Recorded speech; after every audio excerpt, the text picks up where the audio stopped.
Good afternoon everybody, and a very warm welcome back to the channel. Today we are Terminal 4, London Heathrow, stand 416, and we're in the new DC Designs Concorde, which is out now for Microsoft Flight Simulator. This is going to be a live review as we make our way to Barbados. We're doing it a bit different. Everybody's going to New York at the moment, but let's do Barbados. Let's do a historic BA route from many years ago. Should be quite good. There she is in all her glory in the Osprey Airways livery. If you are new to the channel, very warm welcome to you. Please make sure you smash the subscribe button and don't forget to give us a little like today. David, hello to you. Mikhail, Peter, welcome folks, and everyone else. Oh, Sam with a nice tip. I've not been able to fiddle with Volanta too much just yet. Let's have a little look here on aircraft.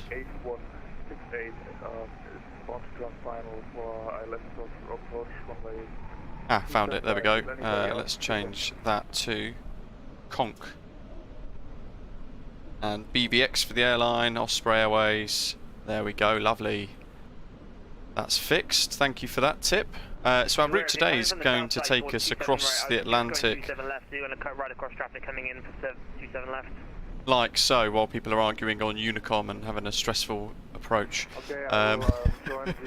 Anyway, departing on the Compton departure, 3 Foxtrot I think it is, out towards Swindon, Malmesbury, over Bristol and then over the Channel. From Kessup we're going to be heading out through the Bristol Channel and accelerating away towards our high-speed elements of today's flight. We go to LESLU and then we're onto oceanic waypoints, and annoyingly I've actually created a sim brief route for today, imported it into the sim, yet the FMS does not allow me to put any of these waypoints in except for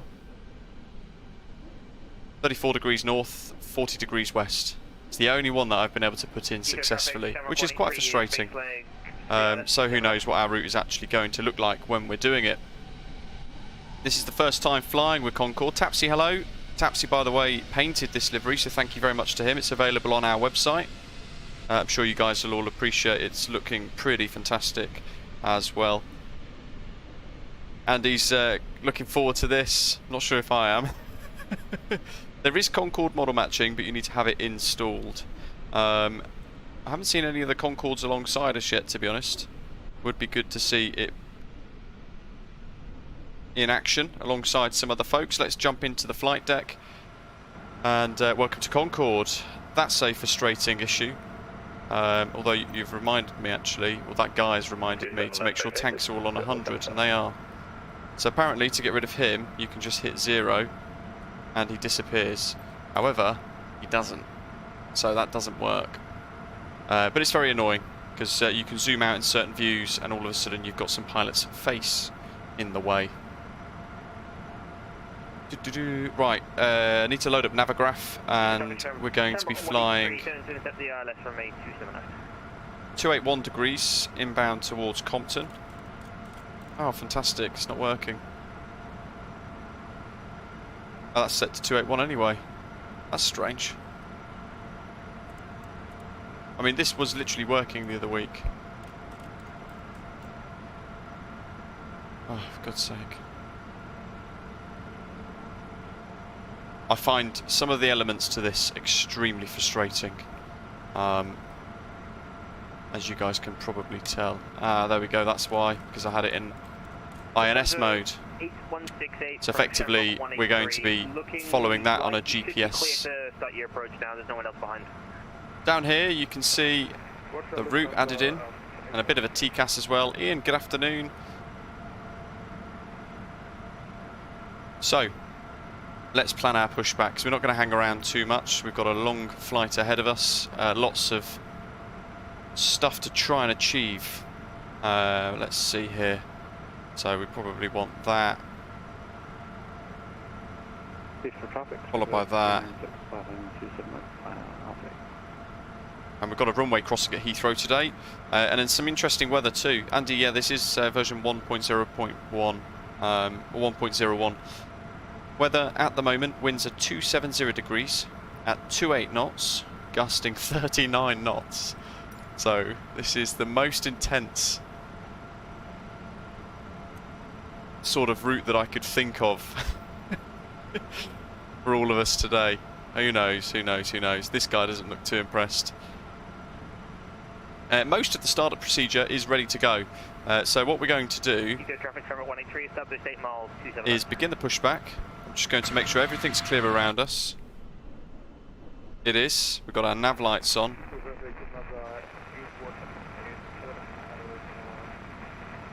And we will call up. Vets, good afternoon. Shuts, good afternoon. Heathrow traffic, Osprey, Concorde 1, stand 416, push and start. No bloody MSFS Concorde users. Cockpit to ground.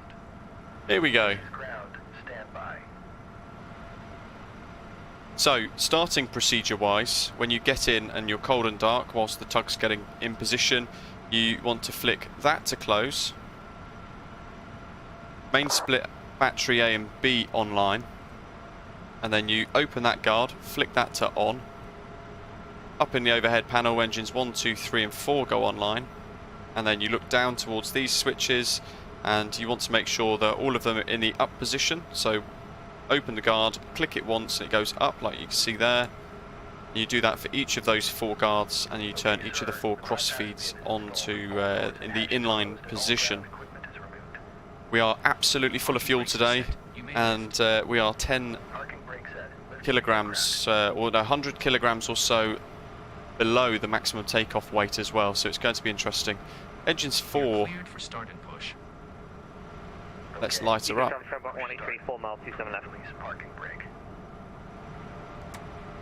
There goes the brake pressure. Good to see that works. Horrible texture though.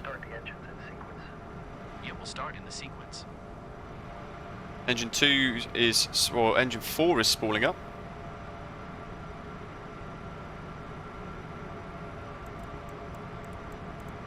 So initially we want 256 degrees.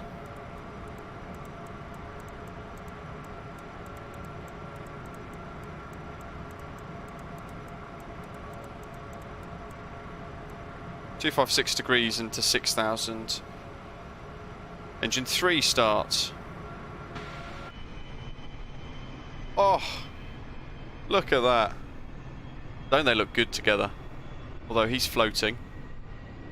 But beggars can't be choosers. Paul, this is the first time properly actually flying it, to be honest. I've blasted around a little bit to sort of give it all a go. Found quite a few frustrating bugs with it. I'm hoping... Oh, look at that! This is exciting. I can't wait for this. By the way, the engine sounds are remarkably good.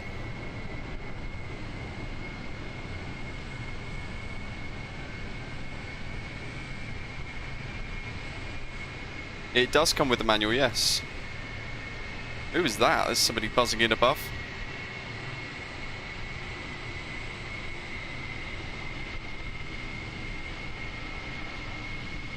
Oh. Wowee. Let's get engine 4 put online. Or engine, sorry, 2.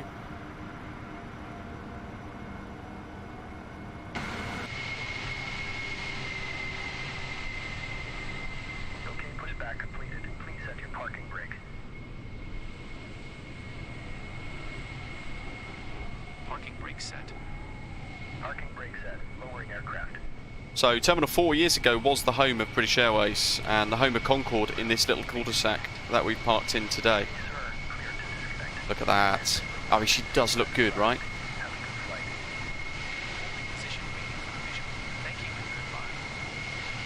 Bluefin, I just scripted it myself. One of those, I believe, is Yoap flying along. And finally, engine number 1. We've got some custom views set up today, which I've been working at creating. Lots of custom views. Obviously one in the cabin when we hit Mach 2.0, and then we want to see the droop. So we're going to select the visor down, and we're going to select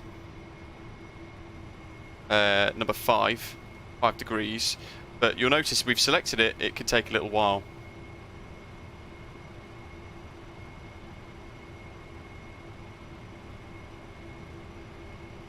Oh, there we go. There we go. So you could just, you select it, wait a little while. From the outside, we want, is it that view? There we go. Look at that.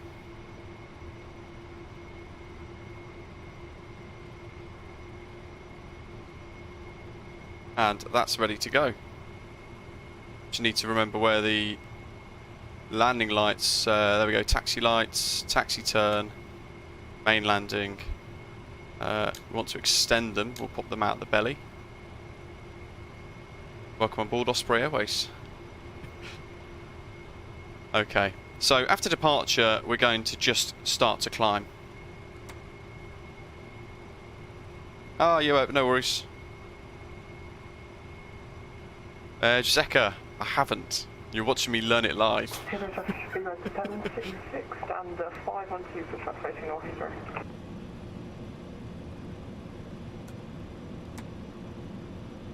Quick test of the brakes. Heathrow traffic, Lufthansa 8168, 10 miles final, runway 23 left. Heathrow traffic, Osprey Concorde 1, heavy taxi to hold point Sierra Bravo 3, runway 27 left. Heathrow traffic.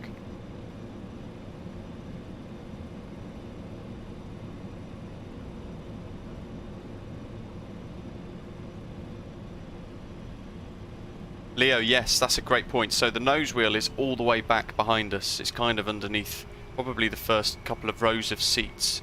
For that reason, you need to be able to sort of aim for the turns carefully. And what we'd end up doing is almost having the cockpit go over the edge. David might have to get this. So the constant departure usually goes to 6,000 feet. We're going to bust that. We'll continue onwards above that anyway, I think. But I've set 6,000. I'm going to see if I can achieve it and then hold it at 250 knots.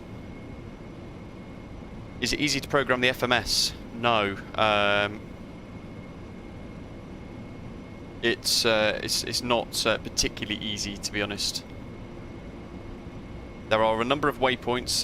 We've basically imported a route from SimBrief, and then I've, in short, spawned in certain loads in the FMS. That's the easiest way to plan a route here. Jassery, hello. That's a great question. Now we seem to have a real overzealous rudder pedal here. 5 miles final, runway 23 left. Speedbird correction, Osprey Concorde 1 holding at Sierra 3, runway 27 left.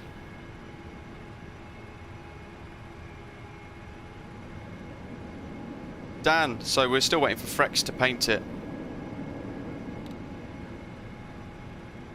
We'll just hold here.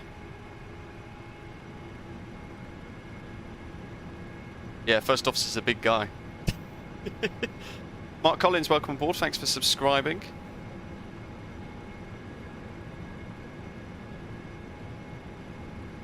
That'll do.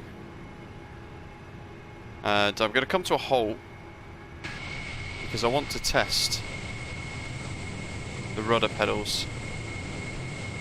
So you can see here we don't have any rudder, though this is me actually moving the rudder at the moment. You can see the control elevator services are moving, but I don't have a rudder. And that's a really annoying bug with this because we've got a heck of a crosswind today and I've got no way to control the rudder. I don't get it. Really don't understand it.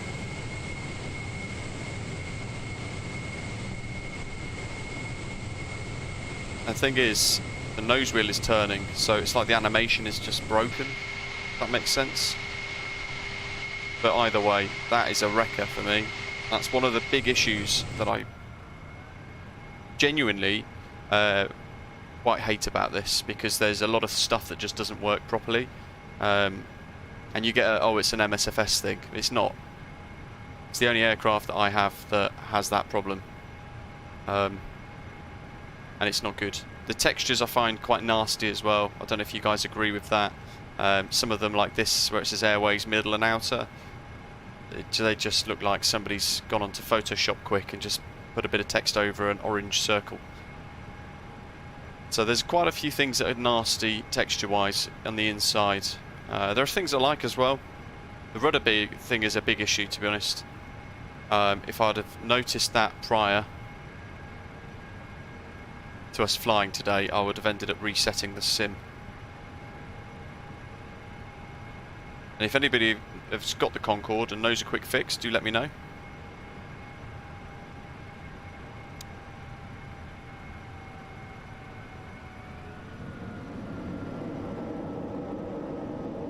Osprey Concorde 1, crossing runway 27 left.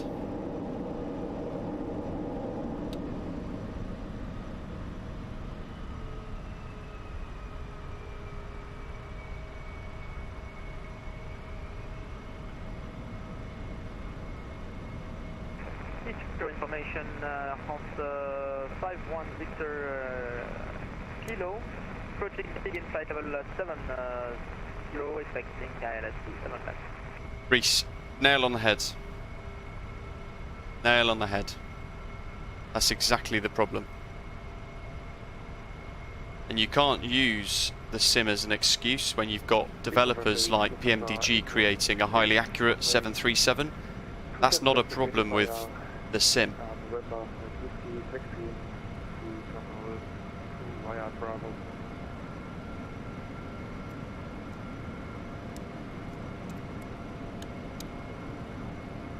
Heathrow traffic, Osprey Concorde 1 is vacated, runway 27 left. Taxi to hold point, Alpha 2, runway 27 right via Alpha.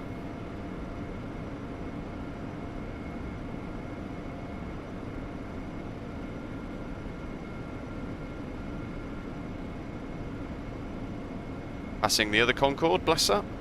Parked up forever. This is the Innie Builds Any Scene Concorde for Microsoft, London Heathrow for Microsoft Flight Simulator.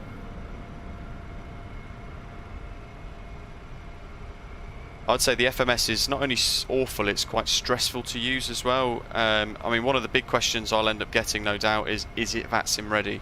And we're using it on VATSIM today because we don't have any VATSIM controllers. And that is probably a lucky thing, really. Because I genuinely don't think it's particularly suitable for VATSIM with what I've seen so far.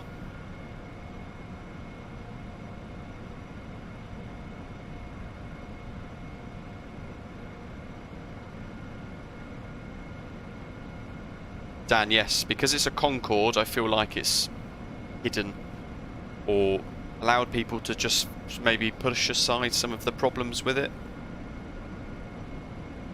Having said that, it's only £29.99 on the Just Flight website.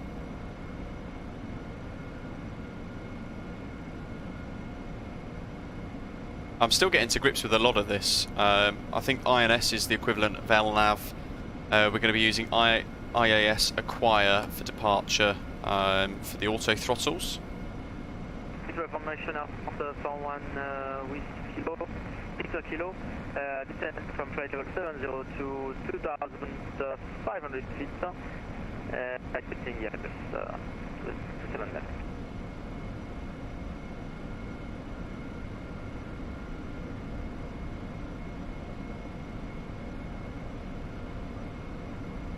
So takeoff wise, we're going to set 80% N1, if I can work out what that is. We're then going to sort of check all the engine TCPs are good, and then we're going to advance the throttles. Did I say Alpha 1 or Alpha 2? Yeah, we'll use link 23.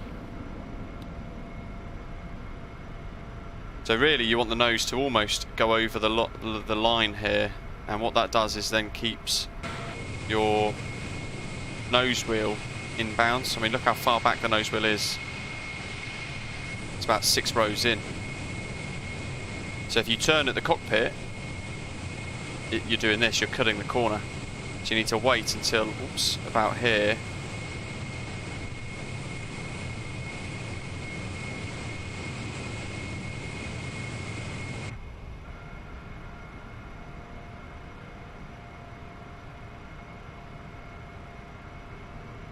Okay, so we've got no rudder.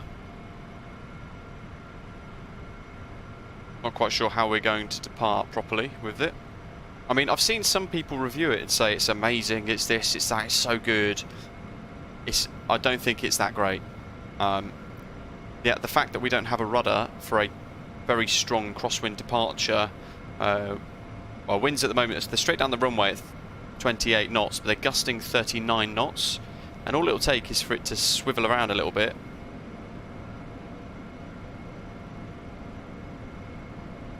And all of a sudden we are departing on a delta wing aeroplane, which is tricky enough as it is without any rudder. Landing lights on. See, even half the click spots don't work.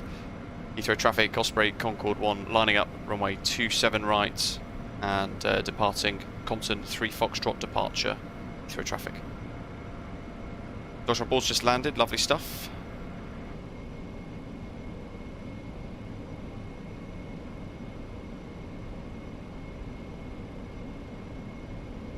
Reese, it's a problem with the animation, it doesn't always work. So you can see here we're turning, but the rudder's not actually doing anything.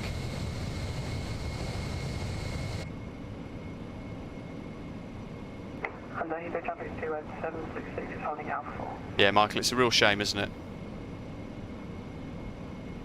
Oh, someone's holding Alpha 4. Oh, they are, it's a BA aircraft. Lovely stuff.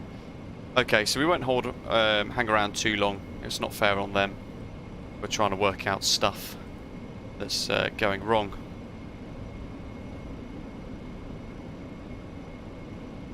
But we do want as much of the runway as we possibly can get.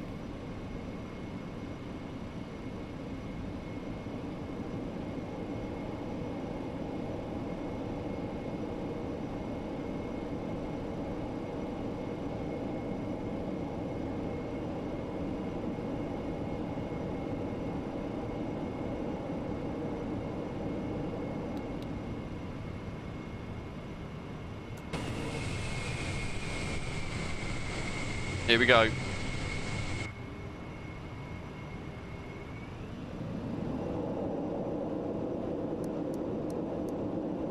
Three, two. Now, here we go. Let's rock and roll.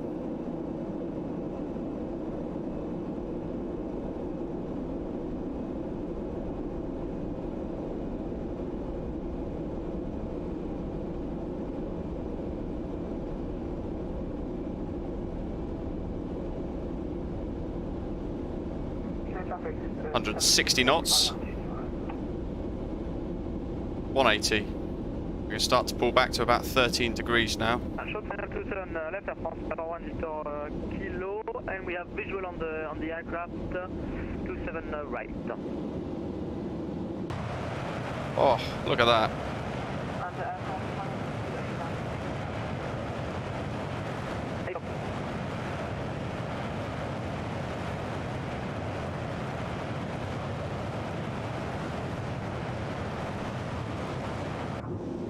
Just maintain this, we can work out what's happening.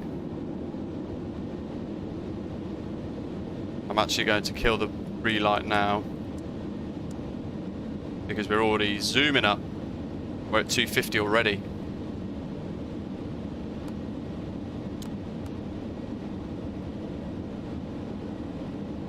Heathrow traffic 0766, take off please arrive the British Park.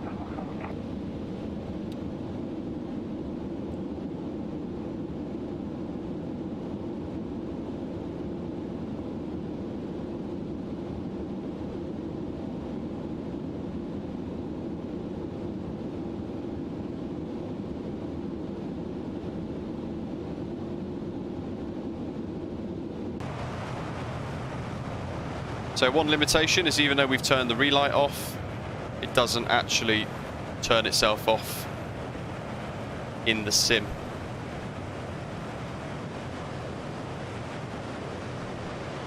There's good old Windsor Castle down below. That's got to be a screenshot.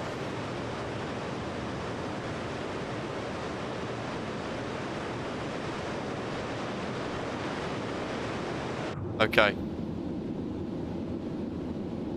Now, interestingly, you will notice that we've actually bussed well over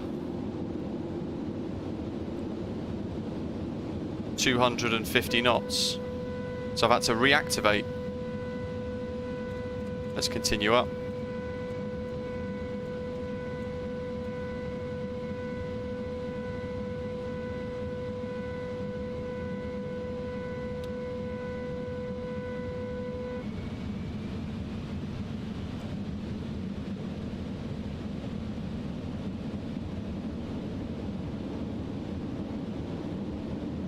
Now there are a few waypoints that we just haven't got today. Let's get the nose up. Let's go select that.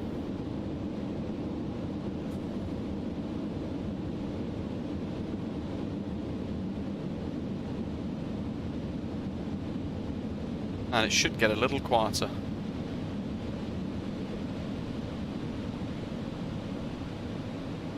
Fat fingers.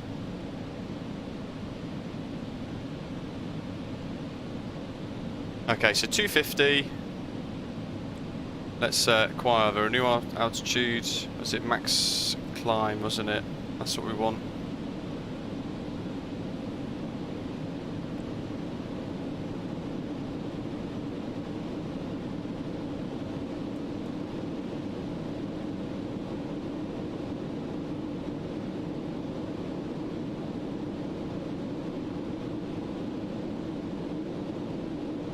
Flight level 280.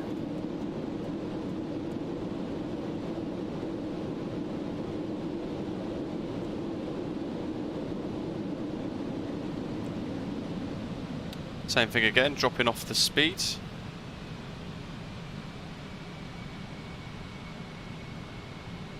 Blue, boy, you're brave to do this live.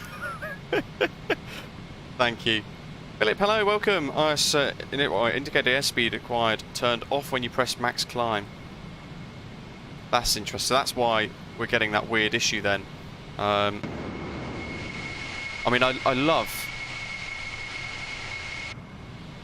that's the sort of like noise and things. Oh, interestingly, we're descending there. It's like it disabled all of them.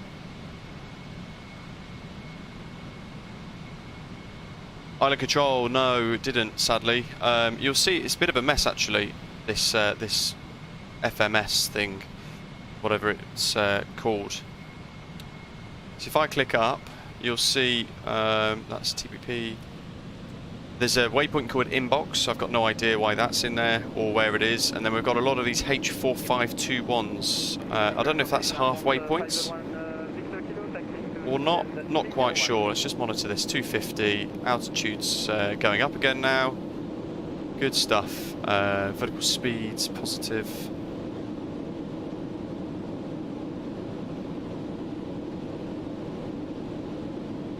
And we're climbing again. Oh, I mean, it does look good, doesn't it? It sounds fantastic. Alberto, hello, welcome. Love that dirty smoke sort of look to it too.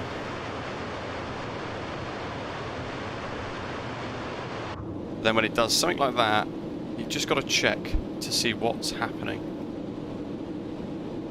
Okay, right, next stop. We're going to be 740 true airspeed. I don't think there's a display for true airspeed, is there, in this?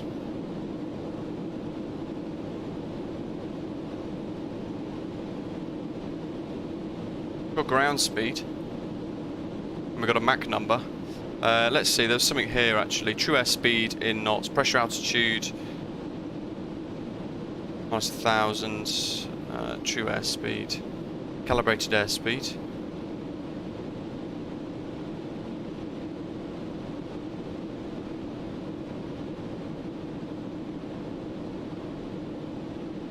So we're looking at about Mach decimal 905. That's what we want to increase to in a short while. In fact, we could do it now, to be fair. Let's get landing gear switched off and folded away. Taxi lights, taxi turn lights off.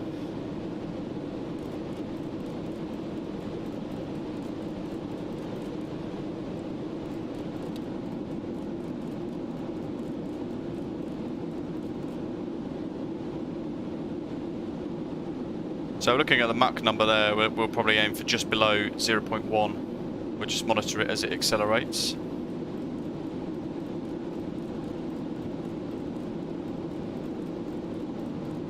I think this goes up to 400 and then stops. Yeah, it does. There we go. So we'll have a look at 400 and see what happens here.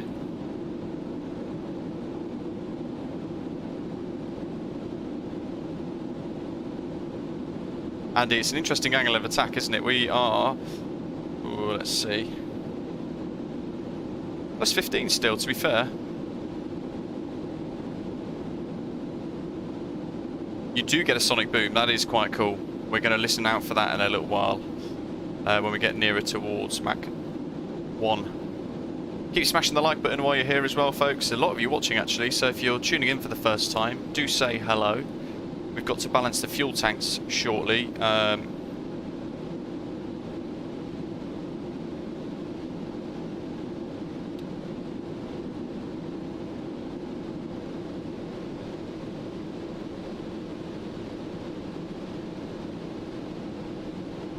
Centre of gravity balance references are quite simple. Auto, the all trim transfer, switch to rearward, but I don't think we do that until the cruise, right? That's looking a bit better. Still not quite sure what our true airspeed is. And interestingly, your Fly Life Studio isn't working for you guys, so let me refresh that. It always breaks.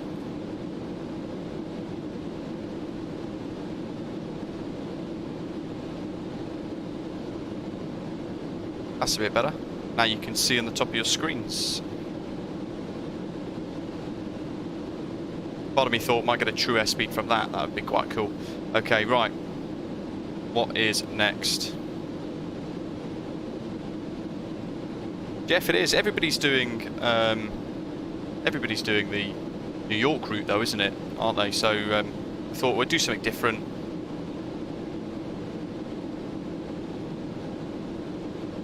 We were subsonic until Kessup, which is over the Bristol Channel.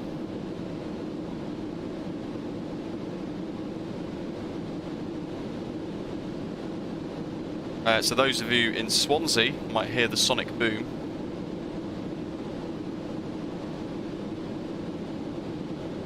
There's Navigraph. So that's our waypoint there where we're subsonic until. From there we can then accelerate, and we're hoping we'll be at least Mach 1.5 by Merley. We'll smash on the reheat.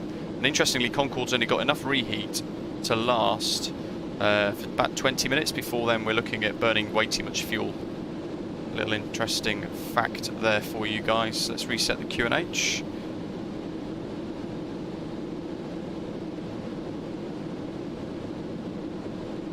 (1013).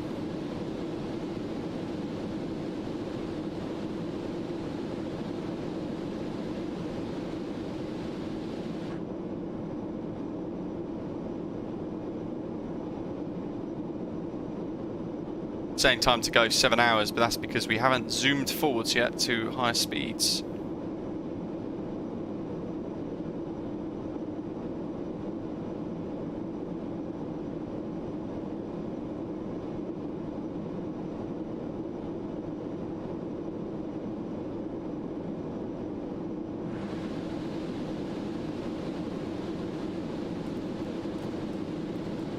We're just below the speed of sound. Let's just bring that back a little bit.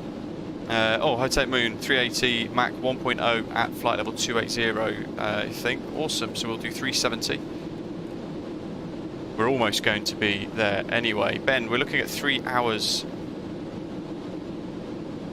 45 minutes, I think, roughly.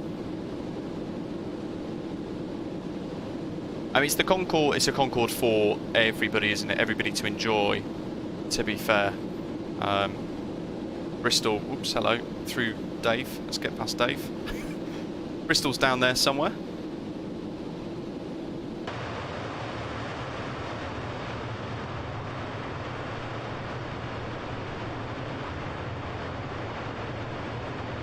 I mean, it's great that it's alive inside the sim.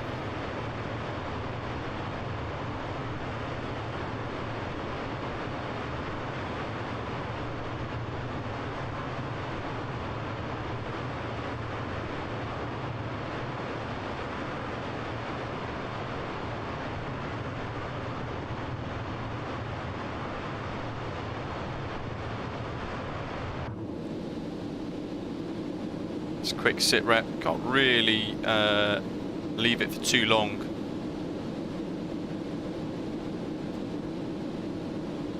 We almost went over the sound barrier then. We don't want to do that yet. 37's asking, will the Concorde get a additional further update? I'm not sure, to be totally honest. I would like to see it get further. Absolutely. 28,000, there we go. Paul's enjoying the exterior, good stuff. Yeah, thank you Tapsy for creating that.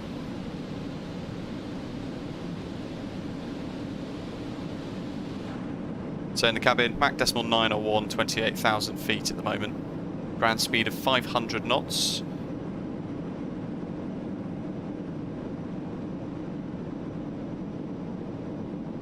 And they've got tiny windows in Concorde in real life. Very, very small.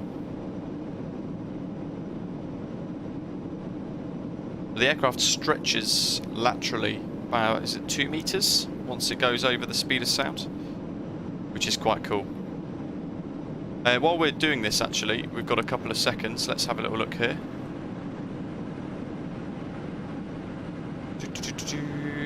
So this is the galley. Some nice textures, though a lot to be desired. I guess there's a balance between polys and things. The one thing I don't get is, you know, they put loads of hours of work into this, and then they've gone and animated a toilet, but they've left the mirror visible through the outside on both sides, which is a bit weird. You can see the sink and things, and then they've animated the toilet and the flusher, but also the door on the inside's got a little plaque there from DC Designs.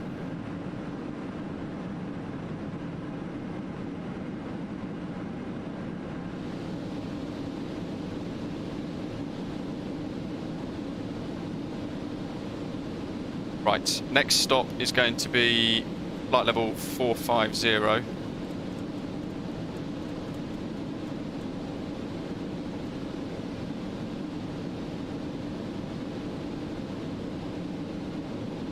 We're coming up to Kessup now.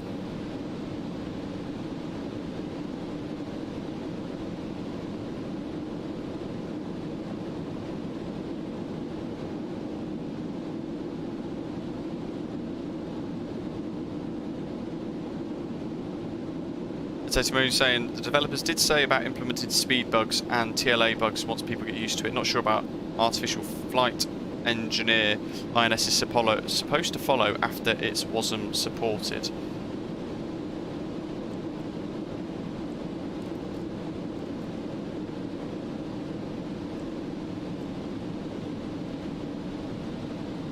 What we can do, instead of me tinkering with that, what I could do is just hit Mach hold, and it will hold just below the speed of sound.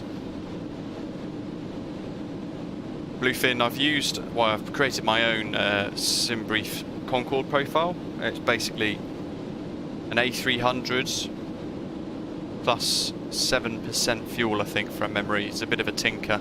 But even with that, it doesn't really matter too much. What I ended up doing was doing the payload inside the sim, because it gives you that radius on the world map to show you when you can actually,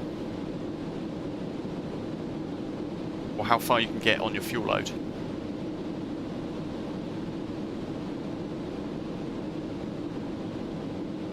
Stonners, hello mate. How are you? Enjoying a bit of Concorde magic. 33,000 feet.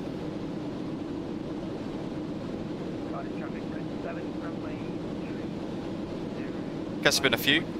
Michael C's dad found water in the hydraulic fuel of Concorde. Had he not found it, it could have resulted in the loss of an aircraft. As a thank you, BA presented him with an award for excellence. That's fantastic, wow. All expenses paid, long weekend in Venice for him and your mum. And BA then incorporated hydraulic fuel checks into standard maintenance schedule. That's incredible. Shuts don't like the fact that Xbox is holding back the PC version of this add-on. That's hope it's not a trend, and that seems to be the case with this Concorde. They've kind of kept it watered down for the sake of people on Xbox. Right, let's turn Mach hold off, and we are going to continue.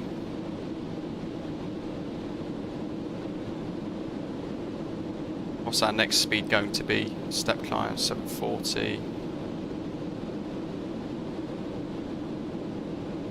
Oh, I've got no idea. Calculating true air speeds and things.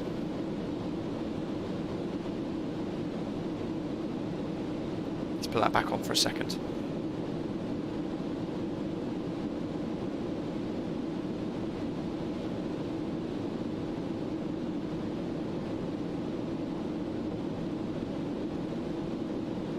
Yeah, a lot of the criticism has been with the textures on this aeroplane. A lot of people saying it's very FSX. The yoke, for example, is quite nasty looking in quite a lot of different angles and shades and times of day. This FMS is just horrible. It's not great at all. And planning a flight in it properly is a pain in the backside. Right, that's Kess up.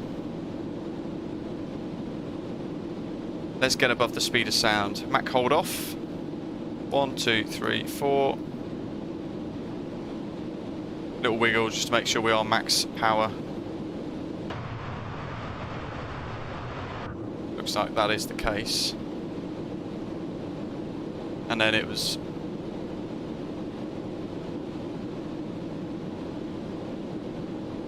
max climb to allow us to accelerate. There goes the speed of sound, that little bounce.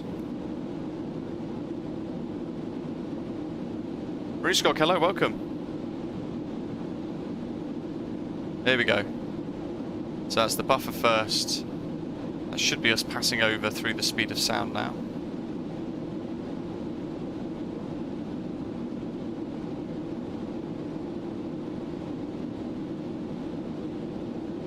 And in the cabin, let's have a look. Oh, not yet. Mach 0.99 apparently. Come on, girl.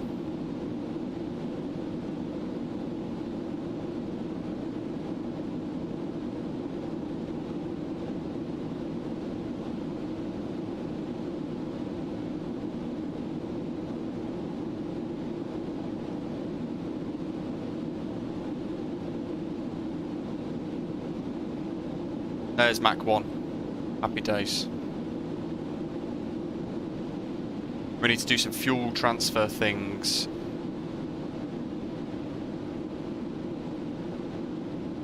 So, fuel management, it's here somewhere. Let's see what we got. Temperature controls, hydraulic manuals, management, cabin pressure control, fuel heaters.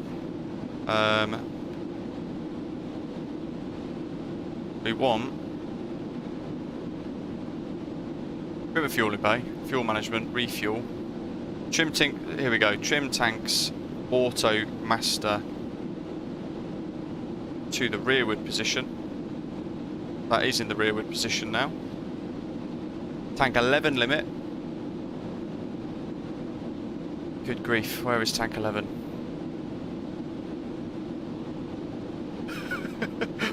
I love this. We're just making it up as we go.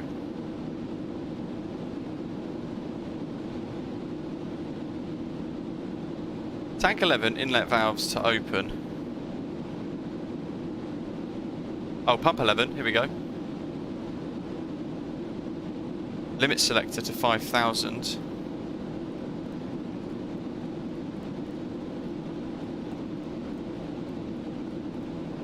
You can see now why it's a 3-person aircraft. So that's set to 5,000. Tank 11 inlet valves open. Tank 11 pumps checked as off. Is it that one? I think so. Tank 9 pumps checked as on. Pump 11. Where's pump 9? Pump 7, pump 8.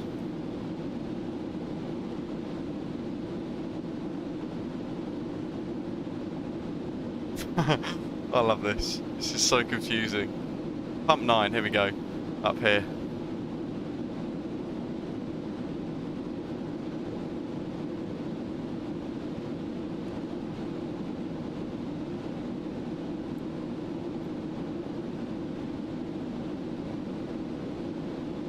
Fuel will now flow aft of the centre, and the centre of gravity will likewise move aft.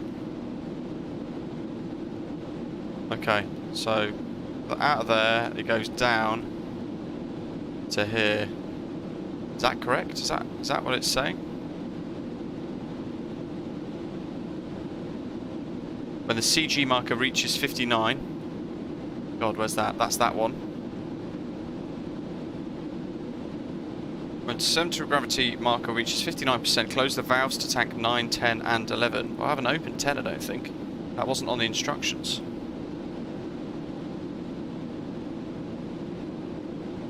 Pump 11, pump 9. That's pump 10.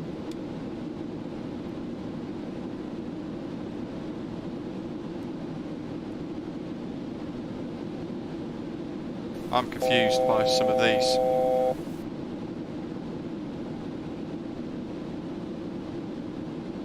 Canadian 4A just covered in Bollinger. Right, we're going to flight level 600 hopefully. Does the edge of the radius on the MSFS map show one way? Not sure what you mean. Jason, we're flying south of Ireland now. Automator, fantastic member for 2 months. Thanks for all of your ongoing support. I think that's doing stuff. I have no idea. Centre of gravity needs to go towards 59.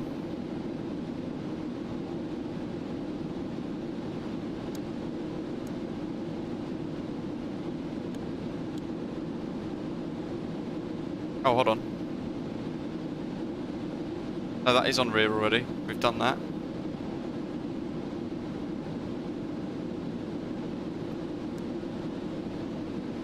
Oh, up 11. I'm going to stick them on auto because I don't actually know what they should be doing. There's a lot of stuff on shut where we're flying, and also the centre of gravity is not doing anything. So have I missed something?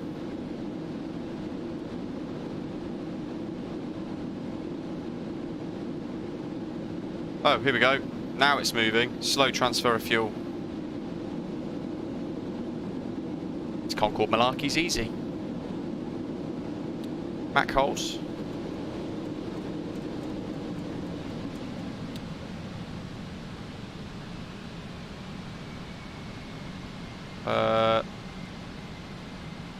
No, you don't.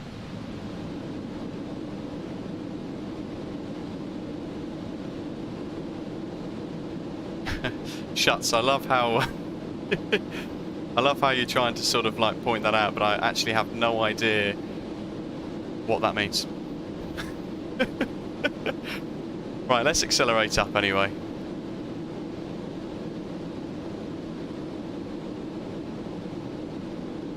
$40,000 almost.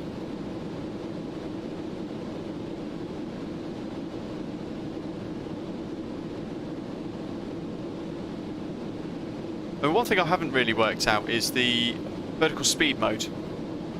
So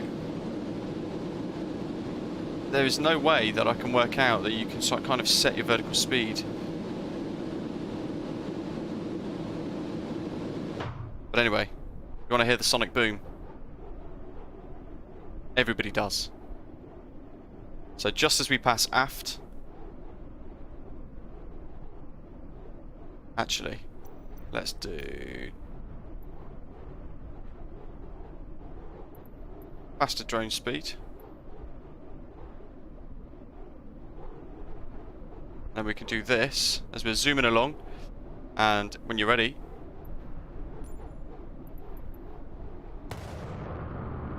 oh, hopefully you guys heard that.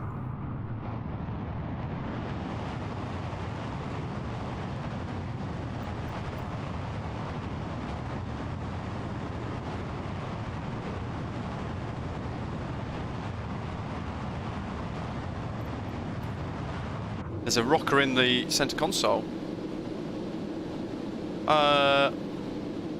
Oh, this one. So vertical speed mode, because we want 2,000 foot per minute roughly, don't we?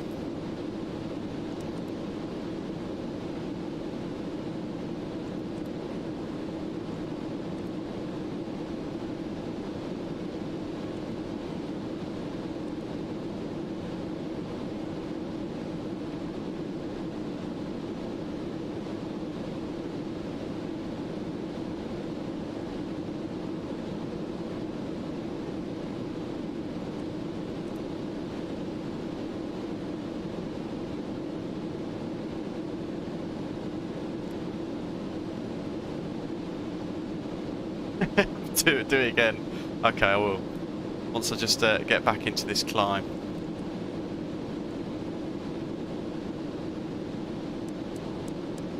Let's get rid of reheat.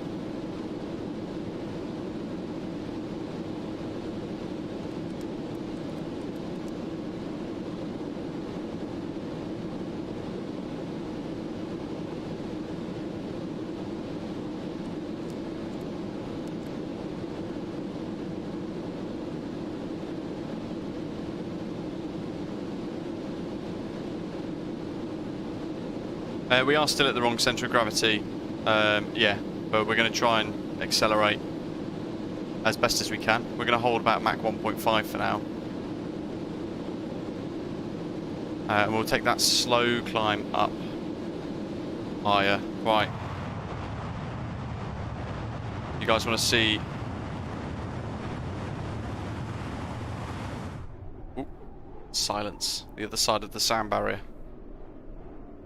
It's kind of odd when you first notice it. It's almost you can kind of potentially almost mistake it for a bug, but right, let's do it again.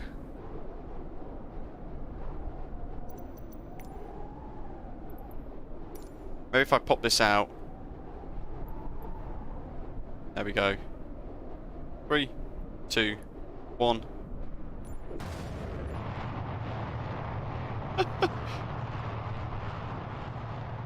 I mean, I guess that's the sort of thing that wouldn't ever really get boring.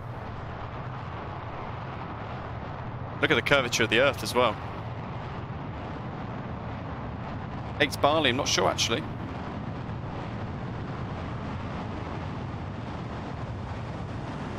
Tell you what though, the sim really doesn't like drone camera in the pop-out window.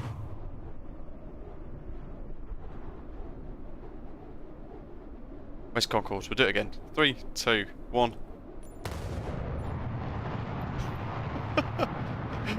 Oh, that's good fun.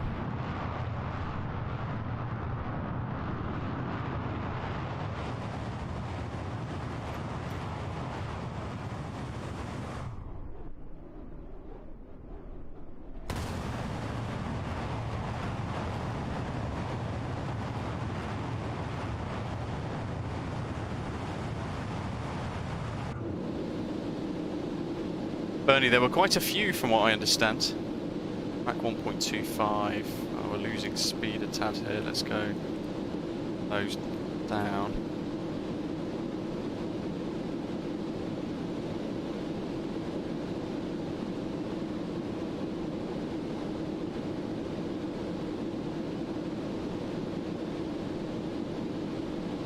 We have that nice slow climb up. 54 for centre of gravity. Let's do a little sit rep check. 54.6, 54.7. Oh, good grief. Oh, hold on. What does it have to go to? Oh, 59. Okay, that's fine. When the central gravity marker reaches 59, close the valves to tanks 9, 10, and 11. So, 9.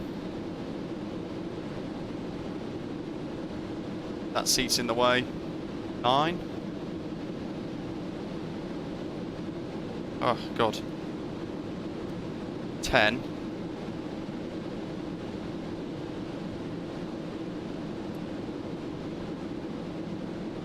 And 11.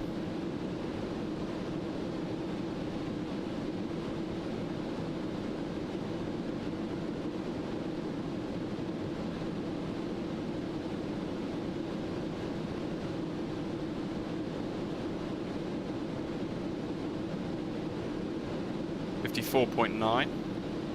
What was it on before?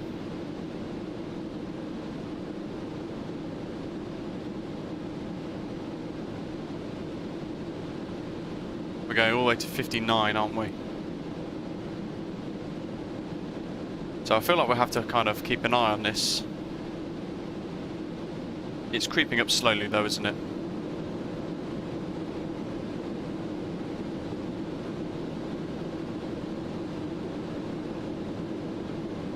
Sammy will be doing that all the way. Yeah, I think it just doesn't really...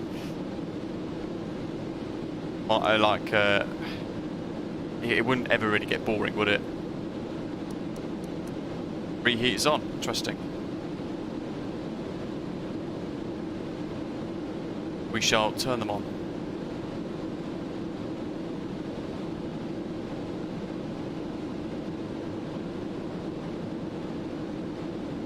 Love how at the top of your screens it says Aircraft Concorde as well, very exciting.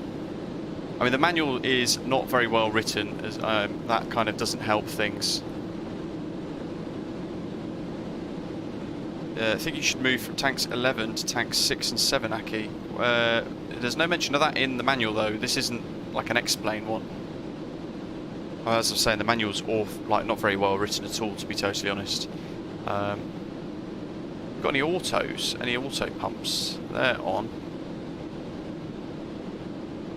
Fuel management.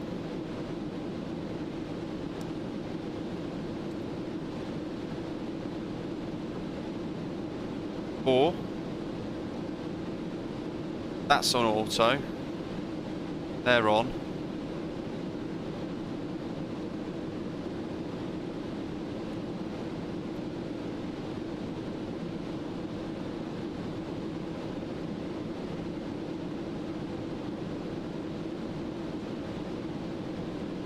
Tanks 11 to 6 and 7. I mean, you're going to have to spell it out for me, because I can't find it. 9, 10, 5, 6.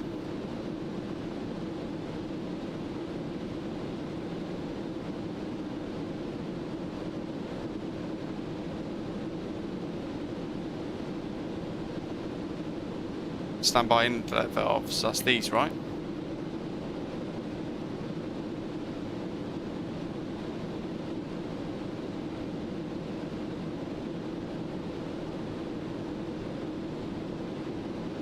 Close 11's valves.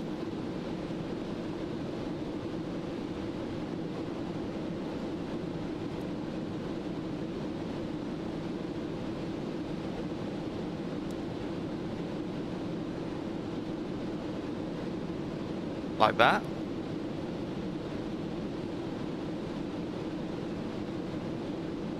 See, I've studied the manual.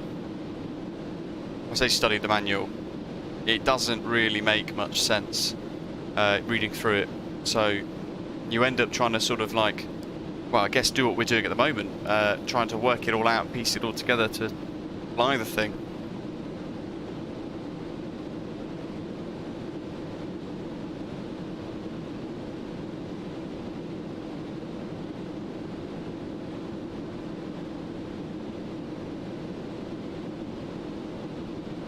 Right, the engineers panel.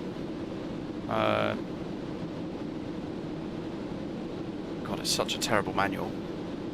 Fuel tank contents gauge 10. 8. Standby inlet switches is number 8. Oh, hold on.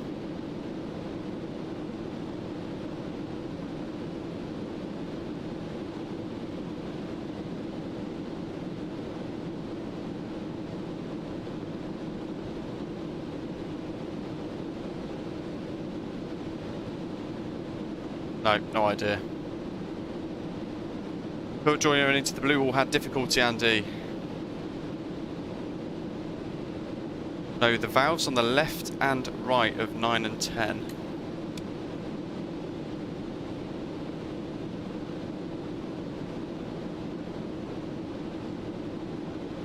Oh, right. Close 11's valves and open 6 and 7. 6, 7. Close 11's valves.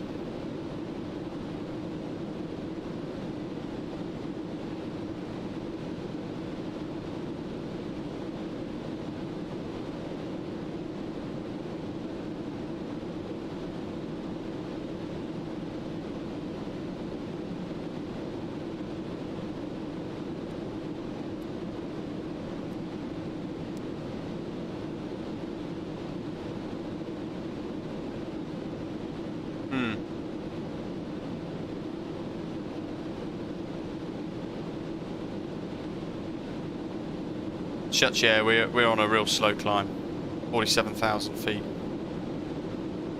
That said, we aren't actually accelerating much at all. So let's do altitude hold for a bit. Dead leg media, of course, you've got plenty of time for peanuts. I've actually been, funnily enough, I've actually been to Mach 2.0 a few times in this now.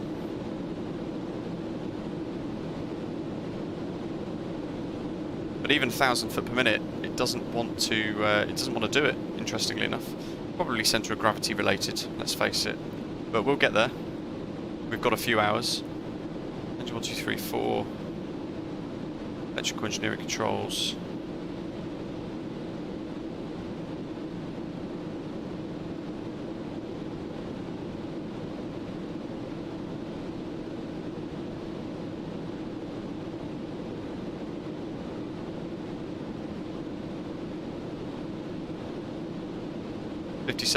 .2.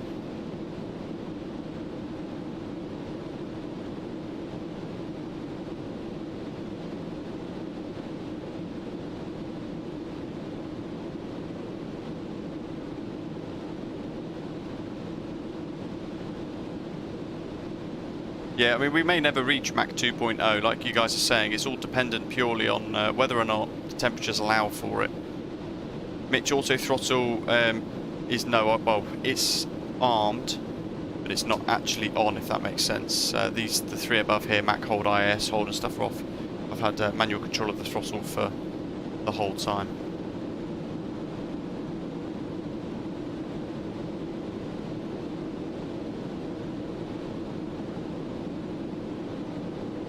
Alex, on the flight run out doing from Paris, I got up to Mach 2.25. Wow, that's insane.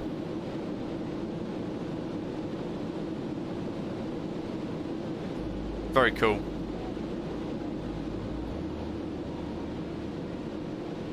It's interesting to try and learn it. There's every chance I've got some of the flow here not quite correct, but we're doing trims transfer to the rear.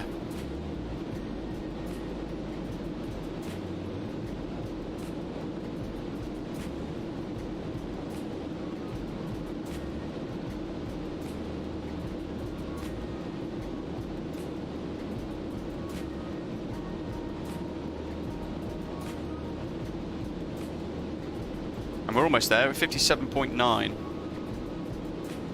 I wonder if that's the problem.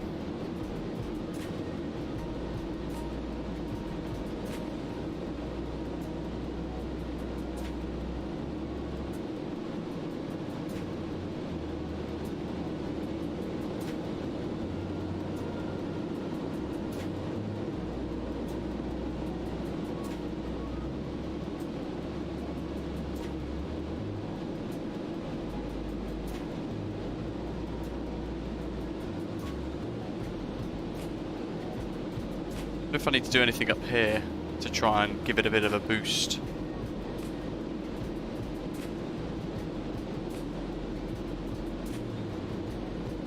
Johnny, that's what I'm hoping for. That's what I'm hoping for. We'll get to 59 and it will be like ding, all of a sudden we can go super quick. That said, it might not even be the case. We might not even be able to do that. It may well be that we've set centre of gravity too early, perhaps. What do you guys think?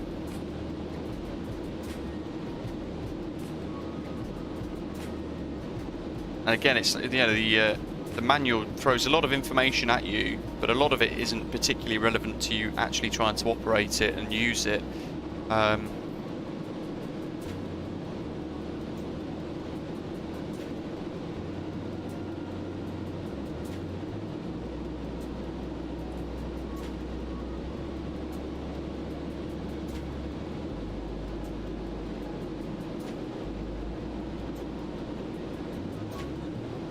That's interesting. Where's the centre of gravity balance here?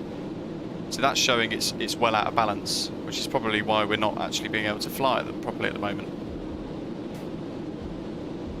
So perhaps we need to move them forwards.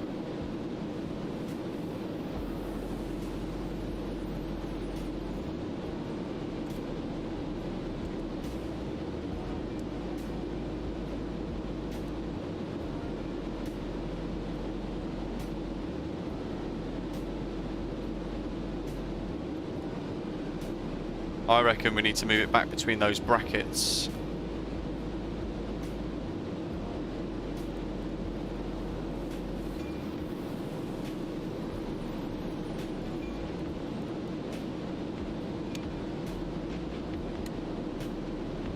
On.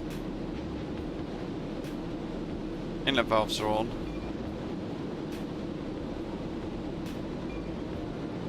Oh, now the centre of gravity's still moving. Why is that?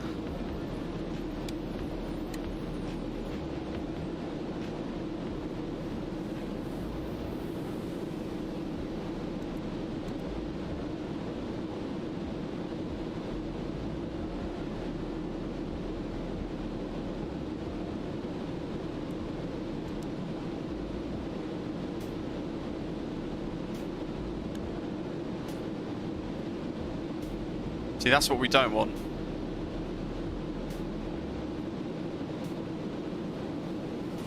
So where are... If I scroll through towards approach, where it mentions further into the manual about fuel transfer system. Simplified fuel transfer system replicates the proper aircraft, yeah. Interesting. Supercruise.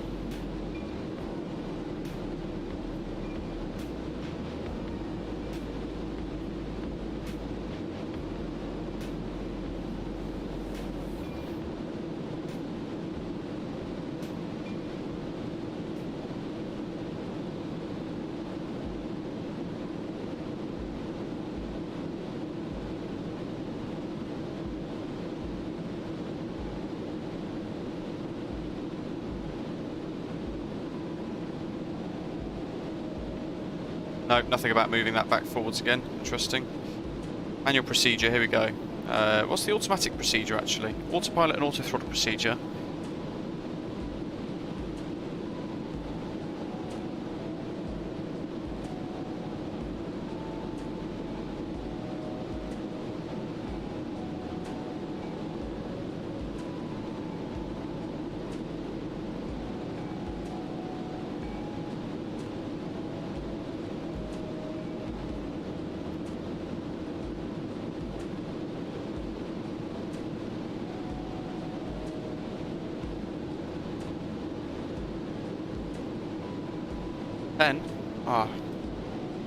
Where is it? Get out of the way, seat. Now is not the time. So there's 11. Our pump 10 was up here, wasn't it? That was off. Pump. It could be.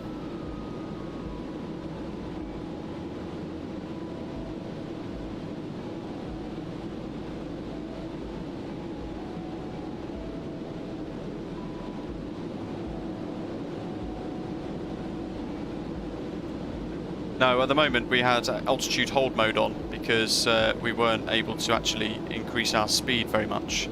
And in fact we're pretty static at, well, barely over Mach 0.1 at the moment. Yuki Sim, hi. So Alex is saying, you open the pumps of the tanks you want to move the fuel from.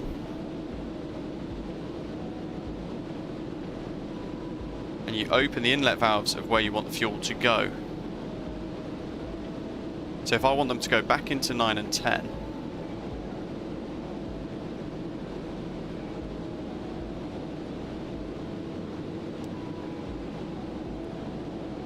we do that, right?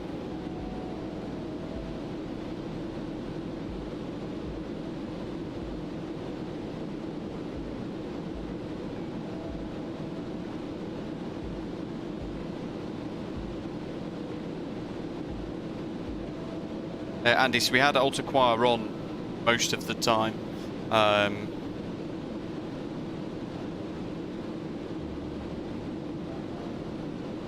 Okay, it's moving the other way now, good stuff. Yeah, we had it up most of the time. Can you move the auto pump switch to the forward position? Then it will set all the required switches automatically. Where's auto pump?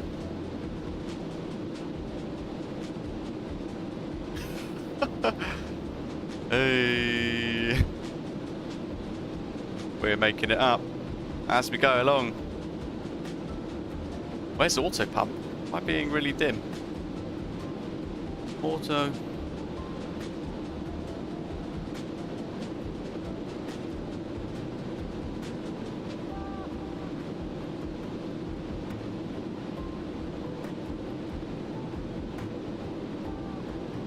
Pump 9 off.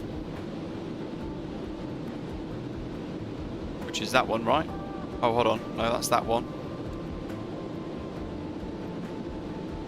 11 valves off. 11. The valves were off. Or do I have to do that as well?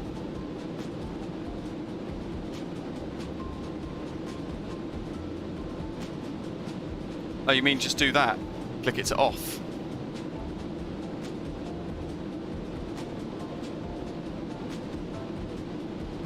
I've actually moved it to the forward position, like so, but it hasn't set anything as required, I don't think.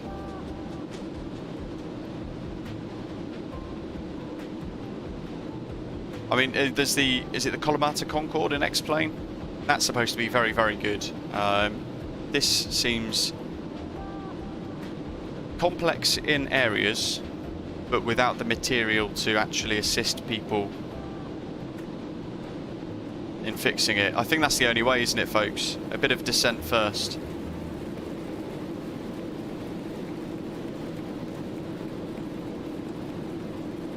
Let's set 50 for a second. We'll go vertical speed mode, but then we're actually going to put the nose down a tad. And let's be cheeky. Let's whack reheat on.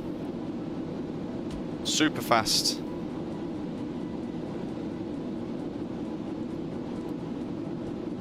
We only want a bit of a rate of descent.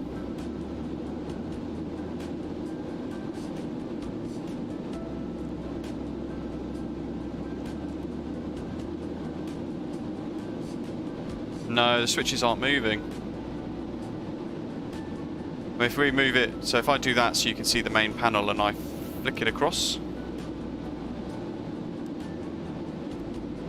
it's not actually doing anything to assist me. None of the switches are moving anyway.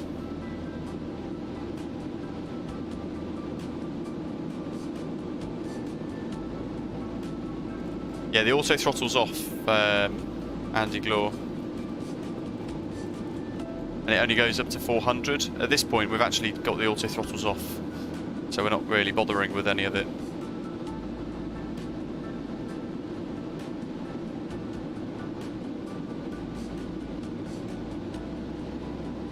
Okay, maybe actually there is a correlation there, because if you look, our centre of gravity is starting to shift rearwards with our speed increase. Let's do one more click forwards. So that's there is what we're watching. British Aviator, hello, welcome.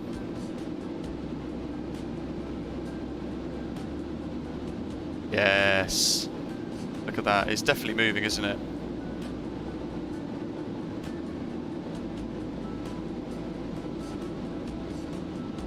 The only thing I worry about is having reheat on too high, for too long. Christopher, no, I wish. We're fighting the drag coefficient at the moment.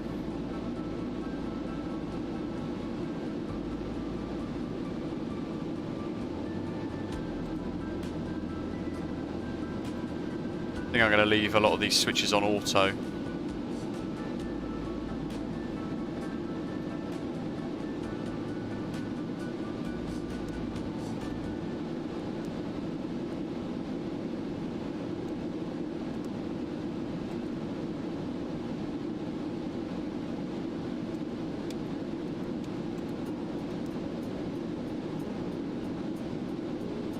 That's on auto.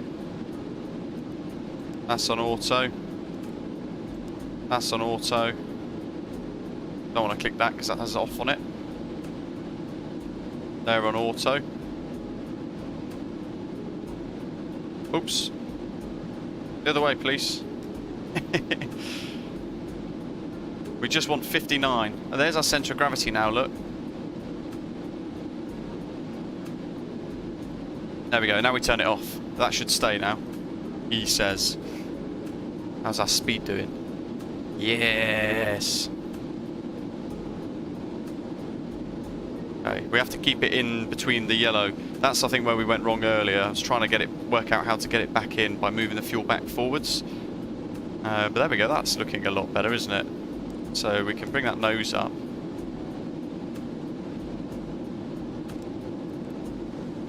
Now, do we try to go into max climb?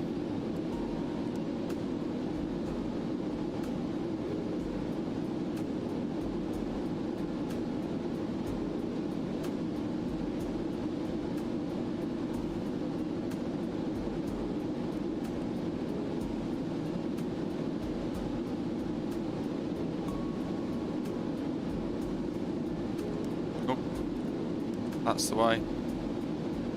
Give me shelter. Yeah, what would be really good is like a sort of artificial flight engineer like the PMDG DC-6 has. So the engineer in the back just doing stuff to help you out would be really handy. Mach 1.5, we're over that. And we're going to go for, we'll do 58, we'll see what happens. Okay, now it's working, look at that. Lovely stuff. We can increase our rate of climb as well, because our Mach is still increasing. We're doing it! Let's go Barbados! Here we go! Let's get our rate of climb up, nearer to 1,000 foot per minute.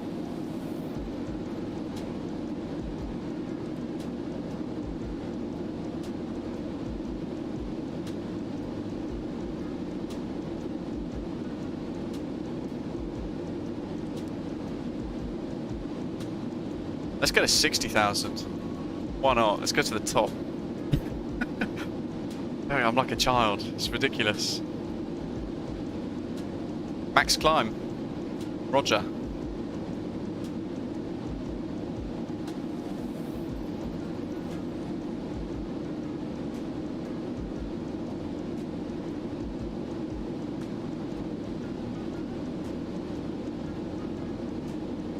You said at Mach 7.1 we can turn the reheat off, right?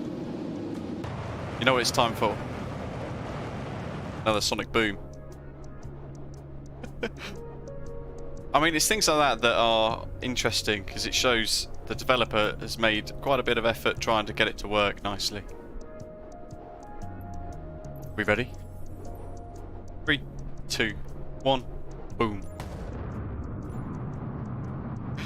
That's our reward for beating the drag coefficient. I mean, you could just mimic it by using... Ooh. It never gets boring, does it? You can have 3 for the price of 1.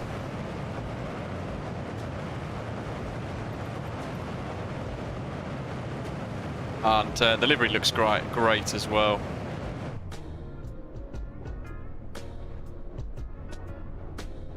We get another boom as we move back. Max climb could very well kill our speed, to be fair. I'm going to monitor it, actually. You make a good point. How are we doing? No, actually, we're okay. Mach decimal 1.83 there.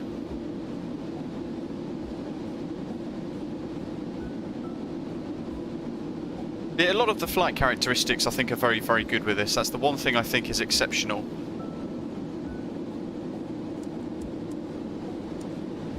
Oh yeah, look at that.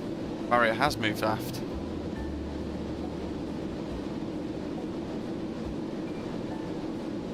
Now, how do we fix that? Do we have to chase that centre of gravity the entire way? Because the forward centre of gravity's there at like... Oh, hold on, stand by. Why is it still transferring fuel? We need it rearwards again. We need it back to 59, look. Why has it changed?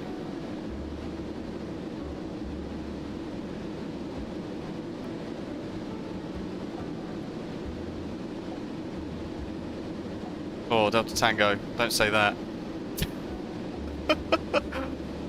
We filled it right up as well.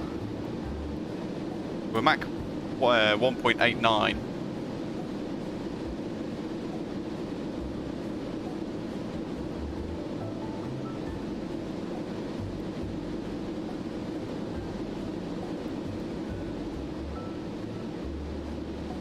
We need to keep an eye on this. 57.5, but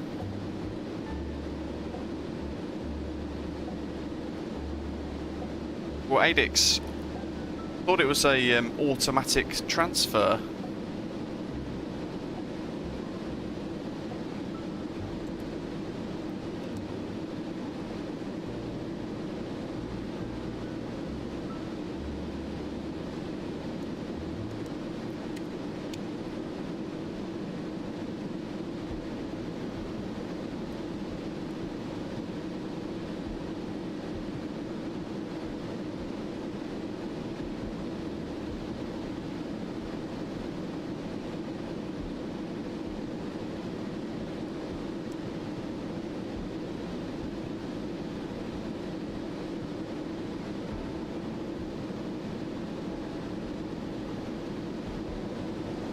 Shit, you're right. Why has it changed? Oh, we're almost at Mach 1.93 though. And interestingly, max climb. Oh no, it is on. It's not allowing me to select max climb. We'll just go altitude acquire, shall we? We'll see what happens here. Actually, no, because now our vertical speed will be too high. Let's have a look.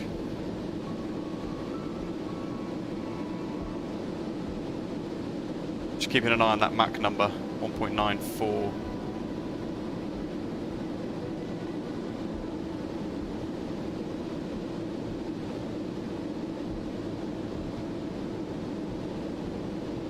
Altitude 52,000 feet.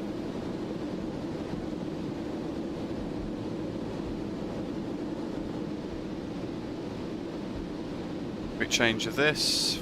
It's still 57.5.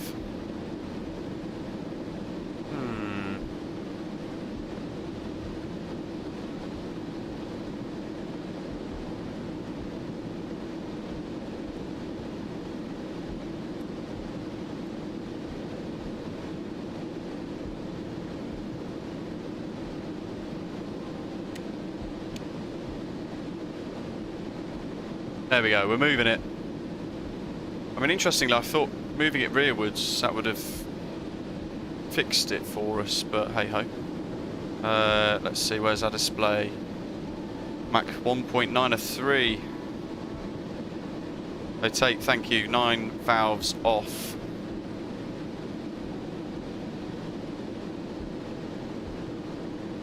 Nine and 10 pumps on. Pumps, sorry, 11 valves on and pumps off.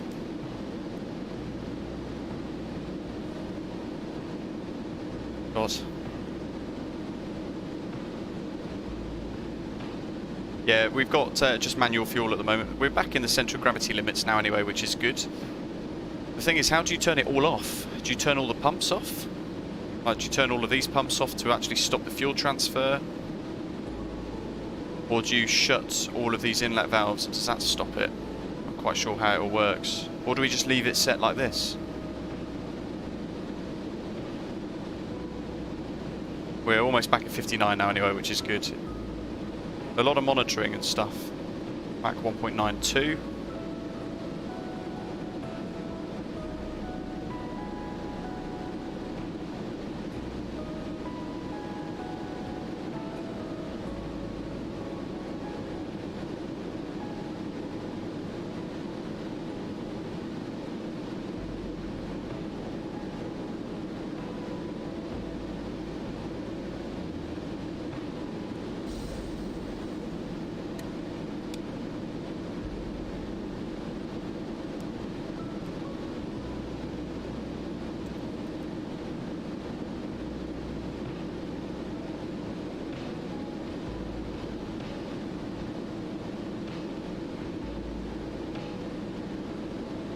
Okay, so now, will it hold that centre of gravity?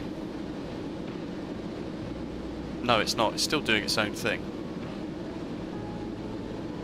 Oh.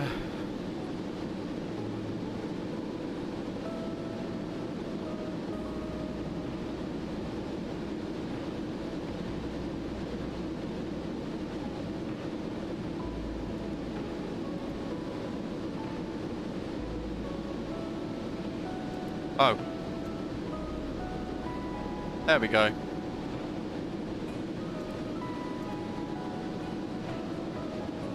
Hopefully that doesn't change anything then. I'll put it back on auto. Yeah, we're climbing like mad.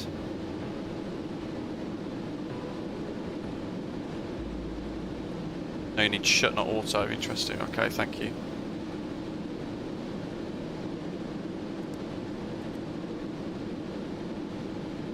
They're shut.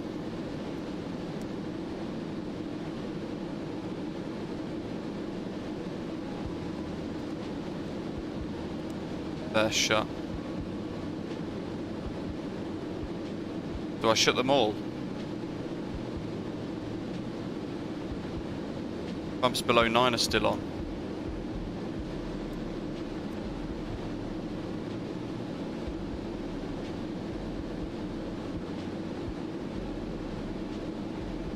I mean, the contents of those tanks are pretty much empty anyway, by the looks of it.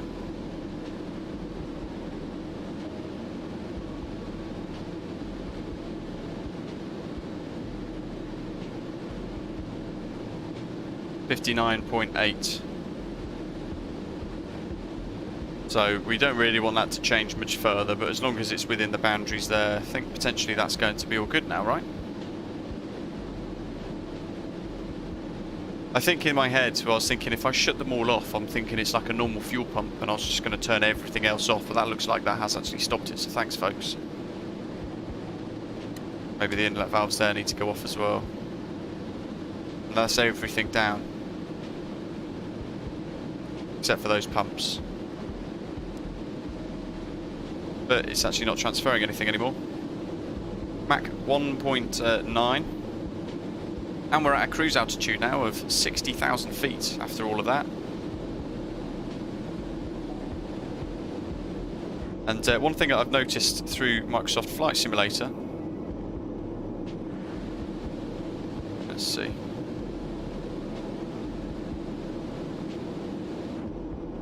Is you can see the curvature of the Earth. I mean, look at that. Andy, that's the next question, yeah. How do we get slowed down and descend properly into Barbados? Will she slow?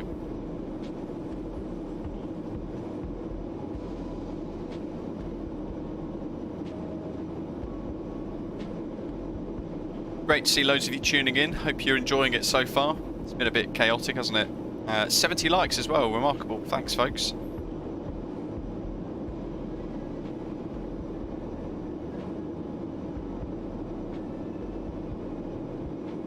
Yeah, Microsoft Flight Simulator is definitely doing its own route, I think, today. Ponta Delgada is up ahead of us by about 30 minutes to an hour.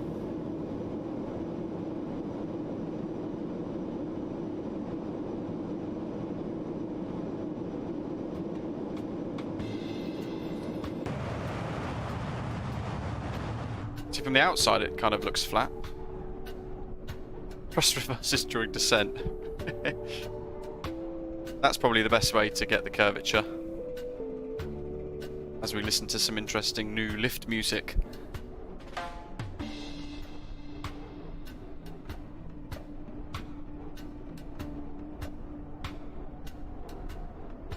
I mean, it's certainly an interesting aeroplane. There's lots to it. There's lots of things to learn and manage, as well, as you guys have seen so far. Whether or not it's something that I think I could recommend on VATSIM, probably not, no. I don't think it is actually anything that I could recommend for use on VATSIM at all.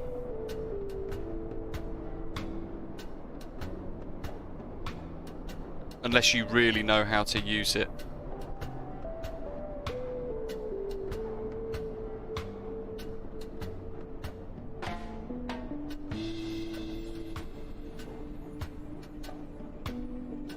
Glad you're on board. You enjoying it, right?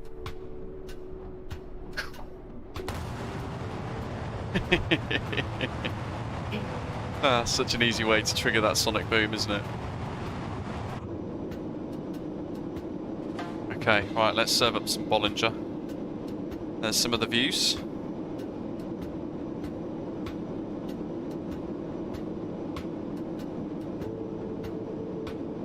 Look at that curve.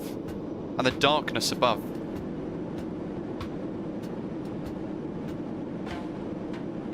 Mach 1.88. So, fun story for you. When the weather never allowed Concorde to actually reach Mach decimal 2.0, the pilots had a way to manually change it in the flight deck so they could ever so slightly wind it up to 2.0 so that passengers didn't feel cheated out of a flight if the conditions physically didn't allow it to reach 2.0. Fun fact for you for Concordes.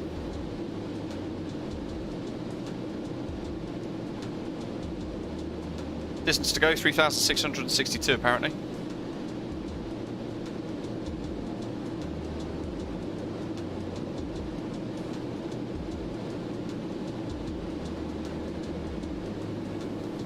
There's our routing. Doing some random routing.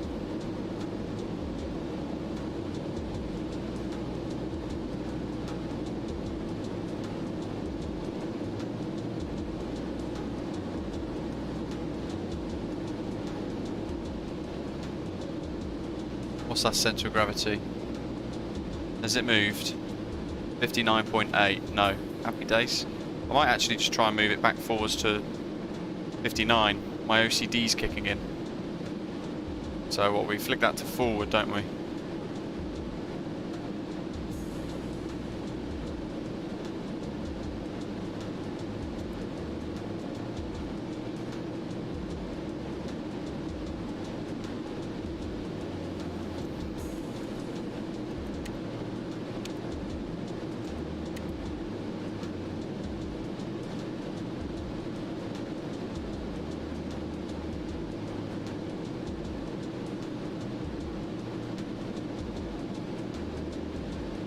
That right?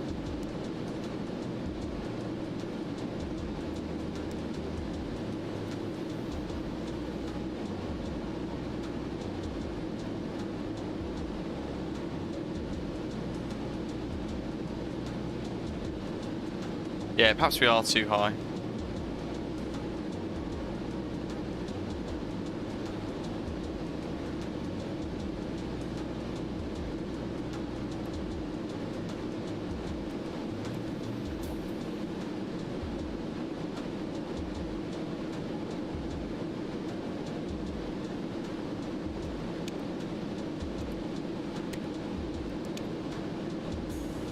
Interesting.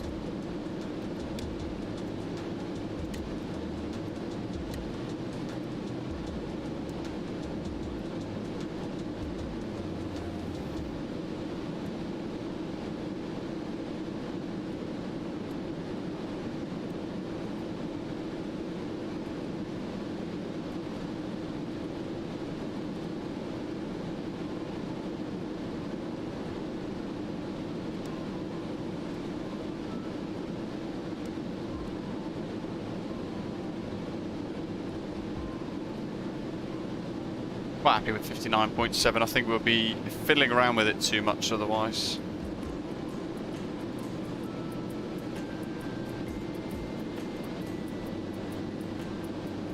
I mean, how does the fuel system actually work in this? Because if we're turning everything off here, surely we're then going to starve the aircraft of fuel, or is that these panels here? Actually, it could be these. So that could just be fuel transfer.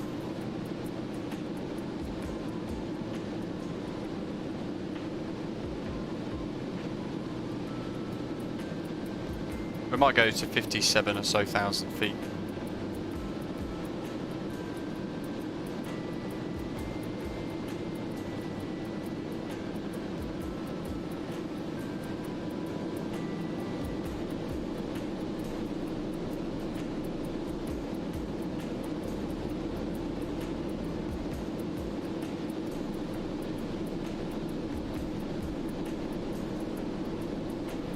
Did I flick them off? Yeah, I did.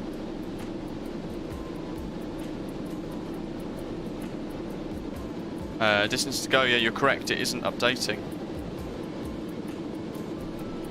Wonder if it tells us inside here. No.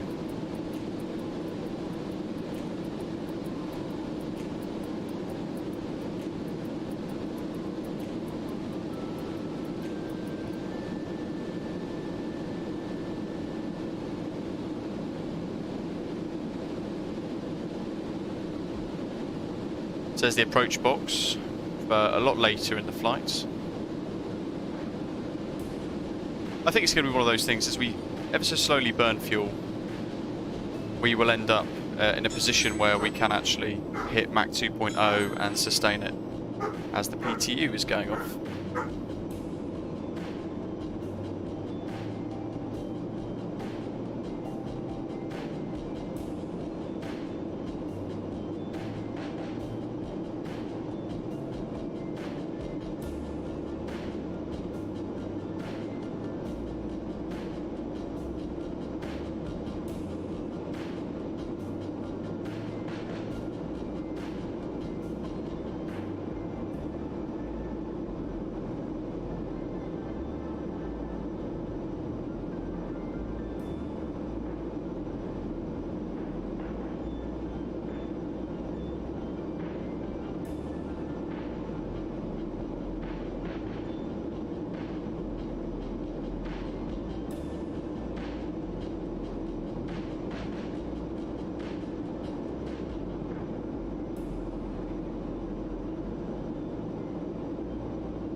Shuts, I also, actually thinking about it, I wanted to ask what you think of the feed so far today, because obviously we've increased our bitrate for the live stream, so hopefully you're finding it's a little bit better.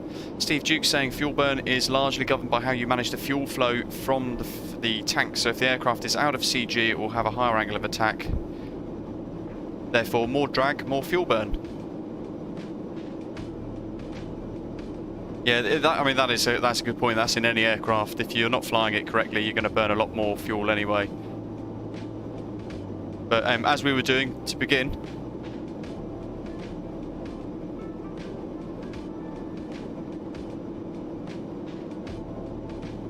we turned the actual auto throttle off once we didn't need to maintain 250 anymore. We turned the auto throttle off and just went full hog on manual fuel control.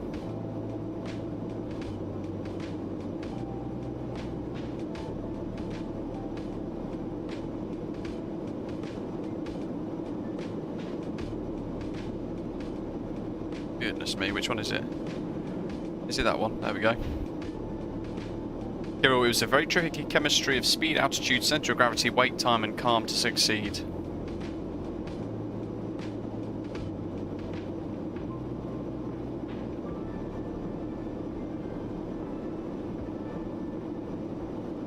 Cucumber Bush, hi, what do you think of the DC Designs Concorde? That's a good question. It's very enjoyable. It's tricky because you need to work out what the crack is with it all, basically trying to manage the aeroplane and work out all the quirks. We're still Mach 1.87. I reckon we descend 1,000.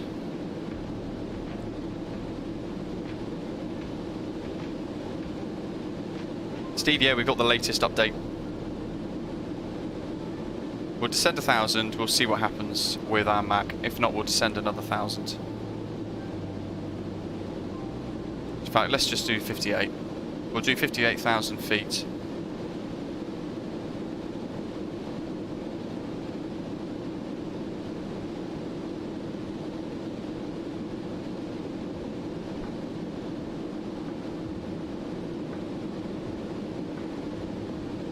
That's what worries me. In fact, is it in the fuel tab? Ah, we've still got loads. Oh, look at that, 60,000 kilos of fuel left. So I'm not sure what they relate to. We've only got 4 of those on the display there. Oh no, that's fuel burn, isn't it? Ignore me. Ignore me, ignore me. Contents, there we go. Loads of fuel. We've got loads of fuel. We're good. Yes, it is a good aeroplane in the sense that I guess you get what you pay for. It's £29.99. Do I wish it was more more sort of in depth with an INS or anything else? Yeah, absolutely. Mach 1.91. Let's do 56. Or 55,000 feet perhaps, actually.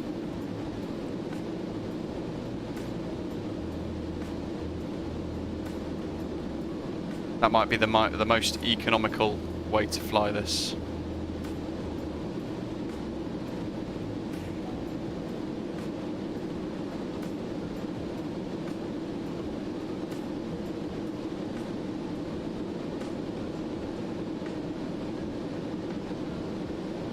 Steve ran out of fuel mid-Atlantic.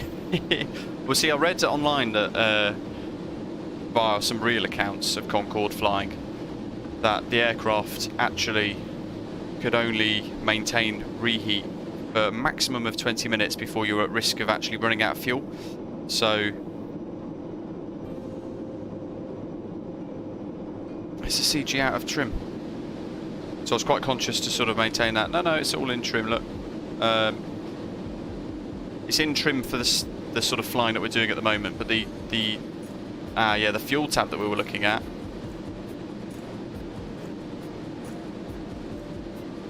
is showing a centre of gravity of 59.7, which is out of trim for the lower atmosphere stuff, like the normal flying, I guess. But because we're trying to supercruise. Oh, Christopher, that's great to hear. I've been trying really hard to work out what to do to improve the quality of the stream slightly, so you can actually see it in 1080p and things like that. And I appreciate you guys reaching out and letting me know. Some tips and tricks and tweaks that could be made to make it even better. 1.96.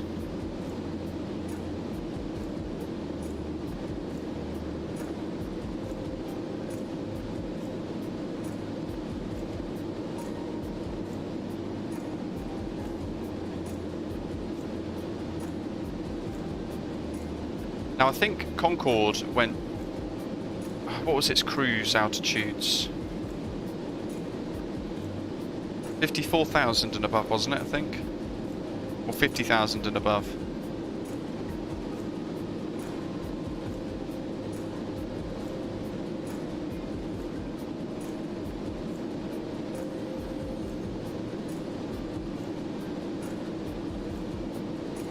The period of the greatest drag on Concorde occurs between Mach 1.3 and Mach 1.7. After which, Concorde's aerodynamics and engines become highly efficient and the reheat will no longer be required to maintain acceleration. If you should need reheat during this portion of the climb, when moving faster than Mach 1.7, reduce the rate of climb to maintain maximum efficiency. As the aircraft burns fuel and loses weight, you'll be able to incrementally climb in small stepped stages to the maximum operating height of 60,000. So let's get to... We'll do Mach 2.0. We'll go to 53,000. That should tip us over the edge. And then what that will allow us to do... which button is it? It's that one.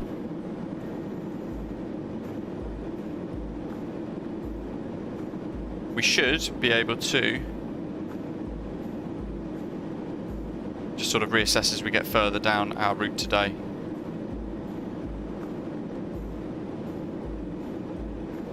Fuel burn wise, I think we are in a healthy position.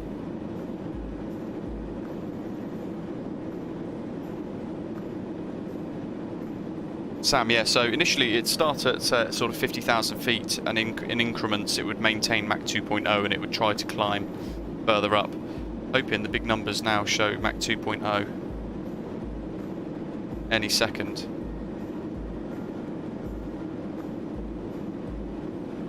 There we go, the big number. We've only gone and done it. So flight level 530 at the moment for us is obviously the magic number. There we are, Mach 2.0 Concorde. So raptures of applause from the cabin, of course. Hop in the Bollinger, going wild, getting a certificate from the captain. And now we're doing twice the speed of sound in Microsoft Flight Simulator. I mean, look at the speed that we're passing the clouds down below. That is remarkable. Steve, I haven't given the A330 a go since the update. No. I think it's time for another clap of...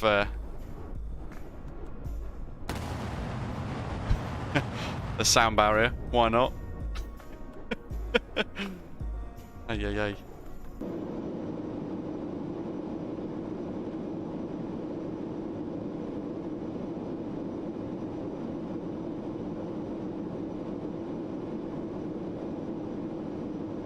We're zooming along, love it.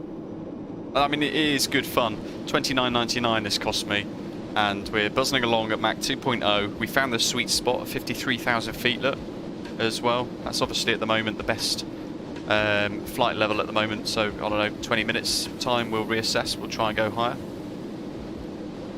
And we're now at Mach 2. Flying it in as most efficient as possible. 2 more hours to go. Or 1, I've got no idea. Probably would be about 2, because we've only just got to Mach 2.0.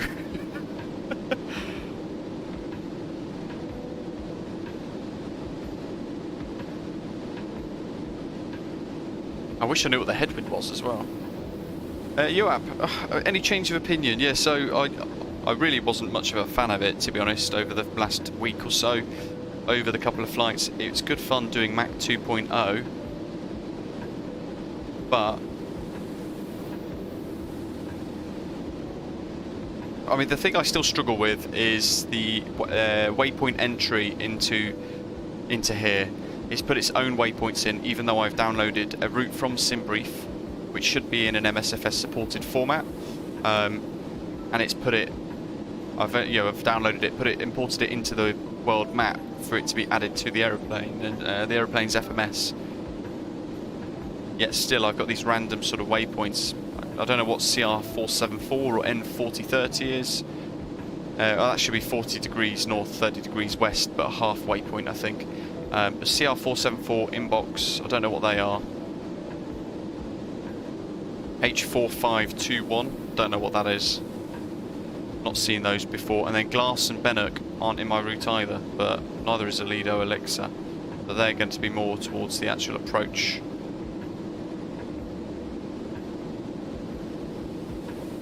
Reckons we're going to have 3,687 kilograms of fuel on board when we get there. Whether that is the case or not, I don't know.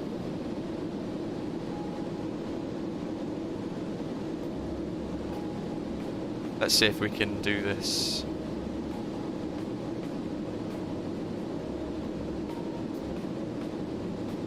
Oops, actually, we're not that. We're not my usual call sign. We are Osprey Concorde 1 today.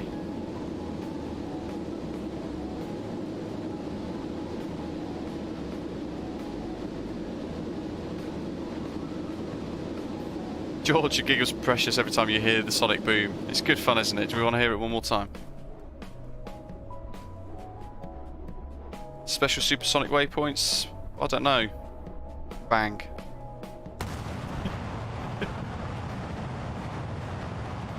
Oh. There we go. Yeah, it's things like that that are fantastic. Great fun. It's not. It's a bit weird when you first hear the aircraft silent, but then you've got to remember that we're in front of the noise that it's generating, if that makes sense. It's quite weird, very unique.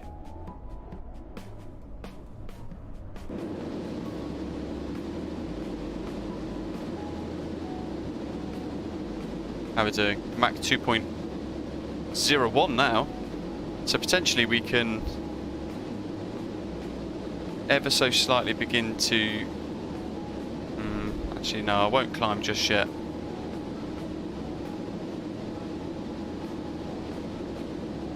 Oh, Alison, very true. Why didn't I think of that? Let's go to vertical speed mode, and let's just, because we are increasing slightly, let's just click once. And we're going to start a very, very gradual climb just to see what happens here.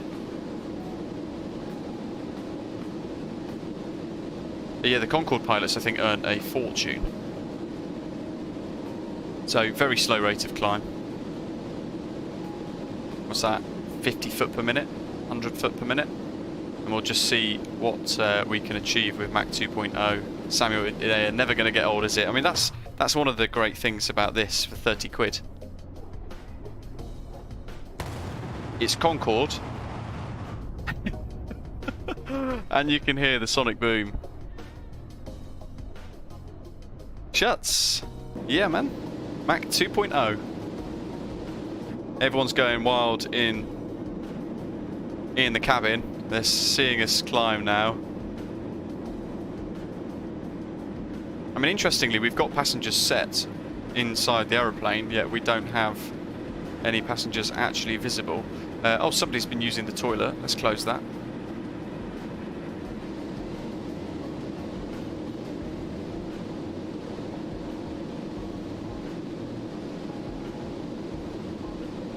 We're actually holding Mach 2.02 quite nicely with this rate of climb. So I think I might just leave that as it is.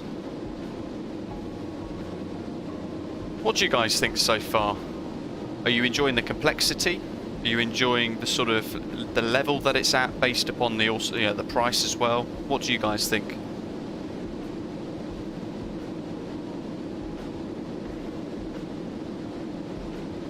Electrox is saying, would you call this Concorde Light?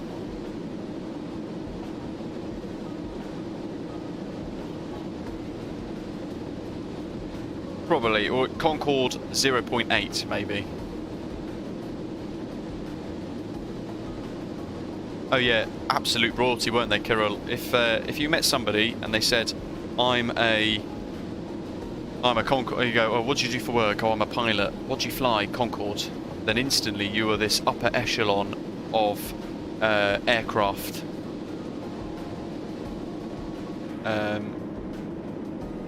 You know, this upper echelon of pilot. Oh dear. What did I do?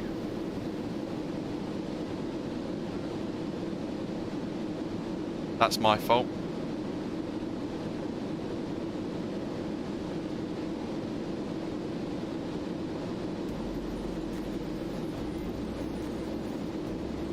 Let's just monitor that. Second, I clicked a button by accident. Okay, good. We're still okay. Yeah, the texturing in the flight deck, bearing in mind this is where you spend a lot of the time, is not great. It's very FSX, I think. In a sim like Microsoft Flight Simulator, when you've got textures like that, the brake discs there, or this airways middle outer, that's not good enough, I don't think. I think that's pretty poor. It's enjoyable. I think it's enjoyable in the sense that you've got the novelty of flying Concorde inside Microsoft Flight Simulator, and you've got the novelty of the sonic boom, the novelty of Mach 2.0. But I would have liked to have seen them put a lot more effort in to improving the way the aeroplane flies, you know, the actual FMS, that sort of thing. I think the manual is quite poor. It doesn't really give you enough to get from A to B with ease. This, I mean, this is a bugbear of mine. Everybody wants a toilet, I get that, but what they should have done is at least try to sort of texture off this, because they've created a mirror, I guess. It's either a mirror or a totally missing texture. I'm going to assume it's a mirror, but it's a mirror to the outside world. So with thousands of hours of work, I think they could have probably released something a little bit more polished. with texture art being kind of the biggest problem here, I guess. And the flight planning, and the way the flight planning is done, I don't think it's VATSIMable. We're doing it because I know there's no controllers that are going to be helping us out today. And even if they see us, they'll think, absolutely not. But yeah, you compare it against the Just Flight 146 that we've been previewing recently, and we need to do some more flights with that soon, actually. It's great fun. You know, it's a different ball game entirely. And the PMDG 737, you know, the preview images that we've seen from those folks, remarkably beautiful. But yeah. Would I get it? I mean, I purchased it last week. Would I do it if I was a serious flight simmer? Possibly not. If I just wanted to fly Concords, then maybe I would part with the £30. But knowing that, you know, if you haven't purchased it yet, knowing that you've got things like the Fenix Sim A320 coming soon, you've got the Just Flight BA 146 coming soon, that's remarkably enjoyable. That is really good. I can highly recommend that when that does release. And it looks stunning as well, and it's very complex. The PMDG 737, that's potentially coming soon as well, though it has been a bit of silence lately with the beta.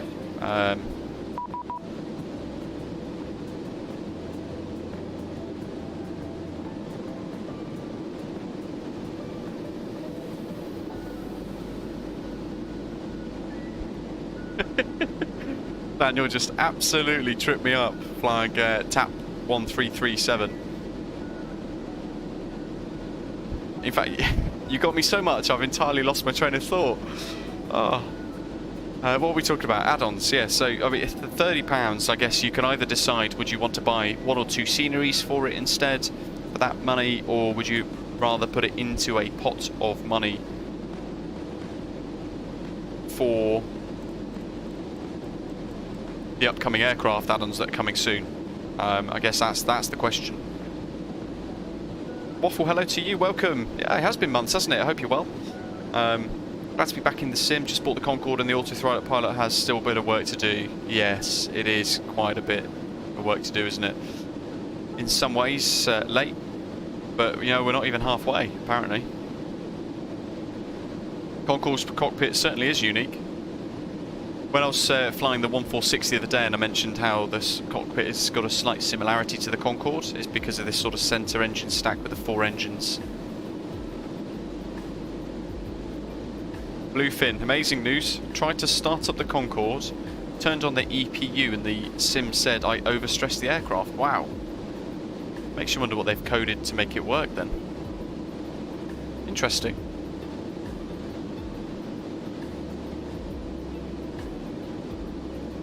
Mach 2.01 at 54,000, although actually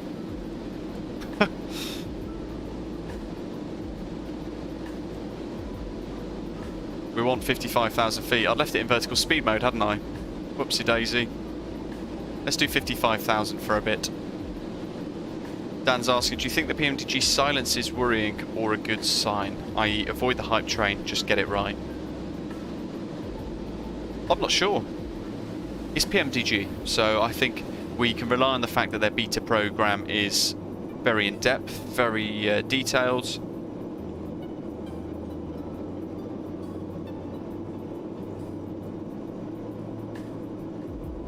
Should we move over here for some wing views?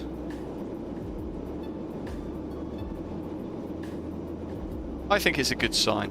I'd like to be quite positive with PMDG, I think. Look at that. I mean, look at the speed and the curvature.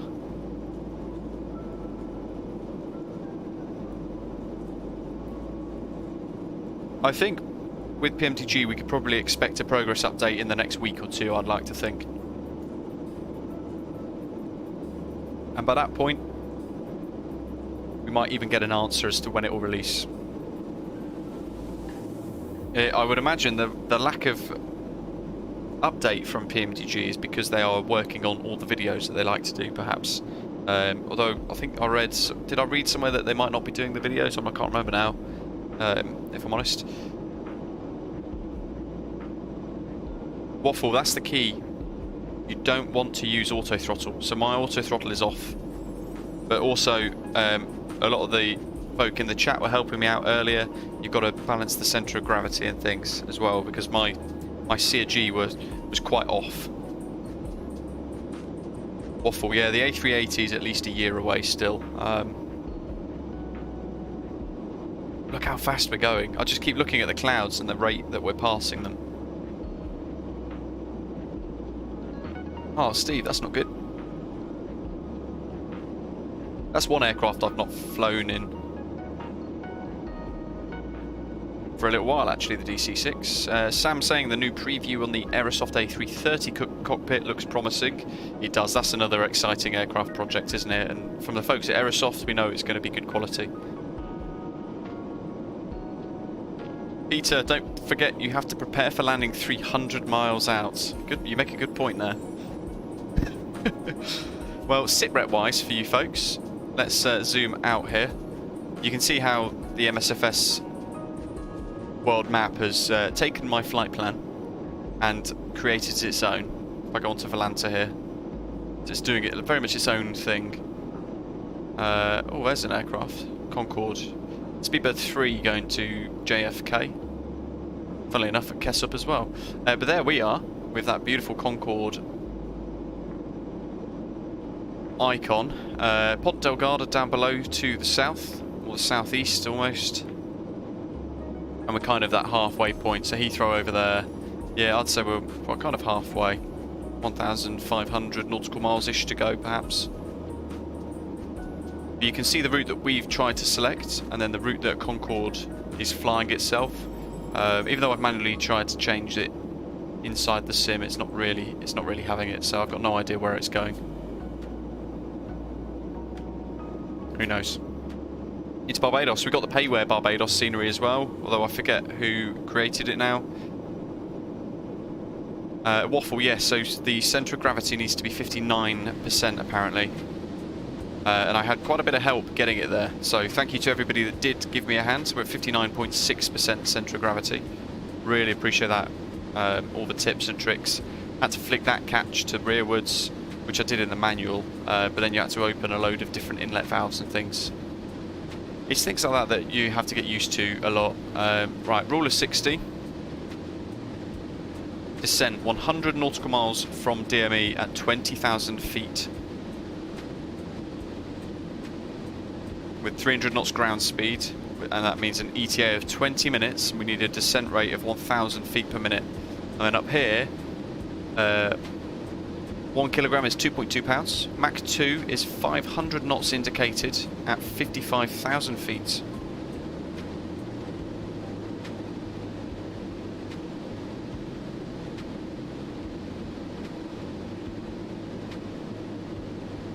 Very cool. How are we doing here? Mach 2.03, so actually we can go up again.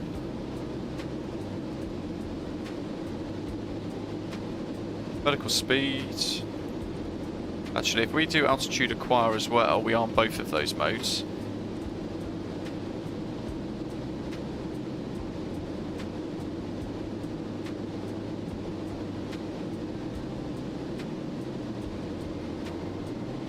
Waffle. Yeah, that was a big tip from somebody in the chat earlier as well. Once we got to Mach 1.7, I think I'll let it go up to Mach 1.8, to be honest. You get past the drag curve, and then you can turn the reheat off. But I have left auto throttles off, but full throttle on. Let's see if we can spot Ponte Delgado.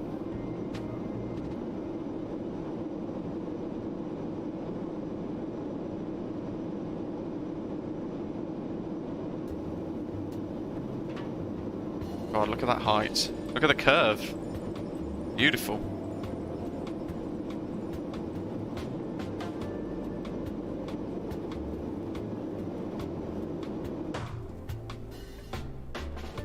You know what, I always forget that it's going to be silent when we click out of the aircraft.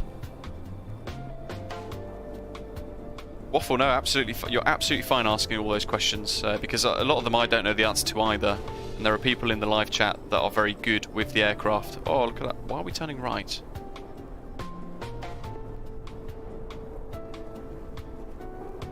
But Ponte Delgado is all the way off down there somewhere.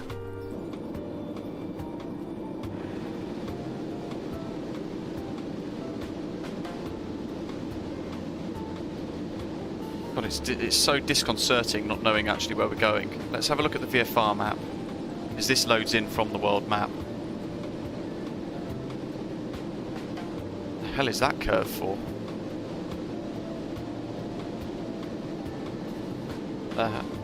Oh, that's not for us.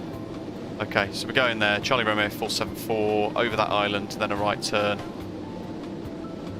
So again, I don't know what that's there for, or what inbox is, to be honest. I could have deleted those, actually. We'll stick with it. I don't want to risk direct 2, because I've got no doubt it'll end up breaking something. 2.04 now for our Mach. Let's get a 60.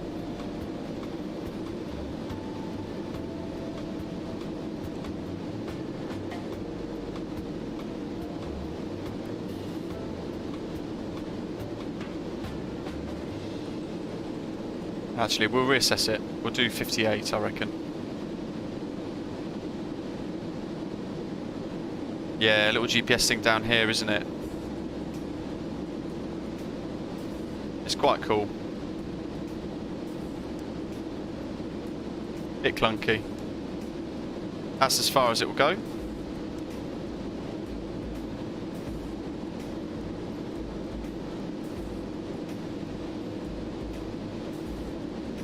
You've got the light switches here as well.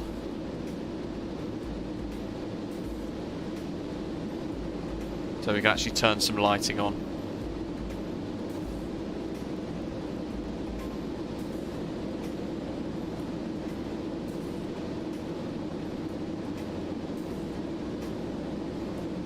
Are they on? They are on, good. Seatbelt signs are off.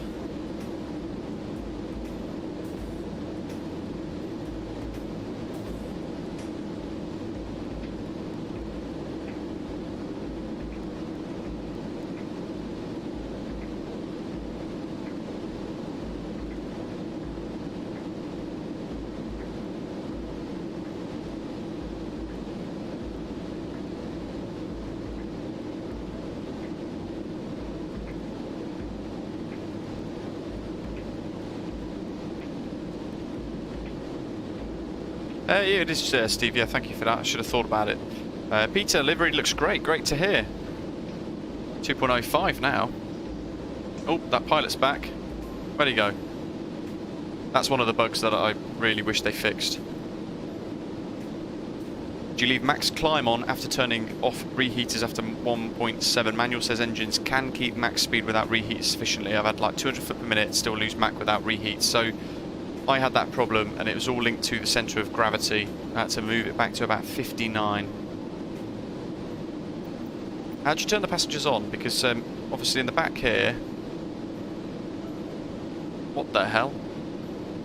Why has that reset itself? Okay, no, there we go. We have got passengers.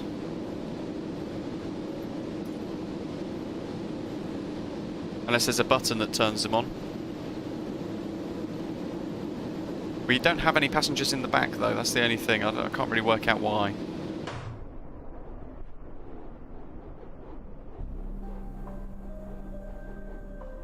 So we are passing an island somewhere. Oh, there it is.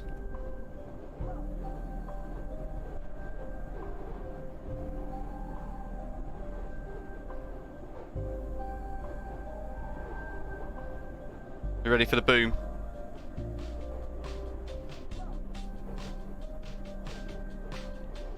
Little switch on the engineer's console. Ah. Get a screenshot. Look at that.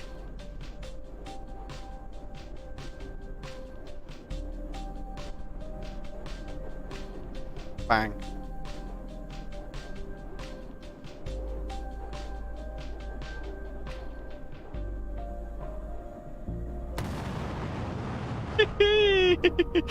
Oh, I love it. It doesn't get boring. Right, let's turn the passengers on. I thought it was linked to the actual weights.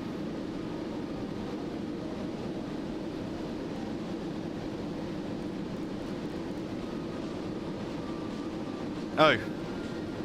Passengers. There we go.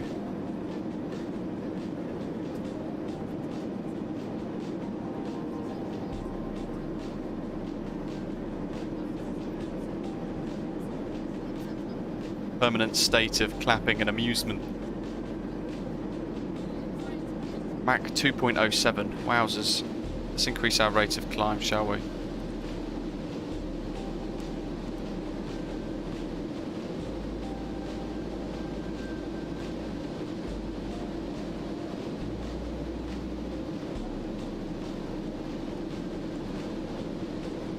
Right, we're definitely getting up to flight level 60 now. Thanks for that, Steve. Didn't realise. Great little tip. I mean, look at the speed of, like, we're passing over the clouds and things at the moment. We're literally rocketing past. Imagine doing this for real. It must have been such a remarkable thing. Dan, yeah, definitely. We need to check out the new Headwind A330 progress, don't we? Our Osprey Airways A330 livery, painted by Tapsy, has now been fixed as well. So it works with the new version, you'll be pleased to know. Jeff, tuned out an hour ago, you were playing with the Sonic Boom. Turned back in an hour later and you're still playing with the Sonic Boom. It doesn't get boring, does it? Mach 2.07, wow. Okay, so how do we select a Mach number to hold, like a Mach hold?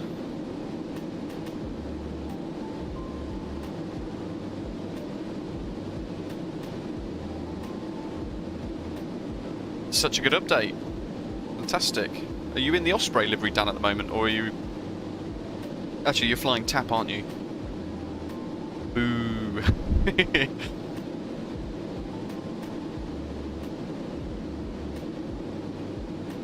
CG's good, so I'm always looking at this as well now. Now that that seems to be one of the keys to flying this bird. Look at that, Mach 2.07. Let's actually look at the digits for the centre of gravity. No, actually that's bang on still, 59.5.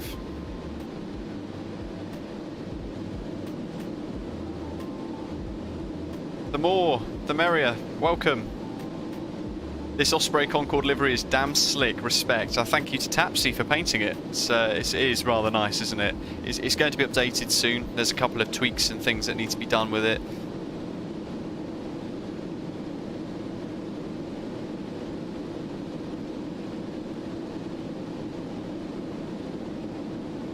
Let's hide that a second.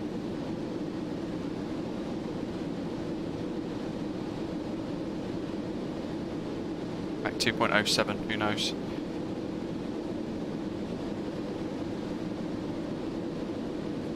Yeah, I think the problem is Mach hold will go back to the last Mach that you've set, perhaps. Maybe it will get stuck at 400 because it can't go above that. Who knows? We'll leave it on full throttle anyway, all the way. Why not?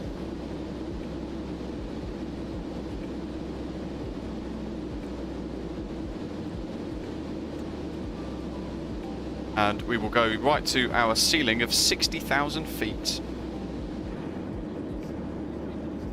And we're doing Mach 2.07. I keep saying point first. It's very rare that you end up actually going above Mach 1.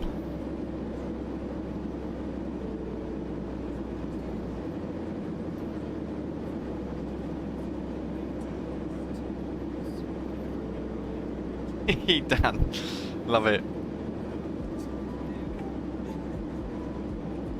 Jeff, yeah, some of the textures are not very nice, are they? Bob is asking, is there a calculation for top of descent, or are you just going to wing it? So there's a couple of tips and tricks, a couple of sticky pad note things inside the aeroplane, inside the cockpit. We will use that basically to try and help us. Apparently time to go is 1 hour 48 minutes.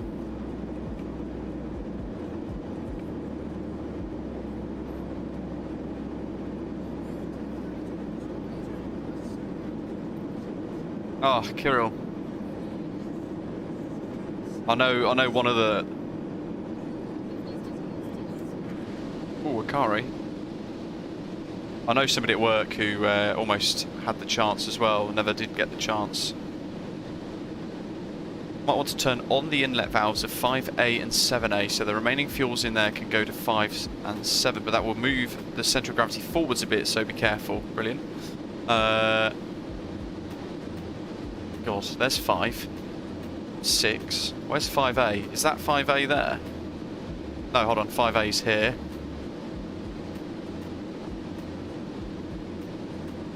How do you move from 5 and 7A then? Is it this? Is it these two here? This is where we now stand here. We stay on this bit again for another 10 minutes trying to work it all out.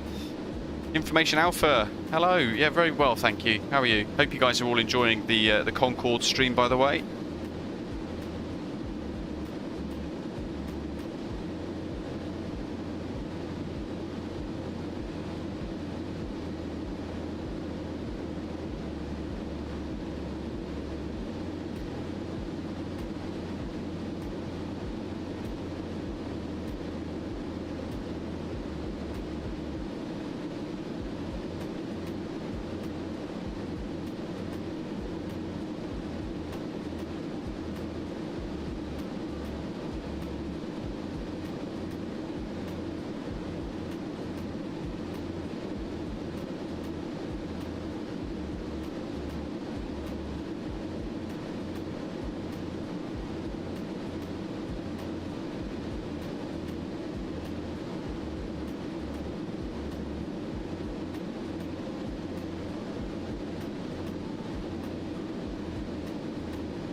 Looking through the manual there, couldn't really work it all out. Shut's saying 5, 7, 5A and 7A look empty. There's still a bit in 5A. There's still a little bit in 10.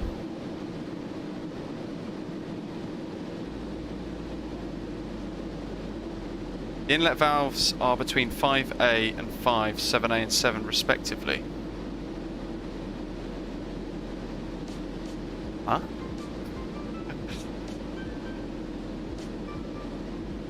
Oh, hold on. This one. And this one, right? So I'll just do that. Oh yeah, there goes the centre of gravity. Let's stick that on rear.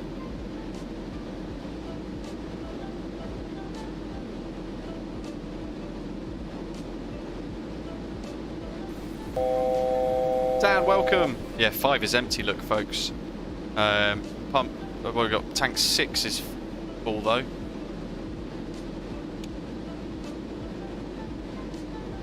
And 8.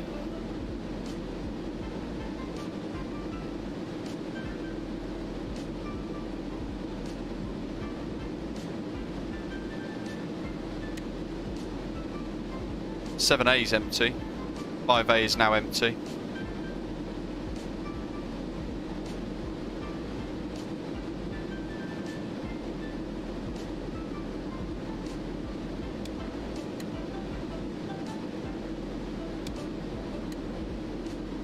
They're definitely empty now, aren't they? Do you have to turn them off? Or is it just automatically done?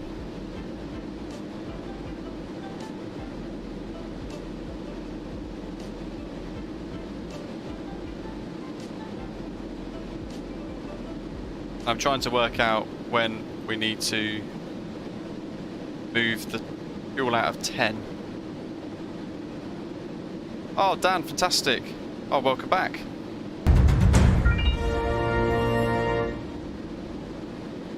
My membership expired, didn't realise.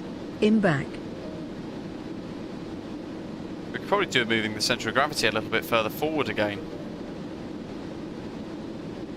Towards sort of 59.5 perhaps. So let's move that on.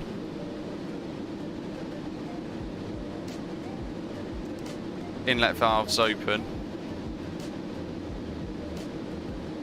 I feel like I'm starting to get the hang of this.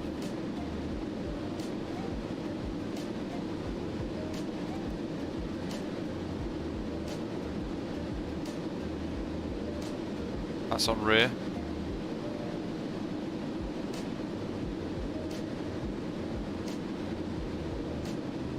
Ian saw Concorde back in the late 80s and 90s when it came to Australia for a flying visit. Then in 2018, the one on display in New York. Very nice.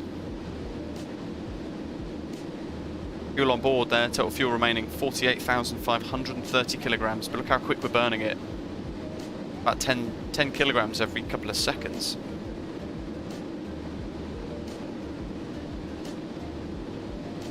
Doctor on board, yeah, the problem is the flight plan hasn't actually correlated into anything similar inside Microsoft Flight Simulator.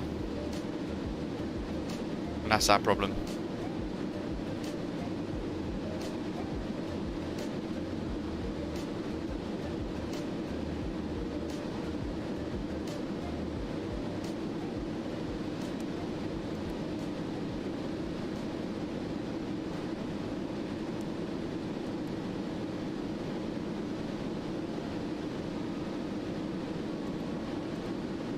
Oh, there we go, inlet valves are open now.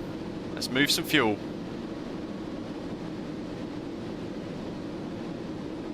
It's so much management involved in this, just trying to work it all out and sort of understand the aeroplane. Those tanks are empty now, 5 and 7. I wonder if I can just leave them on open for a bit longer.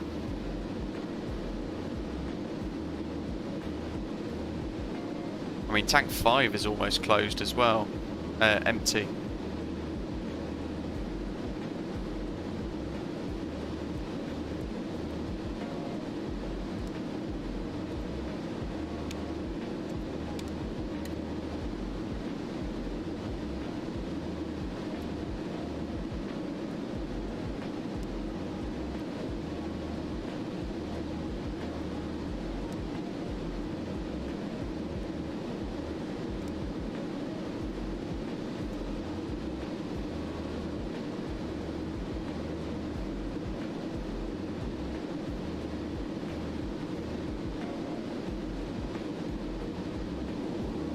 Now, interestingly, I've just suddenly got some intense performance degradation, and we're now suddenly doing 16 frames per second, which is a new one.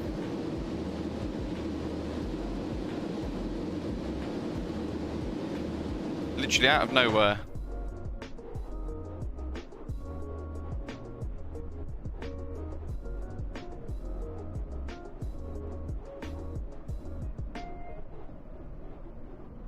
Boom.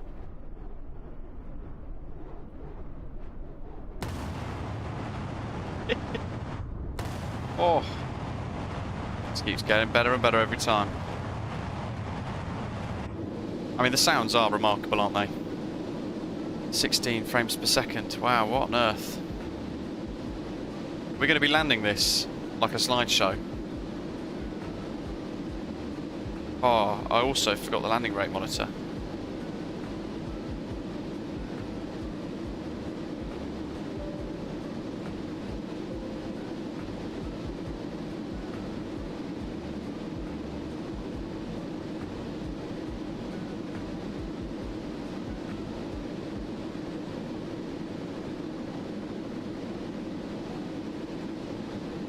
Do I need to do anything else with fuel control? Try to do the EastEnders theme tune with the sonic boom. I'd have to work out what the EastEnders theme tune is. By the way, with all of this set to shut, will it manage its fuel itself between all the tanks? Ben, brakes and reverse thrust. And hopes and prayers and dreams.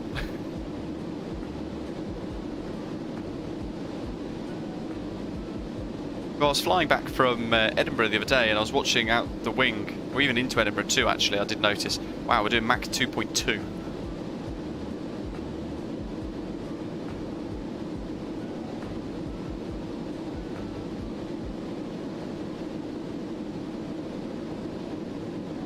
Might as well just carry on doing Mach 2.2. Maybe we're going so fast the sim can't keep up. All of a sudden now we've gone back up to 25 frames per second. That's strange.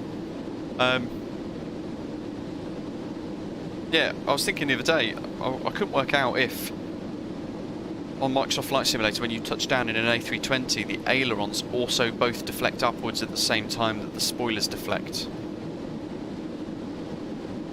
And it's not something I've ever looked out for before, or noticed.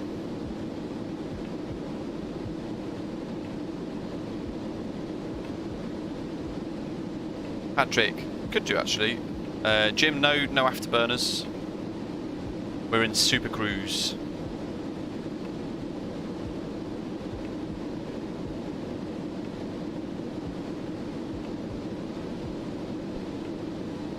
Well, I'm definitely all for using automatic stuff to assist us. Look at the speed. We go back towards that front of the wing so we get a view down.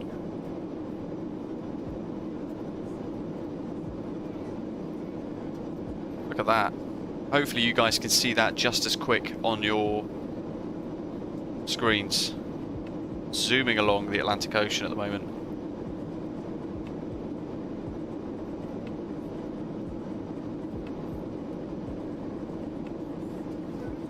Could you imagine doing shared cockpit in this? You could have one person as the flight engineer the whole time.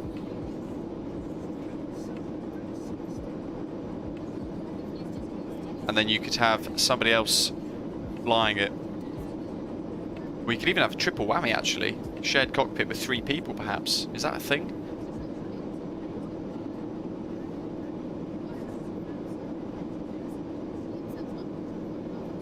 It's definitely the highest I've ever flown inside the sim.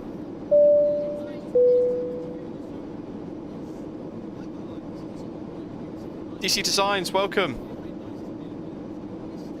Matteo, hey, any good until now? Yeah, you know what? We've been fiddling around, doing a lot of central gravity amendments, tweaks. That took a little while actually.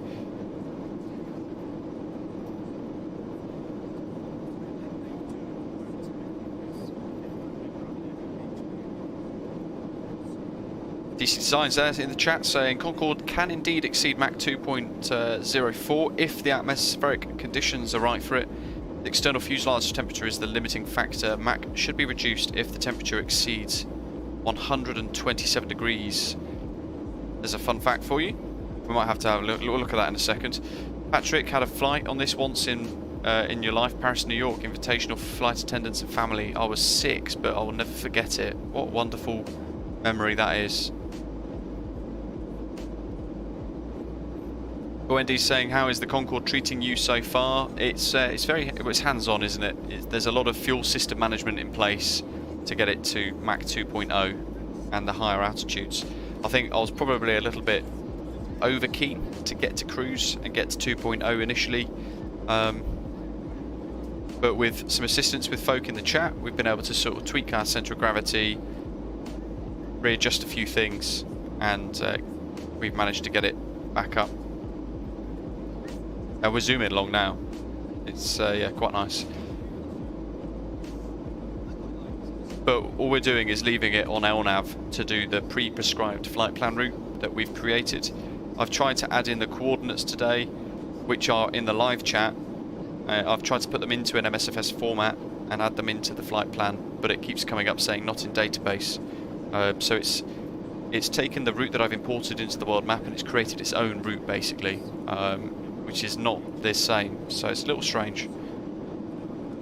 And for that reason, I probably wouldn't want to do this route on VATSIM properly during any events. It's also the reason why I picked Barbados, because everybody's flying to New York at the moment on streams and things. A, Barbados is cool, it's the Caribbean. B, it's a real world route that it operated in the past with British Airways. And C, there's less chance of ATC, he says. I just hope I haven't jinxed that now.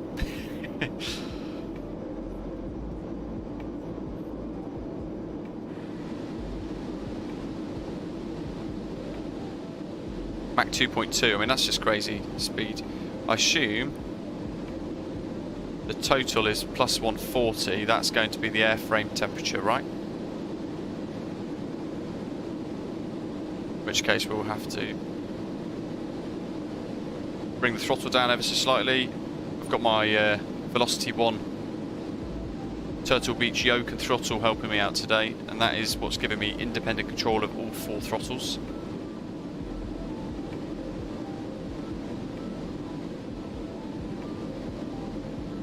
Girl's saying, once you're used to the aircraft, you can try the full manual three-person job. Remember being completely overwhelmed in the PSSS Concorde, making rookie mistakes just because I was overstressed. Interesting. Waffle. Blowing your mind.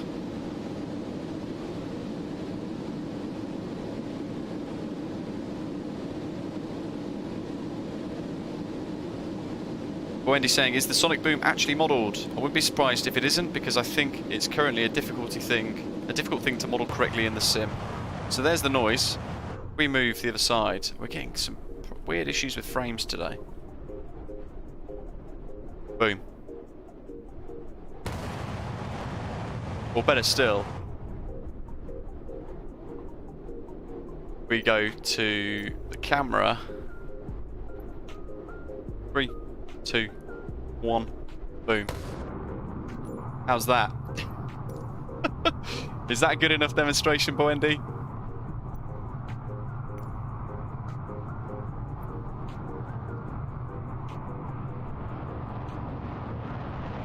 Get back to the aeroplane now. Oh look, we're silent again.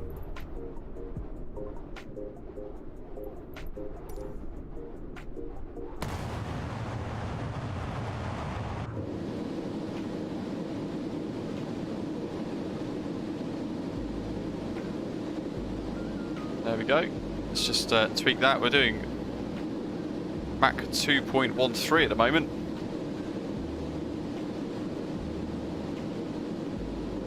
Kevin, hello, welcome. Why isn't your lazy co-pilot helping with all the switches on the fuel panel? He's just sitting there sightseeing a freeloader. Yes, very much so.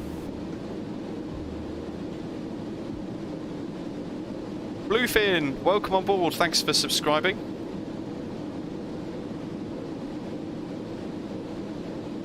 If you set max cruise on the autopilot, it will prevent you from exceeding 127 degrees on the airframe without needing to tweak the speed manually. This is usually in the Mach 2.04 to 2.05 range. Interesting. See, max cruise is there. In fact, max cruise is enabled.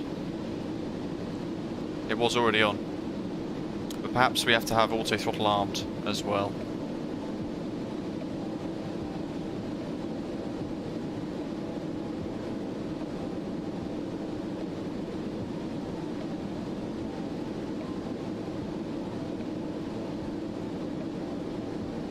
What about the tiny switches next to the 910 inlet valves? What do those do? Are they in the manual? You mean, where are they? These tiny switches, right? I think that's green pump, blue pump, so that's going to be how to actually activate the pumps to feed the fuel between them, if that makes sense. Don't really know how to explain it. I'm still trying to work a lot of it out myself, to be honest. This is the first time doing a proper full flight.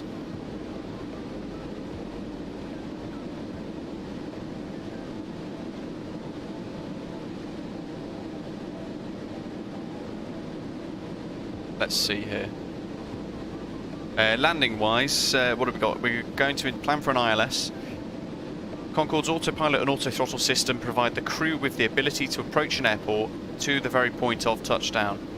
This is achieved in combination with an airport's ILS and provides crucial crew support when landing in 0 to poor visibility, and of course also at night should the need arise. To set the autopilot system up for a successful auto land, we won't do an auto land, we'll try and fly it in. It's imperative in MSFS to intercept the ILS beams as far out from the airport as possible to allow a Concorde to settle in. Input your destination airport. Well, okay, no, that doesn't really make any relevance to today's route. Once the ILS is detected in the HSI, select the glide and land buttons on the AFCS to lock in the autopilot to the ILS signal.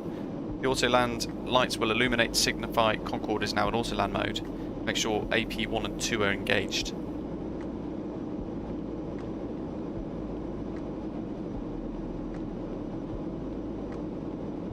Concorde presents a challenge to any pilot when it comes to landing with gear down and the nose and visor fully lowered. The typical approach pitch is 11.5 to 12 degrees. with an airspeed of between 150 to 207 knots depending on the weight at the time. In this phase of flight, electric elevator trim is used alongside the fuel transfer system, and it is advisable to begin lining up to the runway as early as possible post-descent.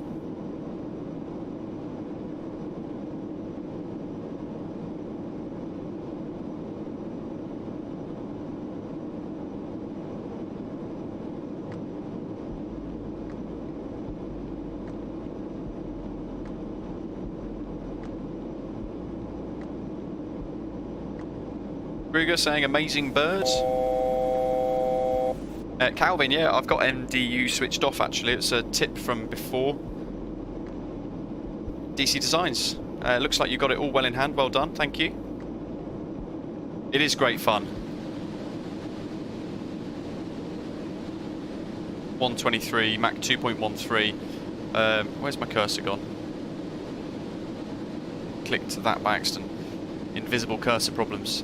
So we've tweaked the throttles, brought them back ever so slightly so that we can maintain a higher Mach still, but we're keeping that sort of airframe temperature below 127. Nice little tip there from DC Designs, thanks for that, appreciate that. Peter saying on Volanta we're level and with distance to go. Bluefin asking, is the plane able to take in oceanic waypoints because it says not in database? Yeah, I keep getting not in database as well. It depends on the waypoints though. Mikhail, fantastic, thank you. Upgrading to silver.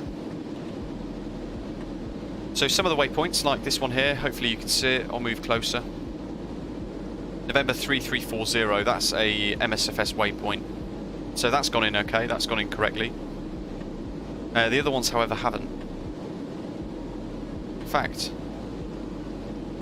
Elixir, and then it's runway 09. Yeah, so we can't see the others. Some of them didn't, and in fact it just created some random ones instead. Fruden, hello again, welcome.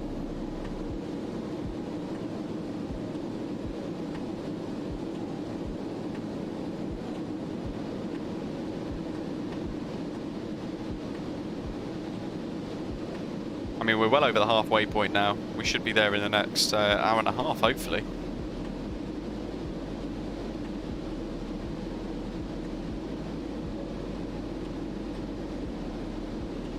There's no star charts into Barbados, so we can either vector ourselves or we can overfly the airfield initially, transition over it, whilst we then configure for a descent. We're expecting ILS runway 09er.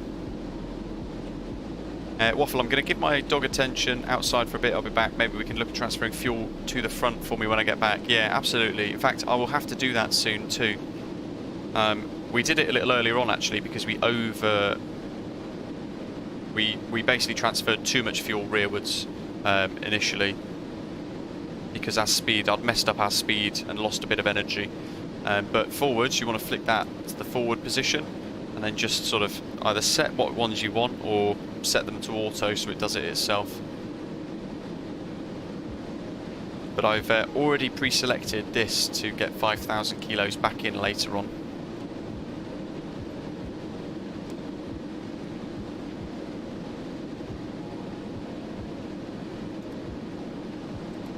Might leave those on auto.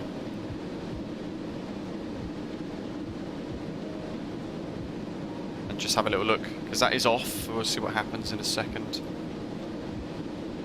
I feel like it should all be on auto still. DC Designs saying hopefully we'll get an INS in there soon once the required gauges are supported in MSFS on console. Well, I mean, part of me really wishes that it was done for PC users. That would certainly increase a lot of the immersion. See, now it's already moving stuff. We don't want that. Let's just shut everything off.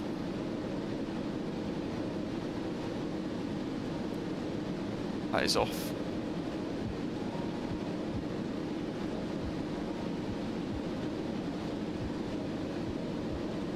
And that's settled at 59.1. Happy days.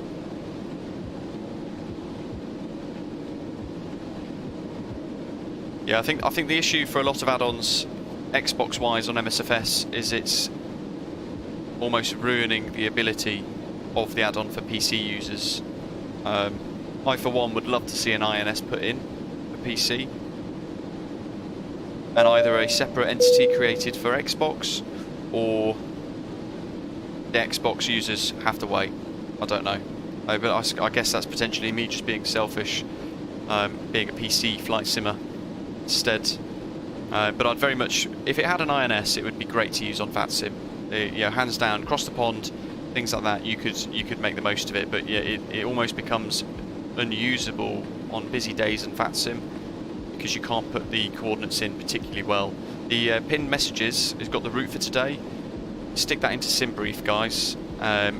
Download the route into an MSFS format via SimBrief, and then load it into the sim, and you'll see what I mean. It doesn't allow a lot of them, and when you try to input it in, like somebody was mentioning earlier on further up, Bluefin I think, we say you get that it's not in database all the time.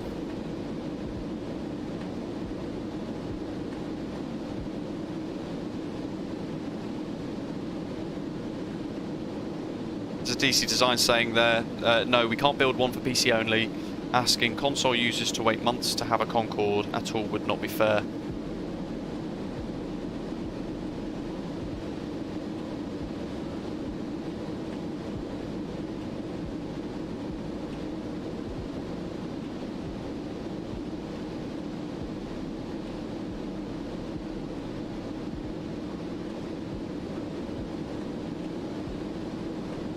Jeff, no, I'm not either. You can't get the same sim experience on an Xbox.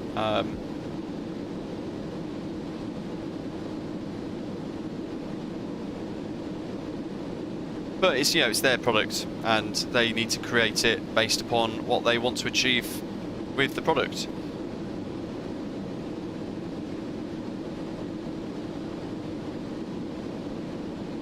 But an INS would be good. It kind of does ruin the experience a little bit, having such a limited lockdown FMC or FMS.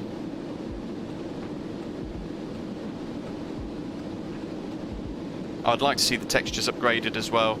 I think they're quite... Some of these aren't particularly nice to look at, but we pointed out earlier on, they could do with a bit of an upgrade. Rude and bad tough room. It's great DC Designs has joined us in the chat today. It is really good to hear from them. They've not sent me a copy, by the way. It is literally, I've purchased it myself to sort of experience it in the sim. It's Concorde after all, isn't it? And it is great fun. The sonic boom, how many times have we played with that so far, just to hear the boom by moving the camera around? It's fantastic, it's good fun. But the FMS does limit it to what it can do, and it's a real shame.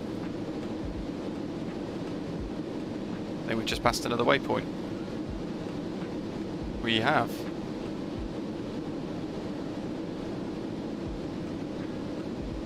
There we go. Ian, hello. Gonna have to catch the rest of the stream tomorrow. Time to hit the hay down under. Yeah, have a good night. Thanks for tuning in so late for you over in Australia. Tomorrow we're back in the A32NX as well. We are in the Far East.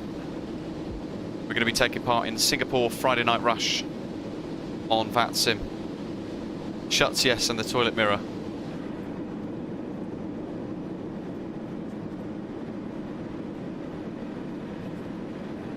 I don't know.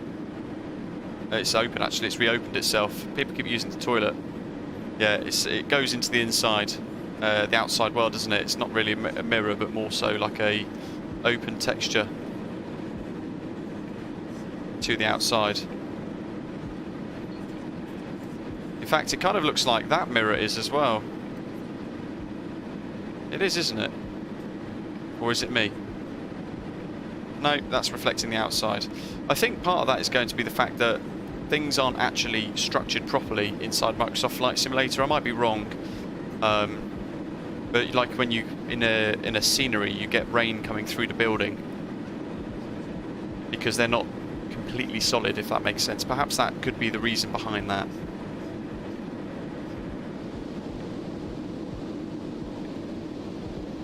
.16, 129 with overheating again. Jeff, I have indeed, yes. Jeff, by the way, folks, runs a workshop called VATSIM. And those of you on my Instagram, and Facebook in fact as well, because it ended up on the Facebook story too, you'd see a picture of an autopilot panel with things lit up, like altitude readouts and all that, a physical panel that's stuck to the top of my Turtle Beach Velocity 1 flight yoke, because it's got this sort of big panel at the back. And yeah, there's a video coming next week showing you guys what it is, what it's all about, and how it works as well.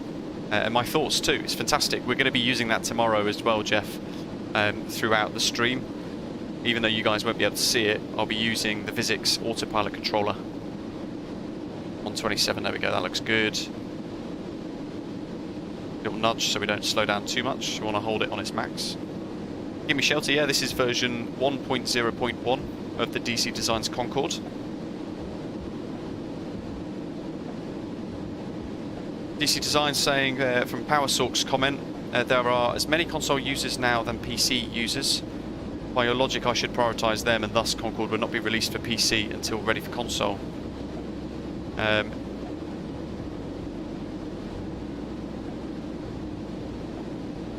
mean, there are some developers, or some developers that are creating add-ons for PC only, and they're a very different product, I guess. PMDG 737 as an example. The Just Flight 146 won't be available on Xbox, at least for the time being. But each developer does their own thing. It's their own development progress, their own development projects, and they've got their own goals in mind as well. It's fantastic that we have a Concorde inside Flight Sim at this level already. To be totally honest with you guys, and I am enjoying it. Francis, good morning. Good morning, British Av Geek. Great to see you doing a flight to my homeland, Barbados. Would like to be around for the landing, but have to go get ready for work at Gradley Adams International Airport. Awesome. You'll have to wave us in. Hopefully you'll hear the roar as we get a bit closer.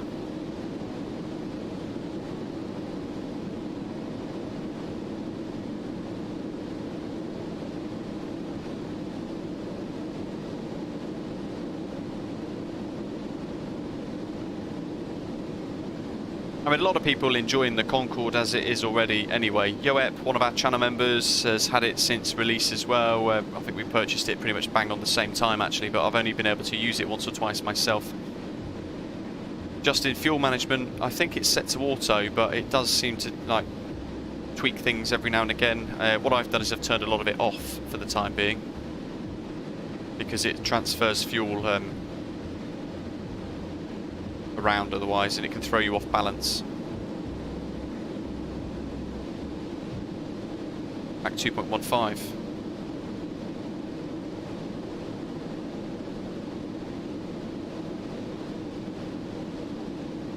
I mean, I'm not still entirely sure how the auto crossfeed stuff works with tweaking the fuel and things like that. By the way, if you guys do want to get the Osprey DC Designs Concorde livery, it's available on our website. It's beautiful, right? There you go, Yoep. Can confirm, I love flying it. It is good fun. It is good fun. I still, in fact, DC Designs, while you're here, are you aware of an issue with the rudder pedals not actually working? Like the rudder's not animated or moving? We had that problem. I've had it on about 4 out of 5 flights now, including today on departure. We had no rudder animation whatsoever.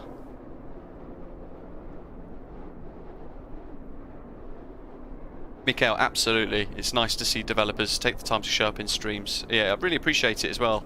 Answering questions, also sort of like, you know, dealing with some of the criticism too. That's just as important.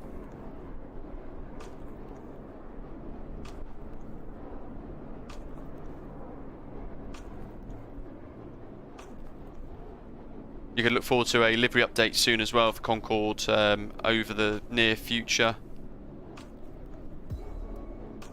A couple of things that need to be tweaked and fixed with the livery. Bang. Sonic boom.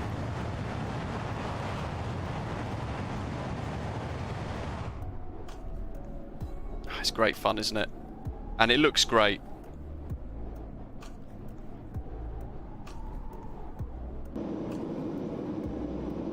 Have they fixed the W missing on the keypad? What do you mean? Oh, on the FMS? I don't know. Let's have a look. I've got 15 screenshots to upload. Wow.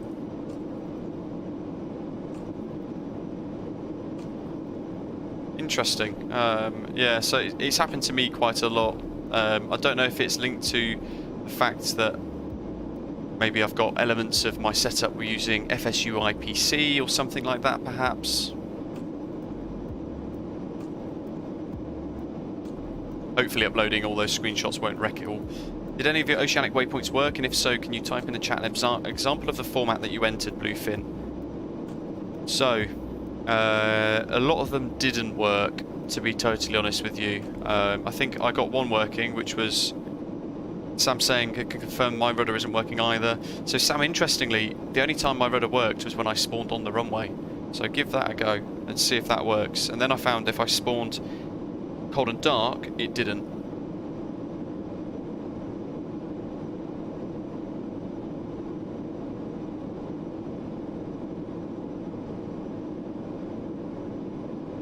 I think that's one of the waypoints that worked. Yoep's saying, I myself has had the engine flame out issue twice. From what I can guesstimate, it could be if you pull power too quickly to idle, they stop. Shuts enjoys managing all the fuel transfer, adds to the immersion. Yeah, I mean, that's one of the biggest things I don't really understand enough about at the moment.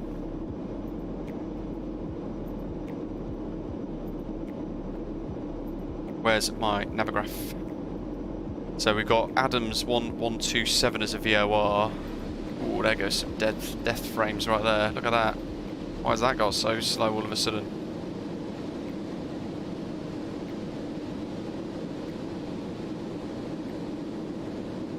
One 101.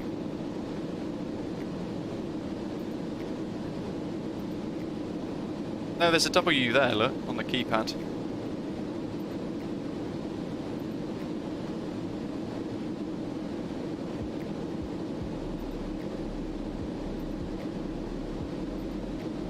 One 127.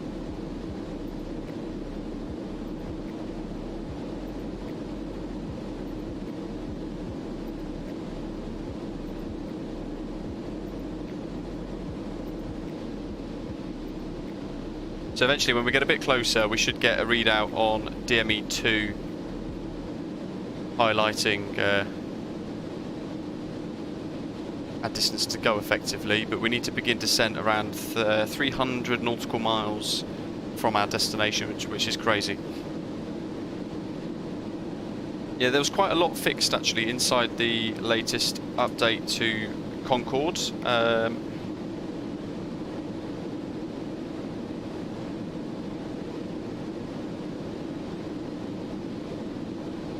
Let's see, just trying to find it in the forums.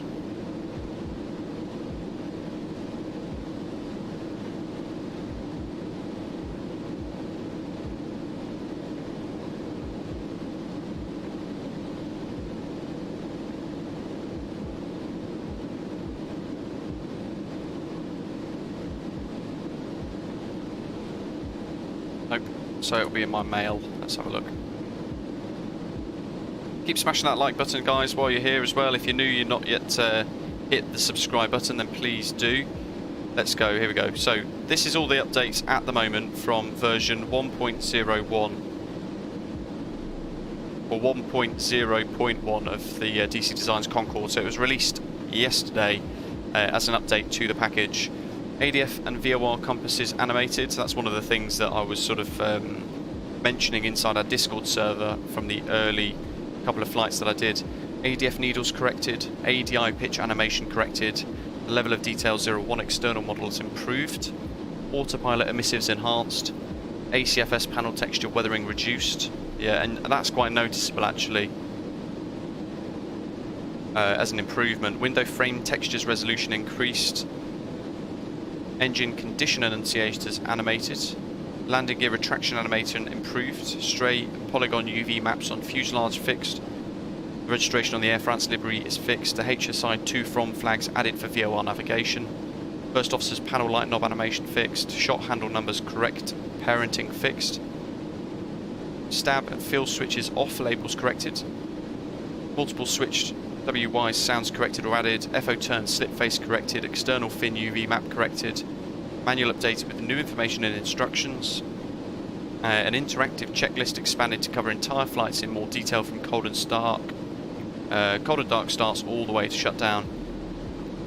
Checklist EPU switch erroneous position corrected. Multiple switch button interactive camera IDs added. Multiple MI indications for open shut inline added. Further refinements to the flight model, engines and other files. And apron.flight file modified and improved to enhance the cold and dark start procedures. So all of that in just that slight update that they released the other day, which is very good. Yeah, exactly. And that I can see is one of the big reasons why it was released for PC in this state minus an INS, but also then with the focus of it being able to be released for Concorde users or people that wanted Concorde on Xbox too. So yeah, it's great that we can all enjoy the experience. It is a unique aeroplane after all, isn't it? It's a very unique aircraft, very niche, and it's great fun. I am absolutely enjoying it. It's got its quirks, it's got its issues, sure. There's things that I've mentioned a few times throughout today's flight that I would like to see improved, but in time I'm sure that will come.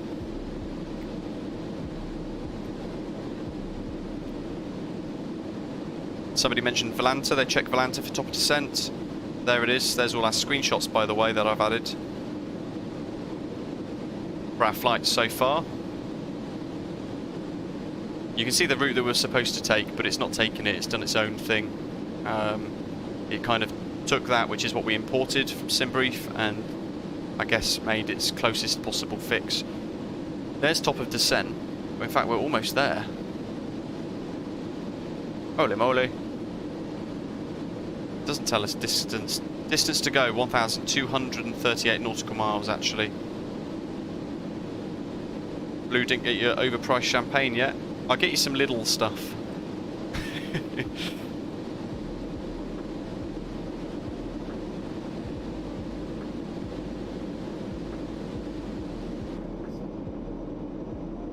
Let's get back towards the front of the engines, shall we? Or the wing, that delta wing. It is such an iconic aircraft. It is nice to see inside the sim. And it, it's $29.99, so the price I think is quite reasonable for what you get. It's very enjoyable. You could have hours and hours of fun with just hearing the sonic boom, and I don't think it would ever get boring. And then when you get a view like this, and you're looking at the curvature of the Earth, you're looking at the clouds below, just zoom past. It's a unique experience. I remember having, was it Flight Sim 2002? That's what I, originally, that was the first Flight Sim I had, from memory. No, I had FS98 as well, I think. But FS 2002 had a Concorde in it. And I remember blasting off out of Meigs Field with the Concorde, the default one. And I'd zoom about ever so slightly, and I'd go and smash it down at O'Hare.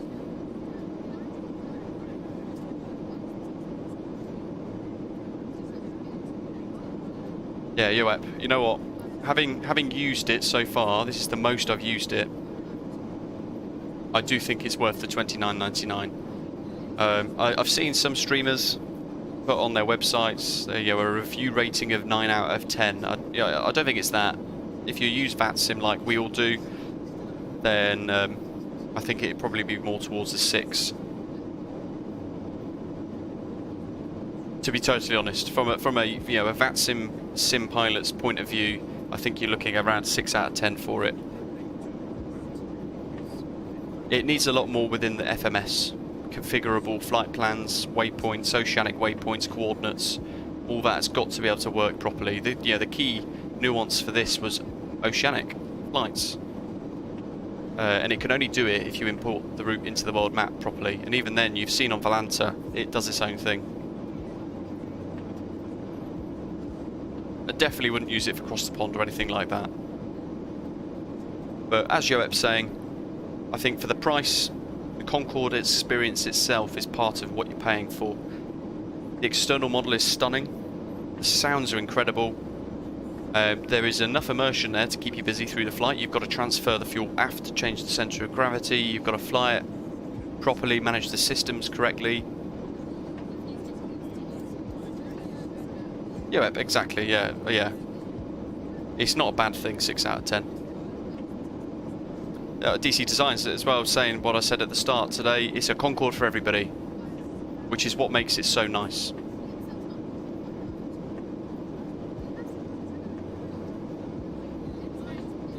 And in no other aircraft, airliner-wise, can you get anything like this. We're zooming along the Atlantic Ocean at over 1,000 knots. Mach 2.0 at 60,000 feet. We're getting the curvature of the Earth in the sim, which is the first time I've seen it because of this aircraft add-on being released. And it's that experience that then also, you put that inside Microsoft Flight Simulator, this DC Designs Concorde inside Microsoft Flight Simulator, and it's sort of unlocking this different world, this additional world within the sim. And for $29.99 GBP, I think that's remarkably good. I think it's very good.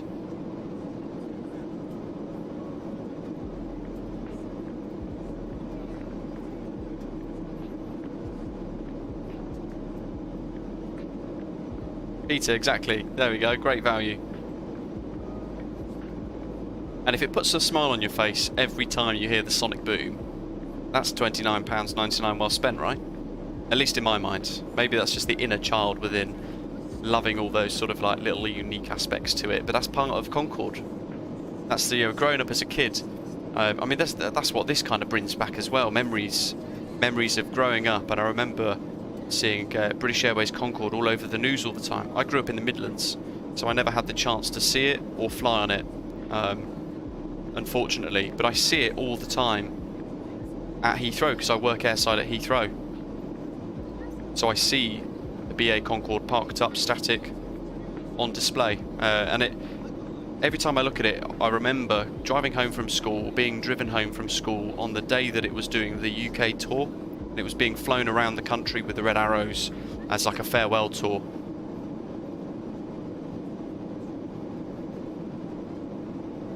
And I remember looking up and seeing it fly over my home city. And I mean, that was well over 10-15 years ago now, yet I still remember it so vividly. So to now be able to, $27.99, have a Concorde inside Microsoft Flight Simulator that then does this.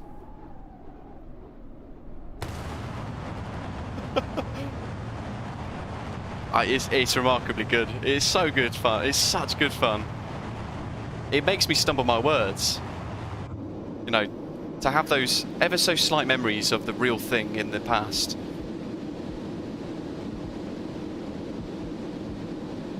David, they only ever saw it taking off from Heathrow, but the noise was wondrous, only beaten by the lightning of the Vulcan. Yeah, and you know what? I've seen the Vulcan fly, and I've heard the roar of its engines, to the point where it actually shook the ground. The Vulcan's an incredible aeroplane, remarkably beautiful thing. Airframe's getting a bit hot. It just never gets old, Joep. Exactly. You know, it is this experience that you're purchasing with this add-on. It's pretty, you know, for those of us old enough to remember it flying and having seen it at least once in your lifetime, bringing back those memories inside a flight simulator is what flight sim is all about. Yes, you probably wouldn't use this on VATSIM all the time. We've taken a risk by flying it today on VATSIM. But I am absolutely loving it. Like DC Design said, it's the Concorde for everybody. But for those of us who remember, you know, have got memories of Concorde from yesteryear, inside a simulator like Microsoft Flight Simulator, it's beautiful.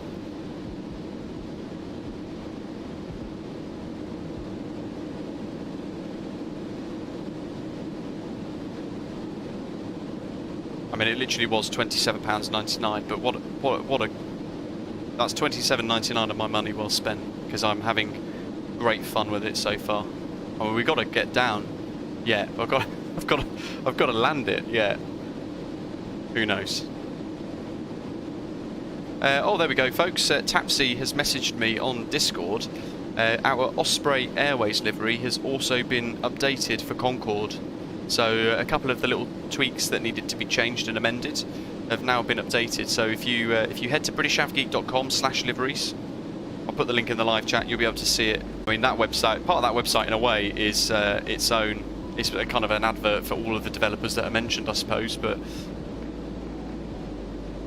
enjoy. For those of you who have got the DC Designs Concorde, you can enjoy our new livery, which has now been freshly updated. Thanks, Tapsy, if you're still watching. Island Control, DC Designs, one of your recent statements was, it is an old aeroplane, so the aesthetics are of that time. We've seen the BAE 146 recently demonstrated. Yeah, in fact, we've done a couple of live streams with the new 146 Professional from Just Flight. But yeah, beautiful, isn't it? Muduba, hello, are you in Heathrow? I'm going there tomorrow. No, sadly not. No, I'm off work until Sunday. Mach 2.11, 125 degrees. What's our centre of gravity like, actually? That's looking okay as well, that's in the limits. Was all the interior created new for Microsoft Flight Simulator? So, the only interior that you've got is this. Now, I don't know what the earlier products were like.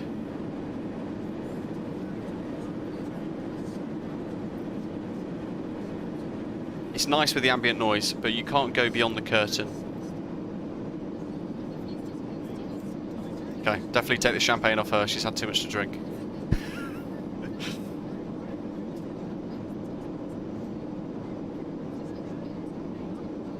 Yeah, you can't get beyond there, because, you know, we've got that cabin there to enjoy. We don't need an entirety of a cabin, I guess.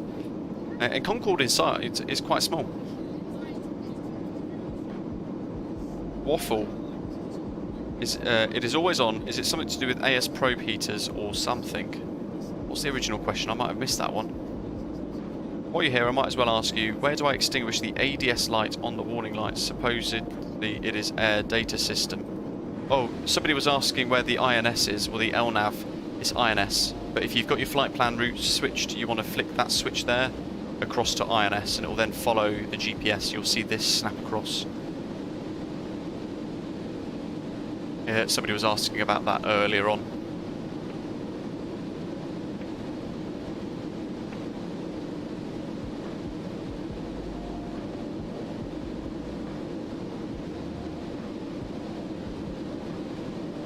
Oh, I got the ADS as well.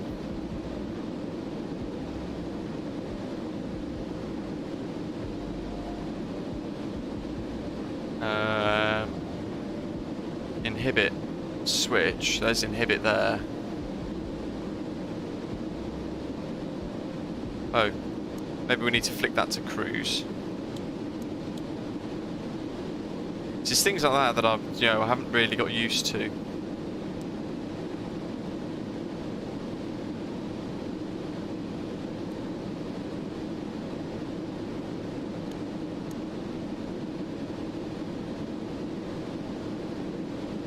Make sure we haven't broke anything. Osprey Airways, everything's platinum coated, Yoep.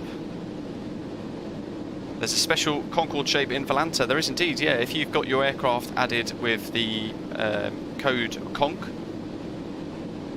There you go, hopefully you can see it on the screens. Little Concorde.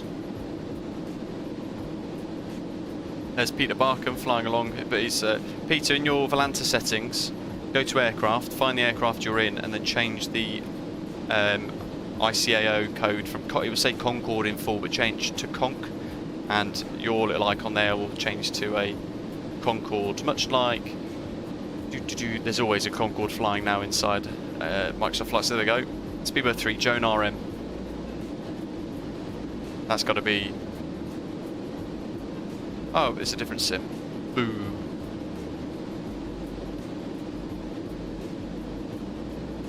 There's another Concorde.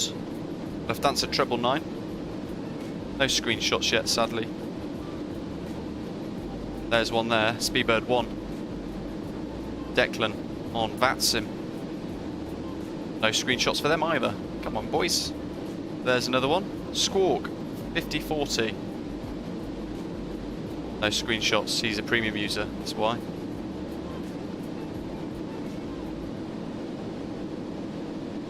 It does make it easy to spot, doesn't it? EFD with some screenshots, no screenshots. Oh, look at that BOAC livery that he's got there. Posh.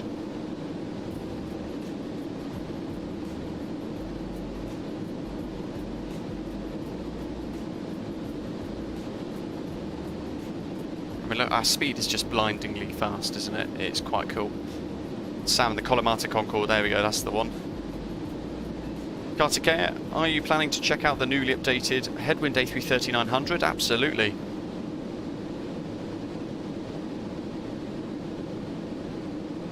Jason's asking, is this VATSIM ready? So, it's a big question I've been asked a lot actually. It depends what you're going to use it for on VATSIM. So for a flight like ours today, with no ATC at Heathrow, yeah, you can get away with it.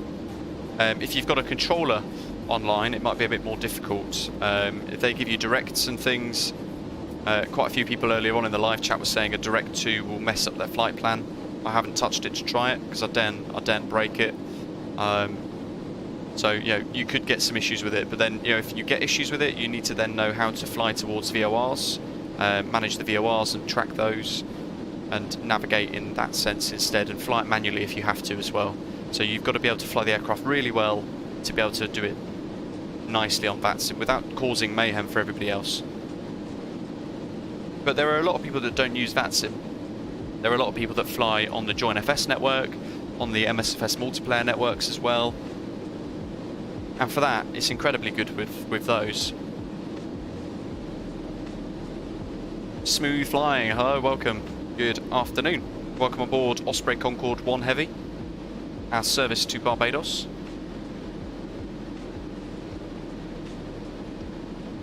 How are we doing on fuel? Loads of fuel.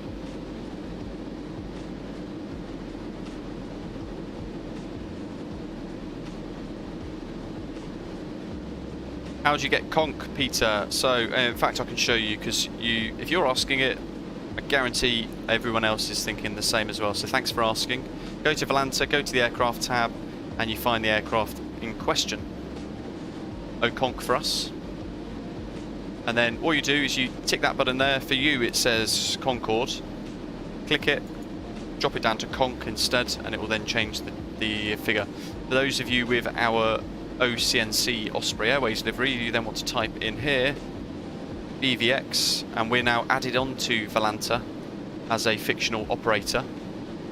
But to see that, you might need to activate the fictional operators, fictional airliners option inside the settings within Volanta as well. So if you don't see it, you just need to tick a box inside Volanta's settings options.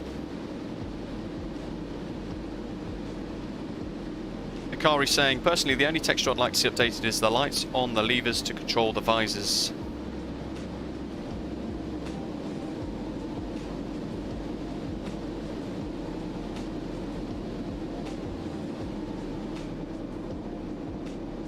Look at that. She's a beauty.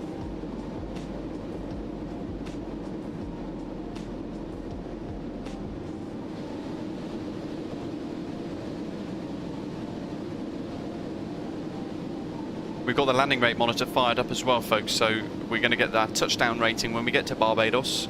It will pop up on the screen for us as well, so we'll see how buttery smooth I can get this beast on the ground. Probably not very smooth, but I'll give it my best shot.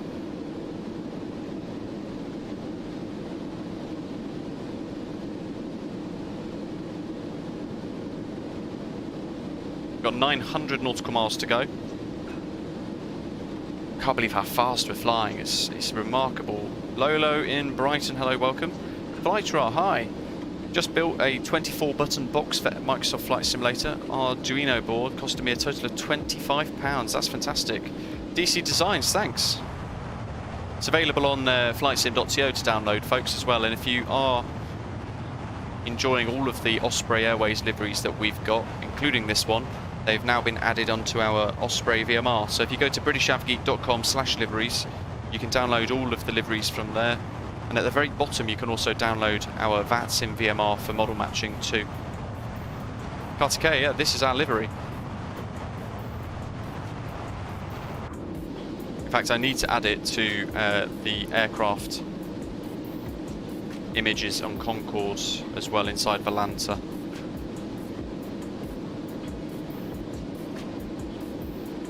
What are we today? We're the 7th of April. Concorde Day. It's such fun to fly. I could definitely recommend it. It's got to be something to enjoy.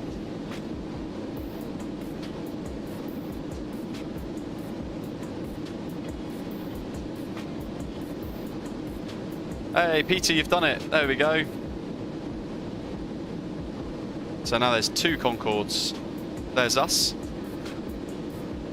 And there's Peter.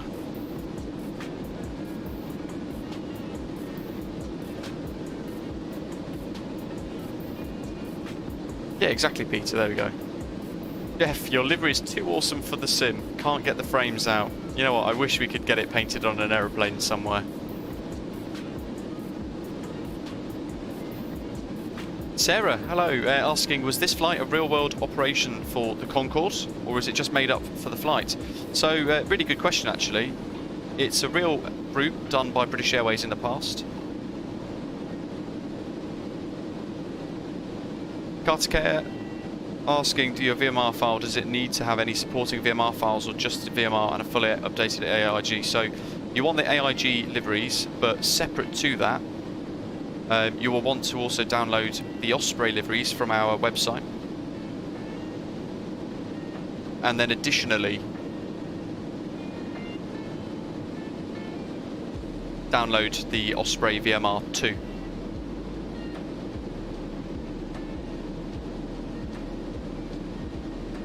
So the real world call sign for this, I'm just trying to drag it out now and find it for you guys.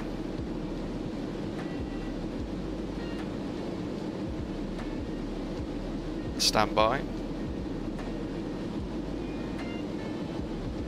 There we go. So the real call sign was Speedbird Concorde 273 Heavy, or BAW 273 for the ICAO code.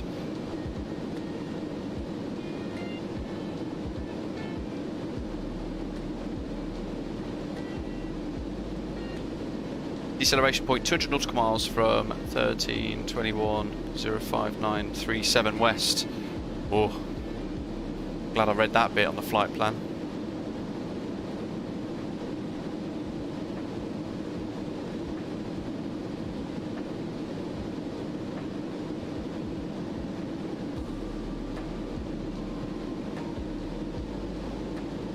Okay, so what's 300 miles between those? Is Navigraph worth it smooth flying? Absolutely. Yeah, it adds a whole new dimension of additional stuff to the flight sim.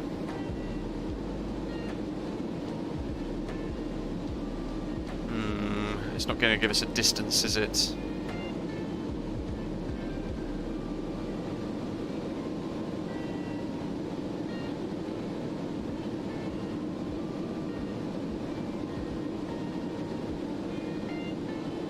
I wish we knew the distance to go.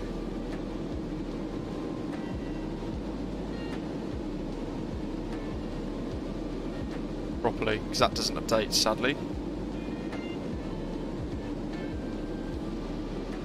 Speed's still good, 120 degrees.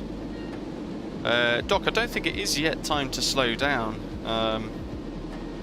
It's hard to work it out, to be honest, without having like distances to go and things clearly visible for us. Descent 100 nautical miles from DME at 20,000 feet.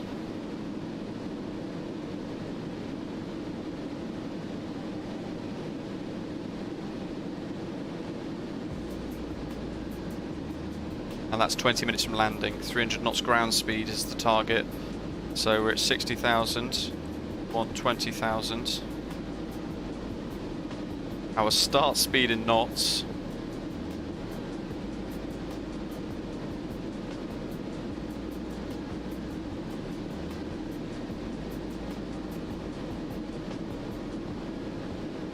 We need, yeah, about 200 nautical miles. 126 nautical miles actually, so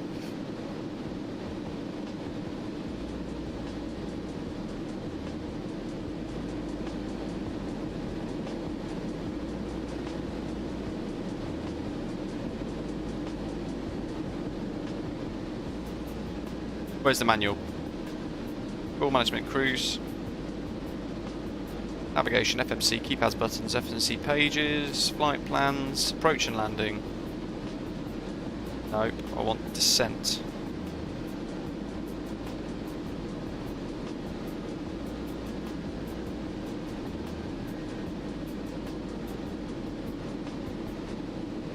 Okay, here we go, descent. At a distance from destination of around 600 nautical miles, the crew should begin preparation for descent and landing. Concorde will be covering ground at 1,100 nautical miles per hour, or around 18 nautical miles per minute. So at that velocity, she is less than 30 minutes away. Prepare by inputting the navigational data into the nav box. Input the ILS frequency first, then switch the frequency and input the VOR DME frequency, which will be the first you can detect.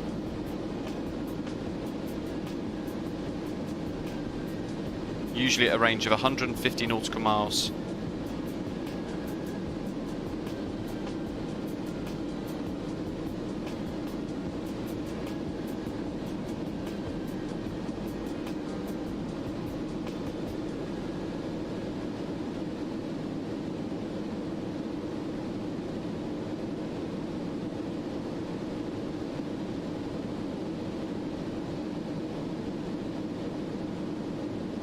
I think we want to switch that one.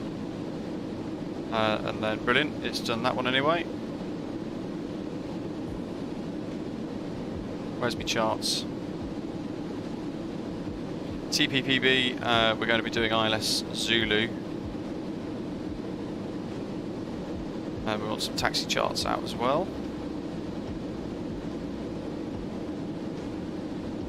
1101.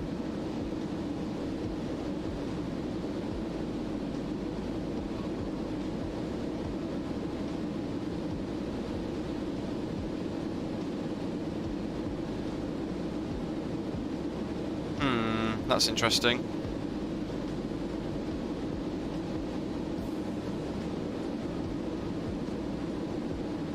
One 127. No. 110.1. Okay, we've got it now. This kind of works the opposite way to what you expect. UR course 091.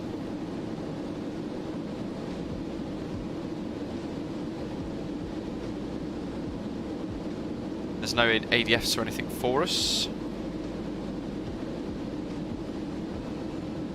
Okay.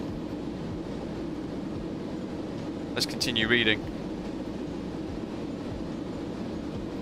At a range from the destination of around 200 nautical miles, Concorde has reached her time of descent. At Mach 2, Concorde is now within 10 minutes, and there has to be a fair amount of slowing down done in order to bring Concorde into land, as things happen very quickly now. Begin by reducing the Mach setting in the AFCS to Mach 1.5. As Concorde slows, start with a rate of descent of around 2,000 foot per minute, heading for flight level 360. As Concorde begins to descend, keep an eye on the centre of gravity limiters and the cog balance, keeping Concorde in trim as you descend back through the high drag envelope below Mach 1.5 and into the denser air of the stratosphere. At Mach 1.5, retard the throttles, and you can refer now to indicated airspeed. Maintain around 350 knots indicated. This will cause Concorde to pitch nose low with descent rates of around 4,000 to 5,000 foot per minute. At flight level 360, retard throttles to idle power, and descent rate can now increase to as much as 8,000 foot per minute.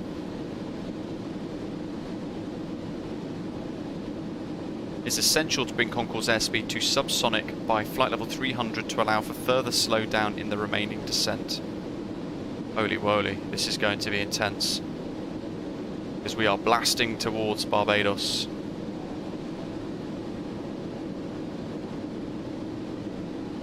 DC Designs, yeah.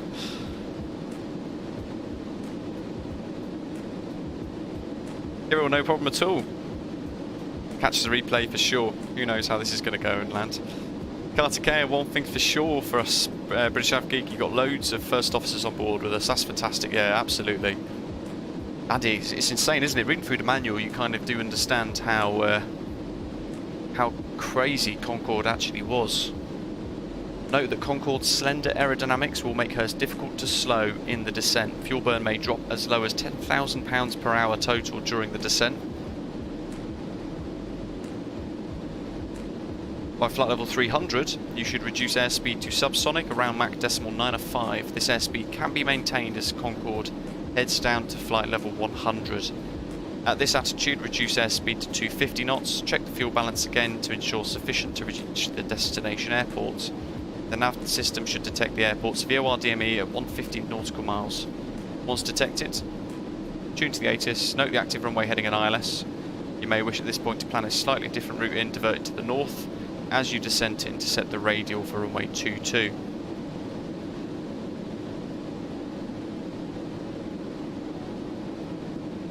Wowzers. This is going to happen so fast. I feel like I'm going to lose track of the manual very quickly as well. Dirty 2, no, it does have a an FMC.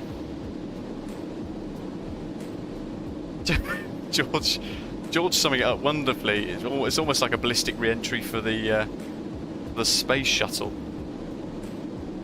What do we want? We want METAR, TBPB. Winds are 110 degrees at 17 knots. I'm going to put this in now, actually. QNH 1015. Temperature is a balmy 30 degrees, which makes it more difficult to perform. 110 over 17.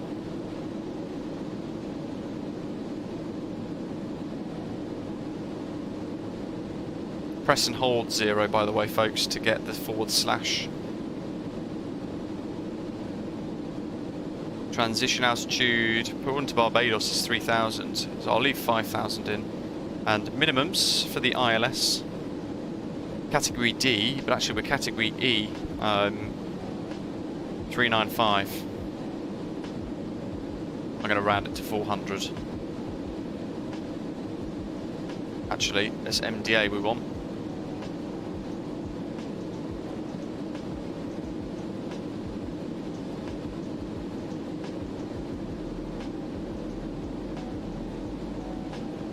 Which is 230. It's given us an approach speed of 268 knots and a landing speed of 263 knots. Wow, that's insane. Blue, am I nervous yet? Absolutely. Yeah, can you tell? Reading through the manual with intense dread. Hey, it's going to be good. You guys are going to enjoy it anyway, I hope. Watching me grip on for dear life.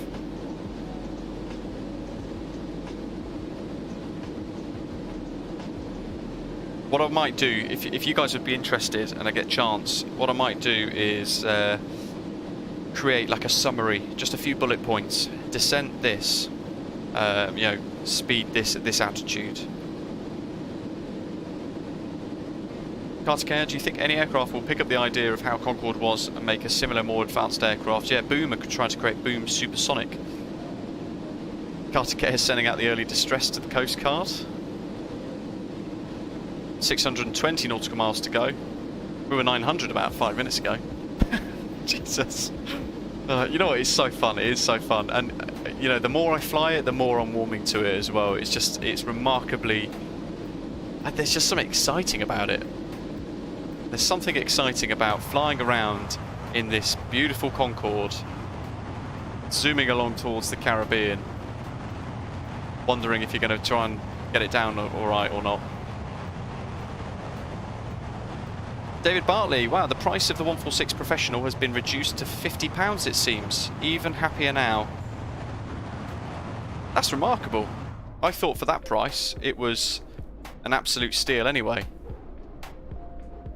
Sonic boom, right, Jeff? Why not? Boom.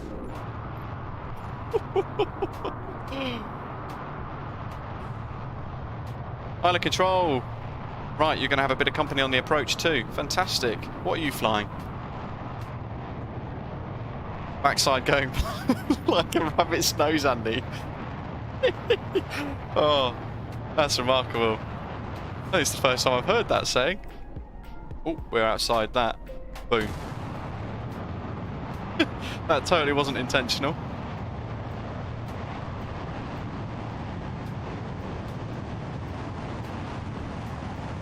Waffle, you've got this. You've got this. We're going to have to plan our next flight out in the 146 Professional preview soon as well. Next week, maybe. I know Just Flight at the moment are working hard at adding in the FMC into the aircraft. In line with the CRJ, I think the 146 is likely to become my favourite as like a joint first. It is such good fun to fly. 146 release around the 25th of April too. Exciting. Can we see the lady in 4 Bravo again one last time? She's been stopped serving alcohol, so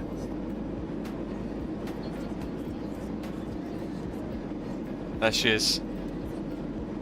You see, if she had any idea what my ability was like, her face would be more like that guy, with this sort of slight amusement but intense concern about what's to happen next.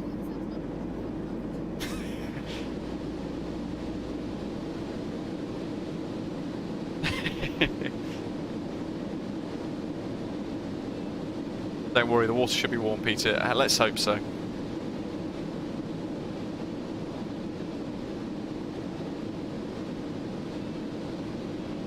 Have I missed something here? I've got those 3 illuminated and I've got electric pressure looks like it's on as well.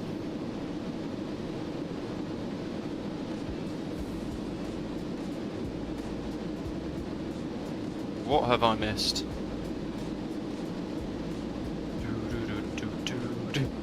Well, Andy, I hope so.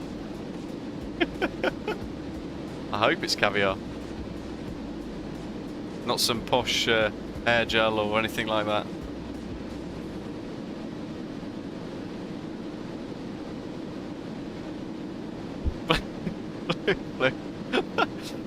Great to hear. Right, so we're going to have to think about transferring the fuel back forwards. Earlier on in the manual, it mentioned the fuel selector switch needs to go. You've transferred 5,000 out. You need to transfer 5,000 back.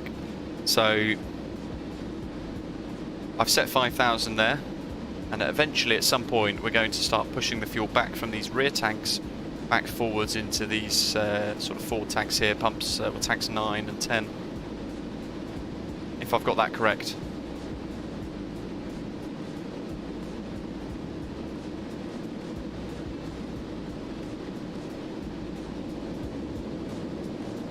Are they all off?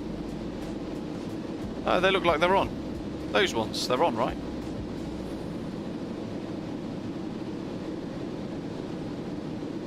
That's on, right?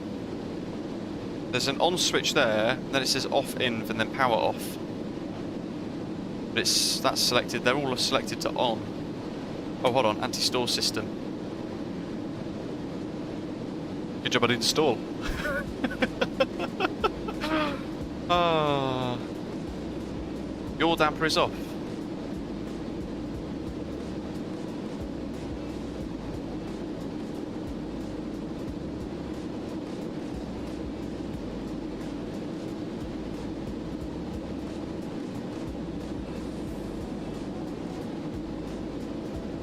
Oh, you mean all of... Oh, you mean the actual flaps? Oh my god. Where's the cursor gone, Microsoft Flight Simulator? Like these?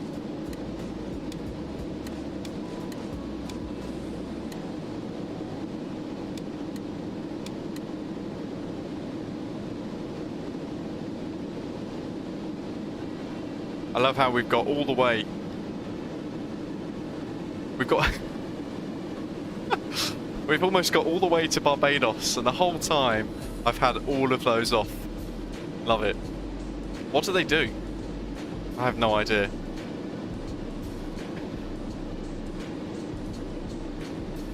Thanks, guys. Glad you guys know how to fly this more than I do. We'd have had a 5-hour journey otherwise.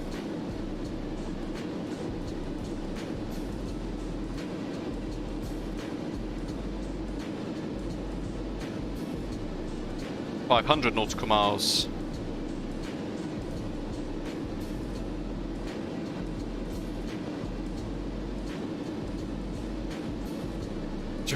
George, me too. It's great fun though. Mach 215, 125, still at 60,000 feet. That's so cool. QNH Barbados was 1015 and a slight crosswind for us.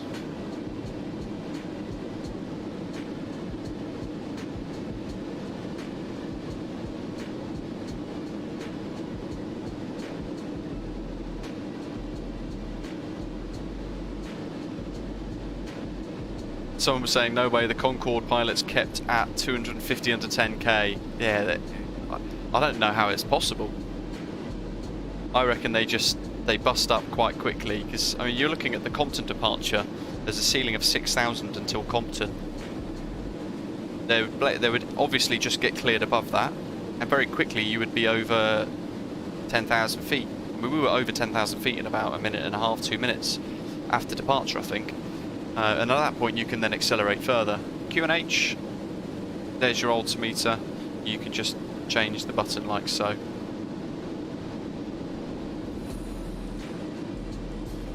Takeoff, can we get a boom? Why not? Frames are killing though. Don't know why the frames are dying today. Bit odd.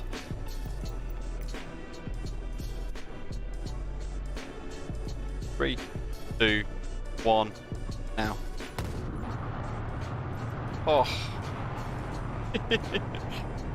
This distance to next VOR show, or well, the waypoint, as this doesn't have INS or Civet.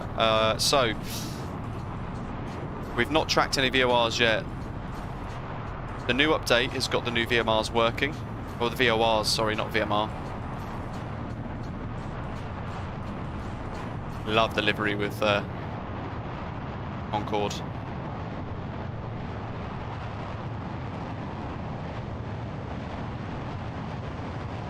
If I had £1 for every time I'm going to do that, I'd be a very rich man.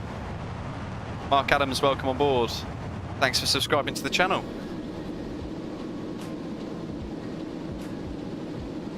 Where's our centre of gravity? That looks like it's dropped. Oh, it's still inside the limits. We're burning fuel, so the centre of gravity will change over time, but that explains why the aircraft is ever so slowly beginning to pitch up.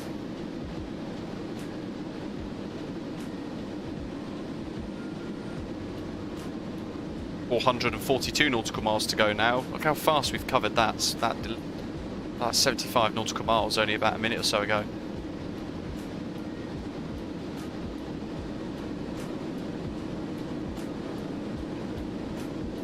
Distance to go. The waypoints shows in HSI below miles.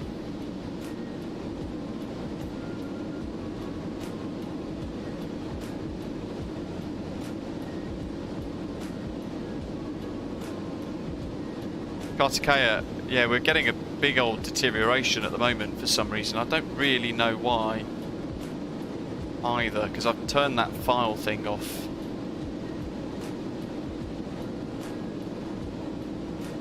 Hello Fisk, hello, welcome.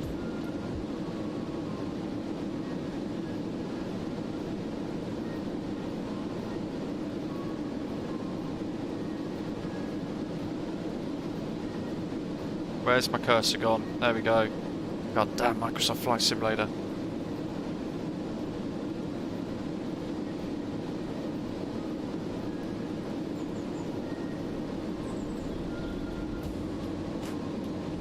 We'll have to leave that open in a bit.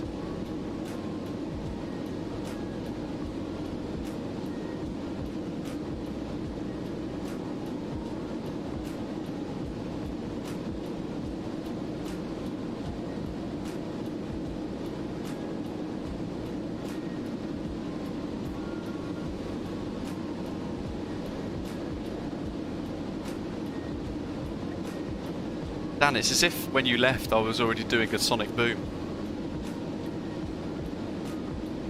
400 nautical miles. Only 7 frames per second apparently, bizarrely. You can kind of see out of the window, it's a bit of a slideshow. That's really annoying. Maybe external view will fix it. What are the things that fix... there goes another sonic boom. Yeah, I just don't understand this simulator sometimes. No pop-outs. We did do a pop-out earlier with the camera at the beginning. I mean, I can't even go back in the cockpit now. There we go.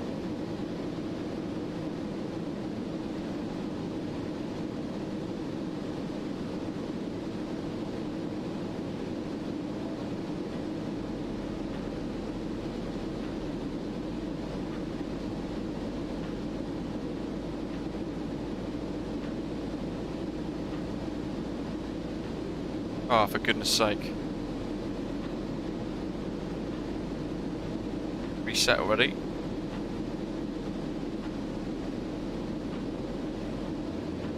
Looks like the 2 to 3 hour bug, indeed. But why? Because we've done the all that troubleshooting we did a little while ago with Ashley helping out fix a lot of the problems. We tweaked that file that was inside the actual sim config settings, but it kind of cleared everything. The only other thing I can think of is the live weather bug coming back again to haunt us.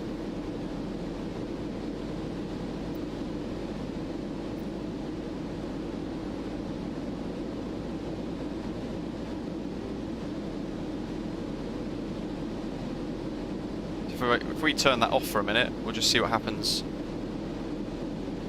It lets me turn it off.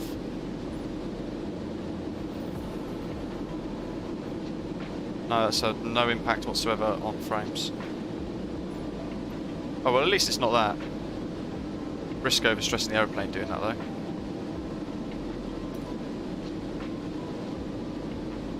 Lower your graphics to medium. How do you do that though in flight without cutting everything off?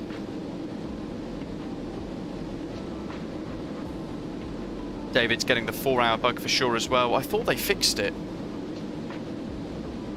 I really thought Asobo had sorted it out in the last update.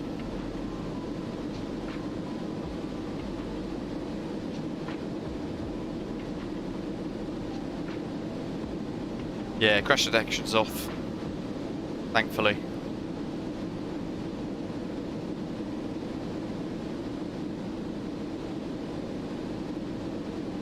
Five frames per second, what a joke. This is the sort of stuff that just makes me angry inside the flight sim.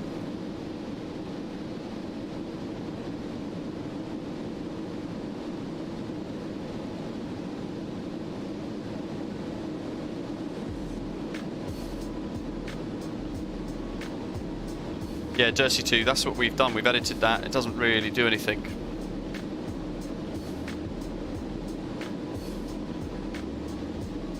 Spartan, hello, welcome. So if I go into the menu, Dan, and I go to the graphics options and tweak the graphics, will it cut out my engines or anything like that?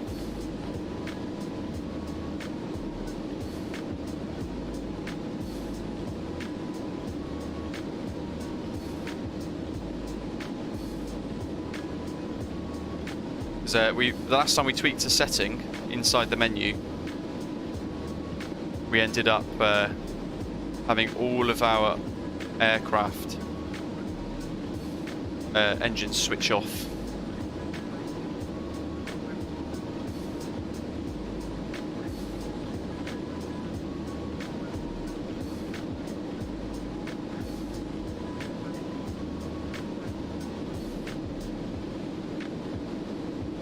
Okay, let's change the settings. Let's see what happens. Maybe, oh, I think last time I tried to clear the cache as well, didn't I?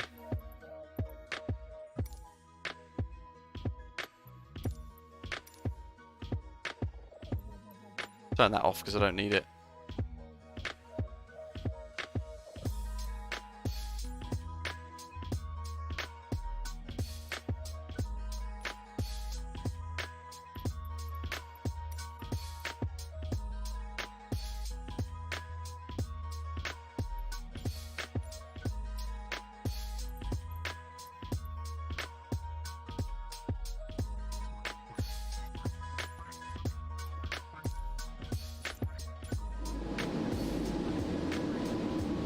No, that actually remarkably hasn't done a single thing. I know I've not changed much.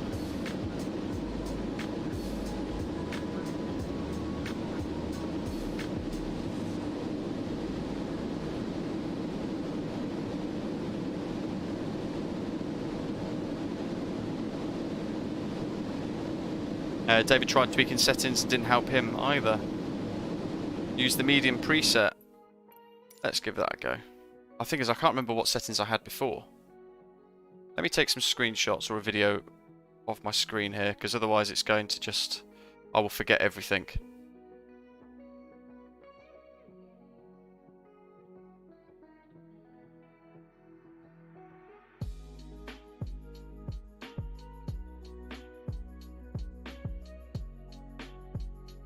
Happy days. Where is it? Where's the preset?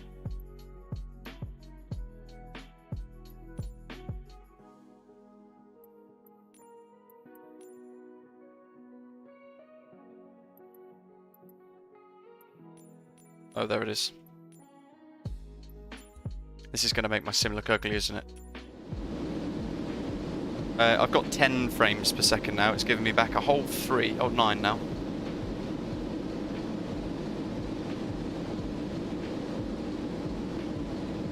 Dan's saying if the graphics don't affect it, then it's the Concorde, because it didn't drop for me like this in the A320neo from Heathrow to Athens. Interesting. I've got 11 frames per second back.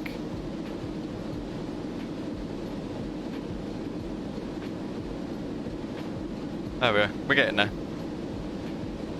Hopefully it will sort itself out once we start fiddling around with autopilot buttons and things. Yeah, yes, it's double digits at least, Andy. Centre of gravity is still good. Sam's done quite a few Concorde flights.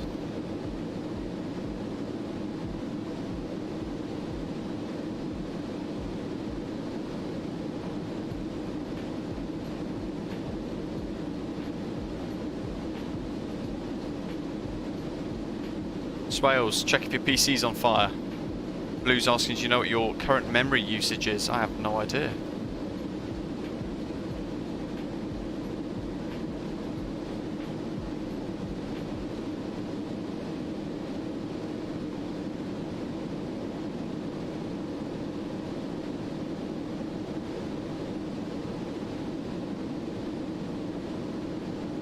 Turn your passengers off.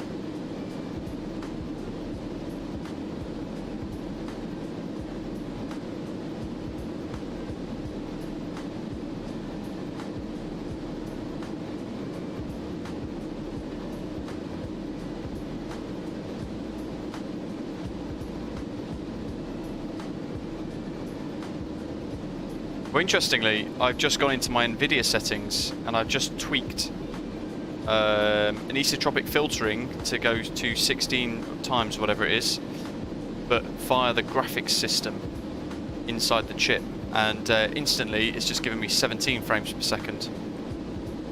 So now we can free pan smoothly. How do you see the centre of gravity? There is a dial there, and your limits are the yellow flags, and your centre of gravity is the white arrow on the left hand side. But similarly, the flight engineer also has one, which is there, and we'll have to move fuel forwards in a little while. Waffle, struggling to break Mach 1.2 with reheats. What's your centre? Check your centre of gravity and a few other bits. Ron van der Sar, next week will there be a Just Flight 146 professional preview live video? Yep, absolutely. Looking forward to that actually. Oh, 240 nautical miles now. Whoa, holy moly.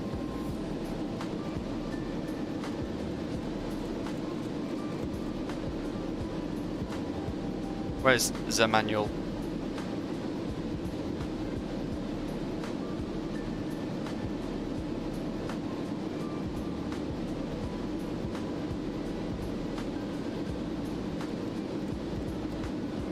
I'm going to set 10,000 I think for now. We'll just see how we go. Vertical speed.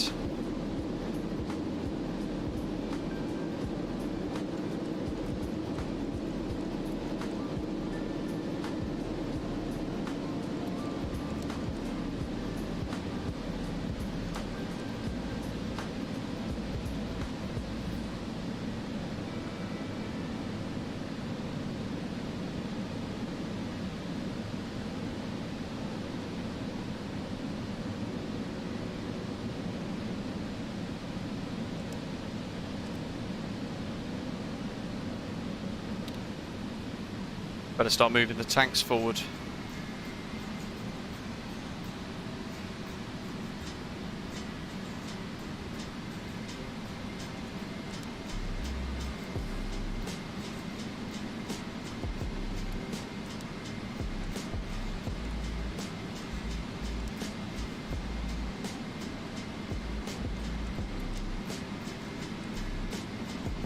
.000 foot per minute.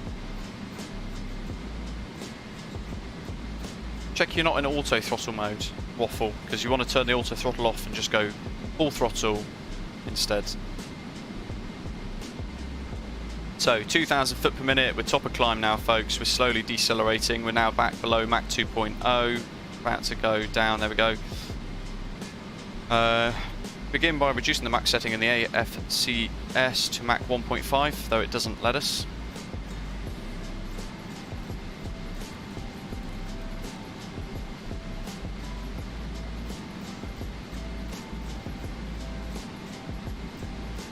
As Concorde slows, start with a descent rate of around 2,000 foot per minute, heading for flight level 360. As Concorde begins to descend, keep an eye on the centre of gravity limiters and the cog balance, keeping Concorde in trim as you descend back through the drag envelope 1.5 into the dense air.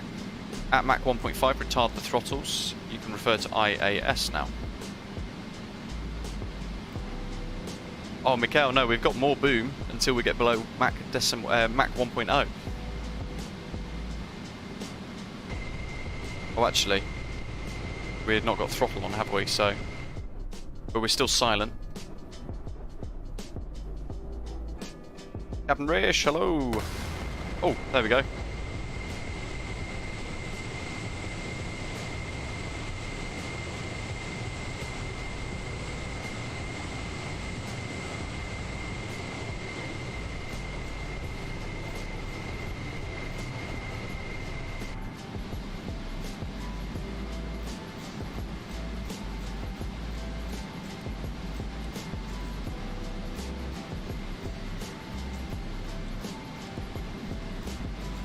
That drag envelope, we're about to tickle that now.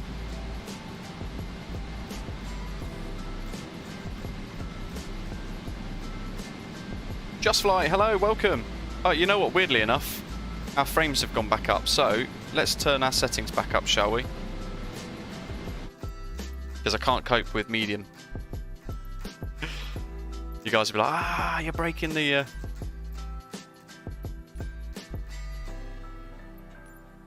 breaking the immersion.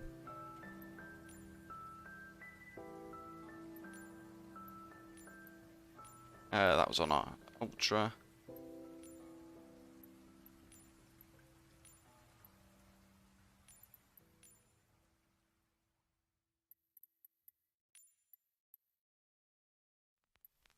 Don't want motion blur. Hate motion blur.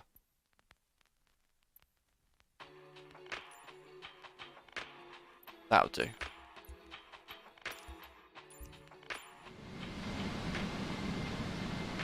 How strange. Apparently we're 10 minutes. Okay, let's have a look. Mach 0.68 now, so our rate of descent can come up even more. And now we idle the throttles entirely.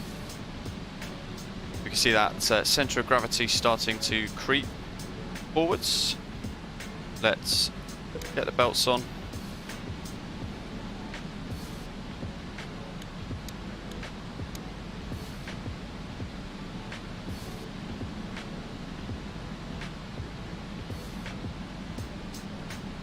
1.6.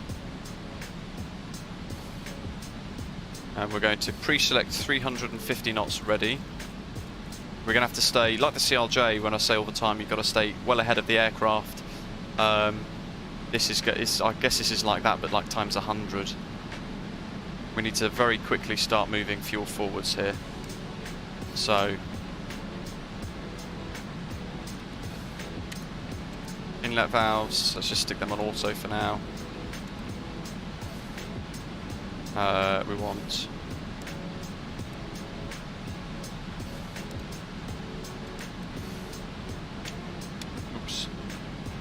pumps are on.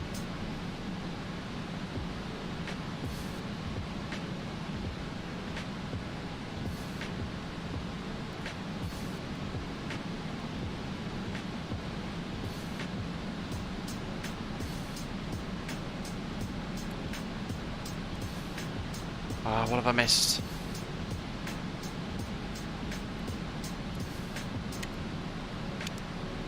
So can't get fuel in. Following the line. Okay, now it's starting to move. Belts and vest, Mikael, yeah. Sneaky Pete, BA146 soon from Just Flight, yeah, hopefully end of April. Really looking forward to that. It's a beautiful aeroplane. They've done a fantastic job.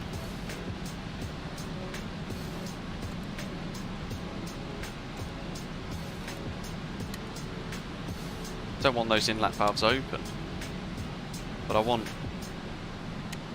the pressure. I want the tanks to go forward. So I'm trying to remember which way. Where are my co-pilots from earlier?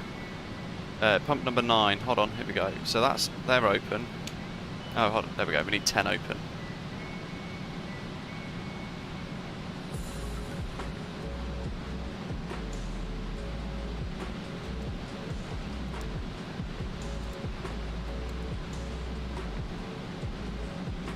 Brian, hello. Yeah, this is the updated version.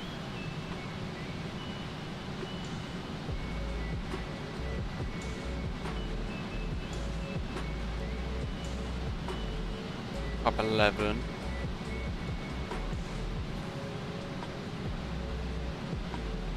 Five and 6. 6, 8, 7. So 5, 6, 7, and 8 are pretty much empty. 6 has got a little bit in.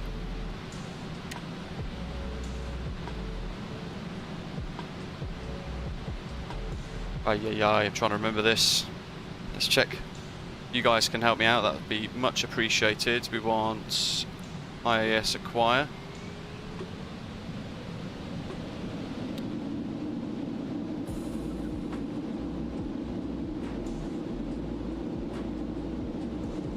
So that inlet valves are tank 11 to on.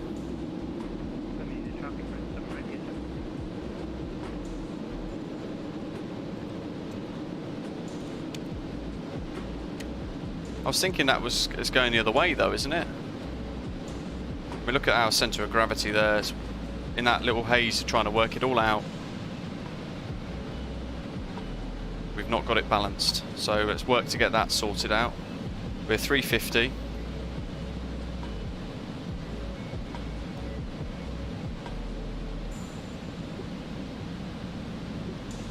POR is now picking up 117 miles to go. You have the override inlet valve selectors, bigger ones shut, should be on, select open, thank you. What else is in the manual here? There's a lot going on. Concorde slows because blah blah blah. Prefer to indicate the airspeed now. Maintain around 350 knots indicated. This will cause Concorde to pitch nose low with descent rates of around 4,000 to 5,000 feet per minute. Well, we're 3,000 feet per minute at the moment, but as the air becomes more dense, that should assist.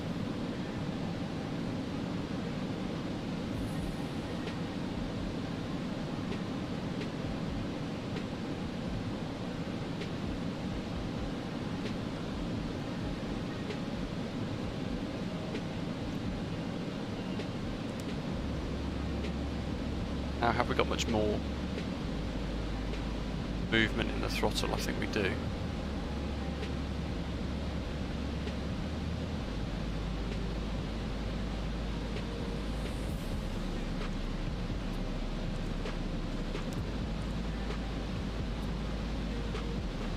6,000 foot per minute.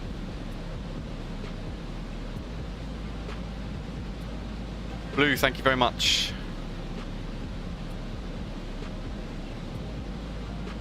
Descent rate can increase to as much as 8,000 feet per minute. That's what we're aiming for.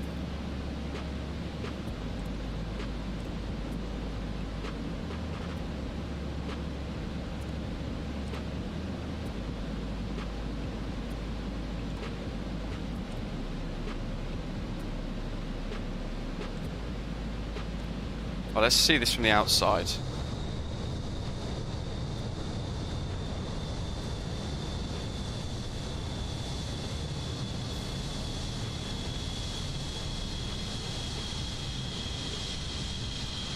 Well, look at that nose down attitude there. He's like a bullet. Spartan, yes. Yes, he's done very little today. We are, yeah, Mikhail, yeah, we are moving our centre of gravity forwards. It's a bit of a race at the moment, actually, if I'm honest.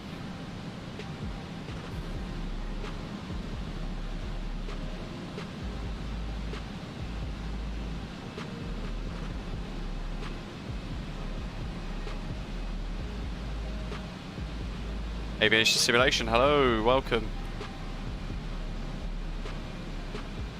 27,000 feet. 89 more nautical miles to go. We are dropping so fast. Vertical speed 6,000 foot per minute at the moment. Let's try and increase it.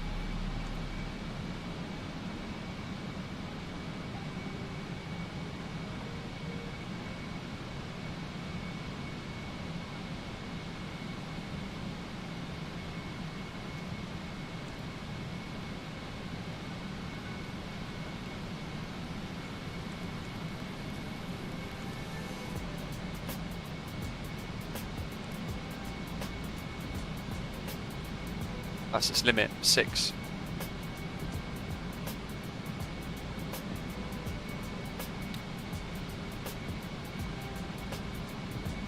$82 nautical miles for the VOR.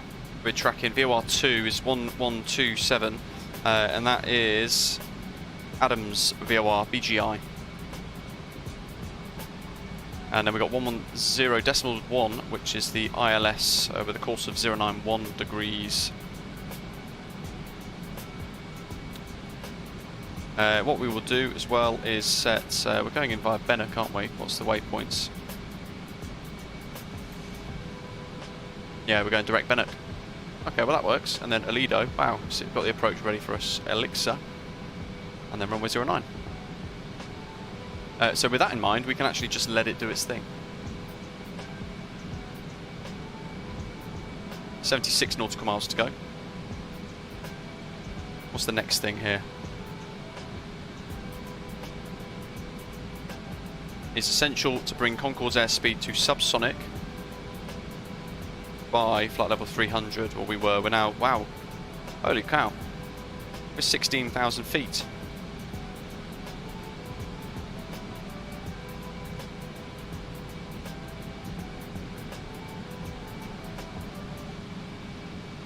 Centre of gravity, we're still chasing that, but now we're in limits, which is good.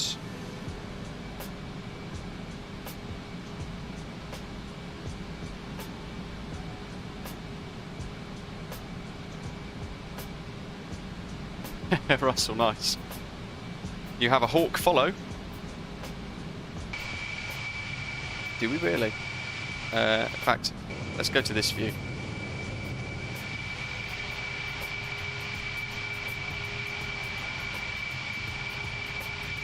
Look at that, look at that nose drop.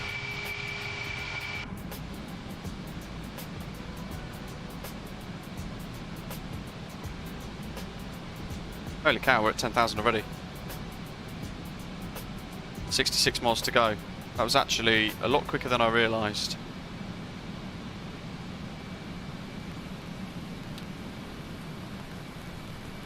Now we want 250. And we're still flying in pretty quick, aren't we? 64 nautical miles to go.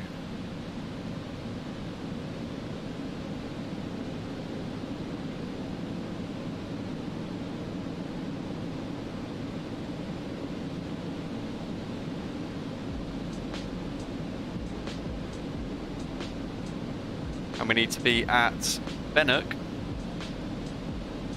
I don't know, 3,500-ish feet. Lido at 2,500. Elixir for the glide slope at 2,000.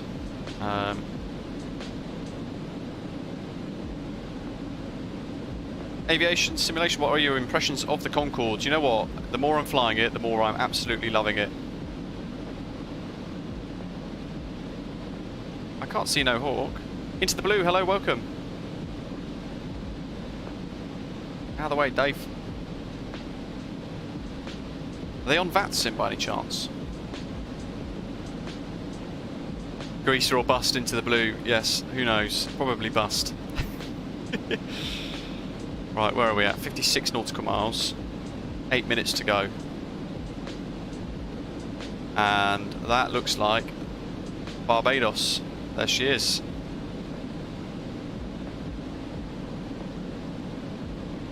Okay, so what we're going to do is select glide and land the ILS.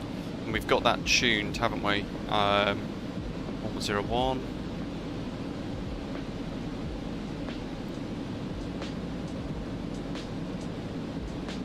Oh, hold on. Yeah.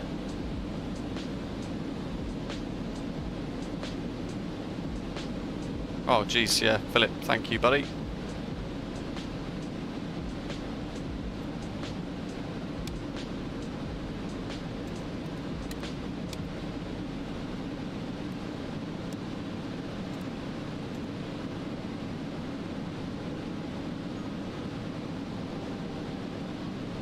I need to move that a bit forward again, mightn't I?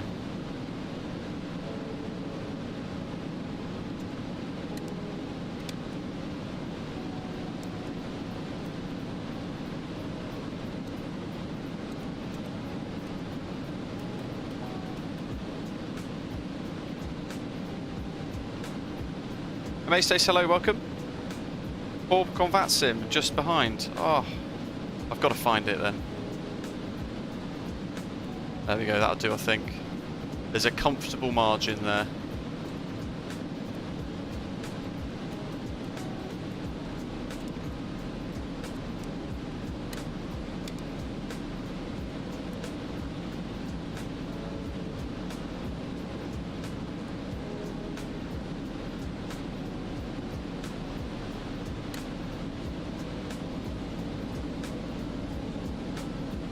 Right, let's slow down.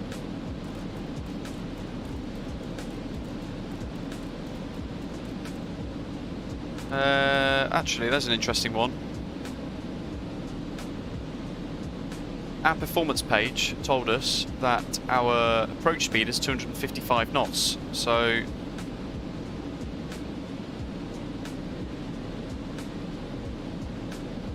we can't reduce the speed to 250. Call sign red 7.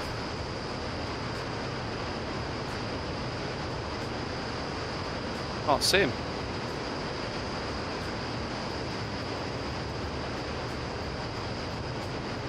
Is he above or below?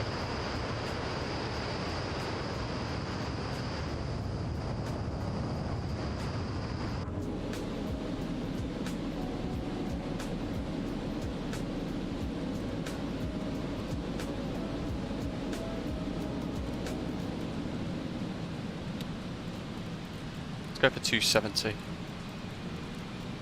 We're going to have to do 250, aren't we? Just regardless, we're going to have to do 250 knots.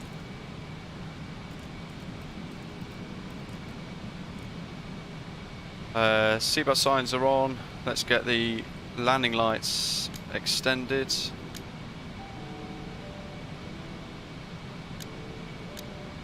Taxi lights and taxi turns.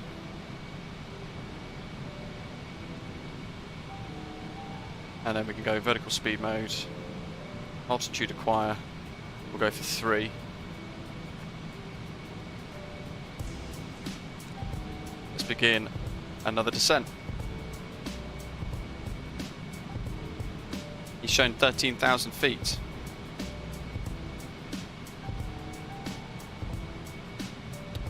Ashley, hello. We need to move a bit more fuel back. back forwards.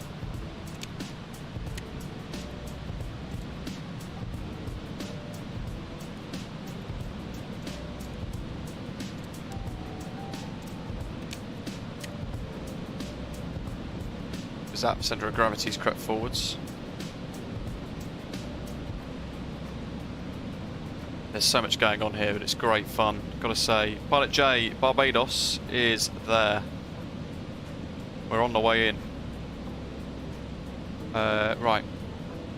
QNH was 1015. Still 1015. Winds 110 at 17. There we go. Oops. That's when you guys know I'm busy. Oh, that's a shame. It's an Asobo. Why has my Just Flight Hawk not appeared?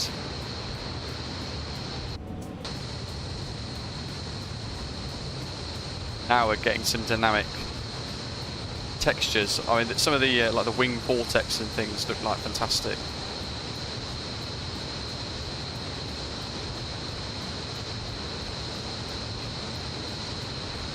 Right, I don't know if I've got time for this, but I'm going to very quickly try and tweak some model matching. But I actually really genuinely don't know if I can get it done in time. Let's find out.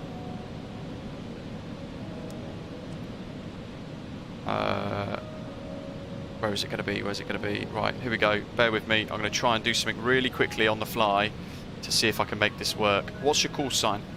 Whoever that is. Packages. Come on, come on, come on. Just Flight Hawk T1. It's a Red Arrows livery, isn't it? So let's just go.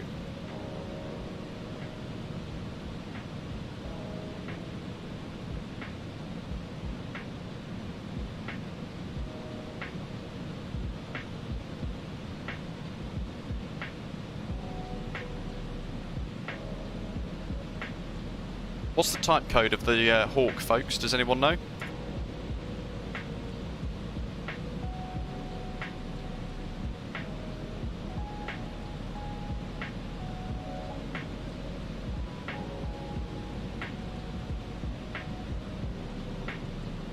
This is the worst time to be doing this. Oh, just type code Hawk, so that's fine. I can play with it. I can use that. Here we go. So save that.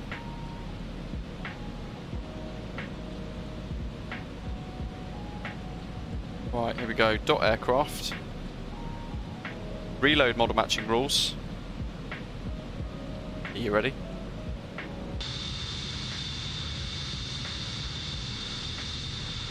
Yes! Oh, look at that. There we go. Now we're talking.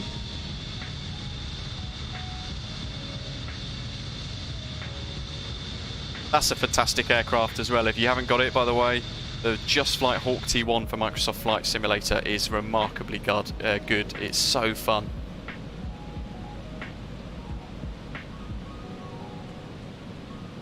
$14 miles to run, folks. We need to activate approach phase. Don't know if it actually does anything in here. It's already activated itself. Lovely. 253 for approach speed. We're at 250 now. We need to lose a lot more altitude. Beautiful Barbados.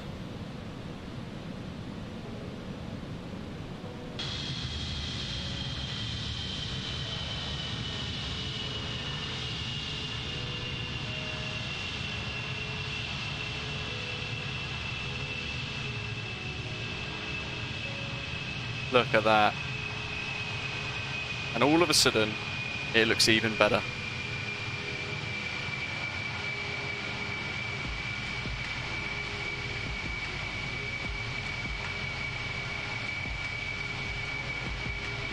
Oh, watch my centre of gravity. Good grief.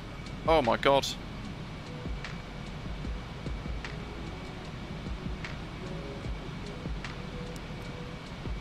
Thank you.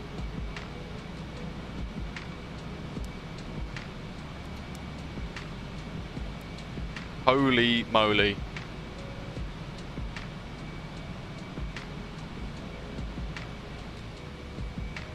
We're going to need a few minutes now. Adams traffic, Osprey Concorde 1 is inbound to the north, expecting ILS Zulu runway 09, Osprey Concorde 1 heavy, Adams traffic.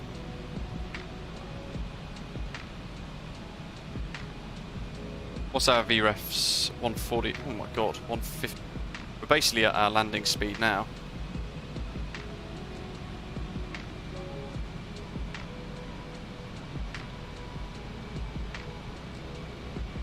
CG's coming back in balance.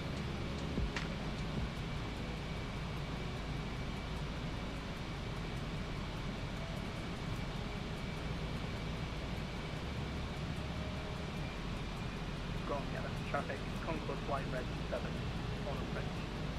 Wrong, yeah.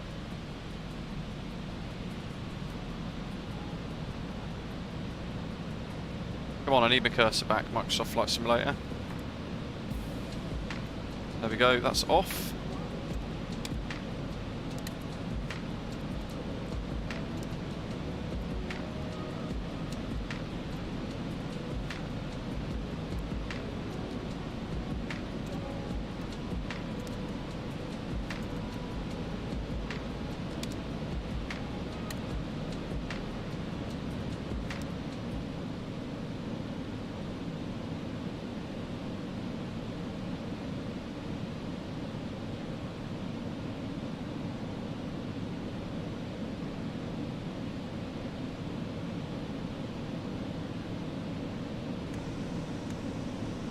Yes, we need to gear the nose down. Let's go 5. Slideshow landing again, I know. It's so frustrating.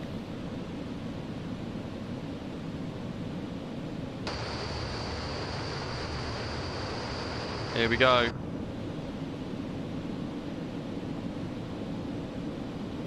The worry is we're going to have a slideshow landing and a terrible landing at that.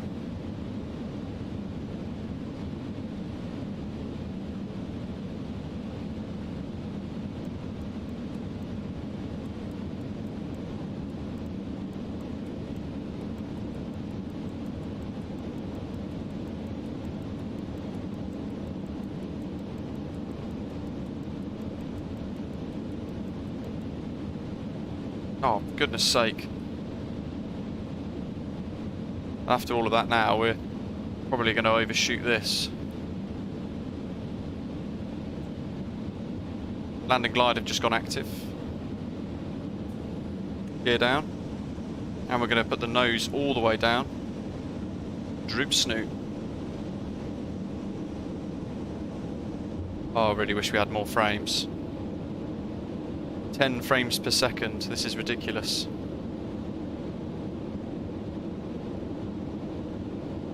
Why can't the simulator just do stuff nicely? Should I put this back on? Such a critical phase, sorry to that hawk. Such a critical phase of flight, we're going to put this back on medium. Oops, wrong button. And we'll have some of those frames back, thank you very much. Right, gears down and locked gear, that's all green.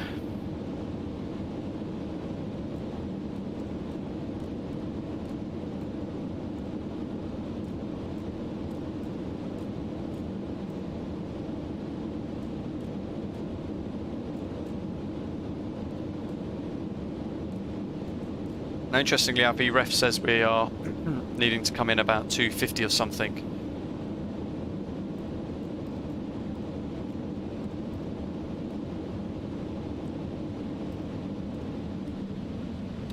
Let's just see what happens here.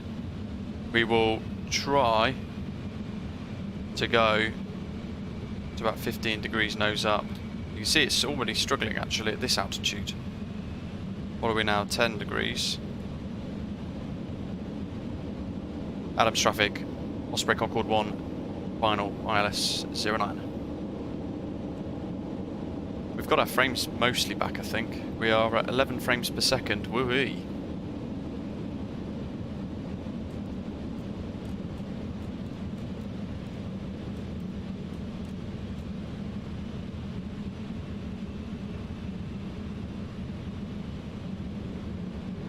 traffic red 7, runway 09, run and brake behind the Concorde, left hand. Run and brake behind the Concorde. There's the Hawk. Yeah.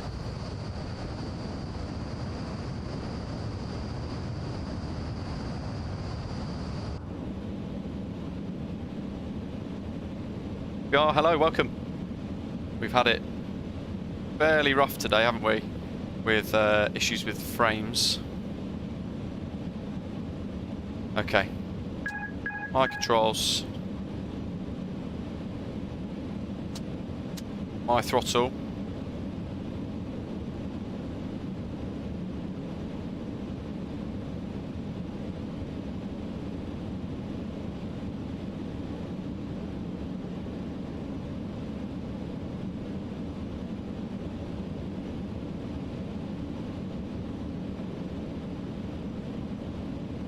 Believe it or not, I'm actually holding this with both hands, this yoke. And I've got Sky Dolly recording too, so hopefully we'll get a decent replay of this.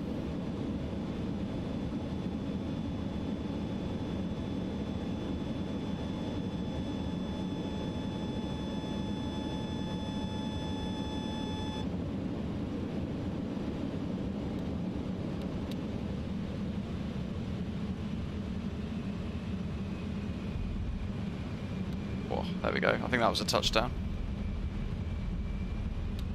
Reverse. Weirdly enough, we got no landing rate. But it's on Volanta.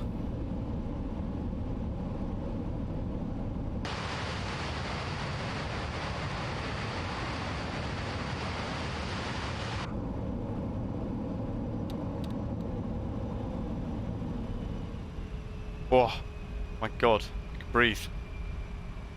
I feel like the touchdown was near the threshold though.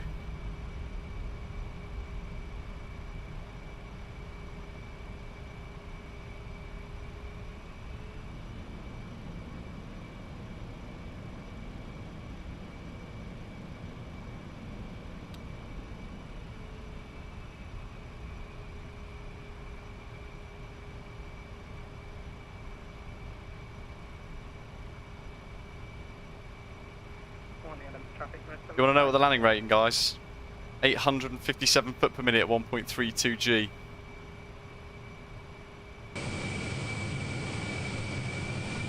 Somebody's doing a run and brake.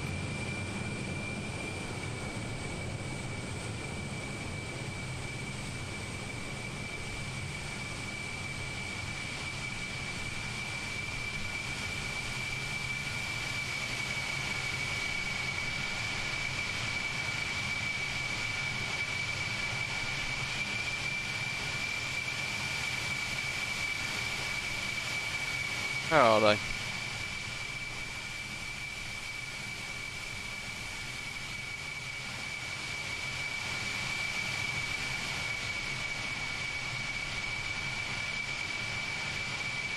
I don't know. Right, let's replay Sky Dolly, folks. Record. Here we go.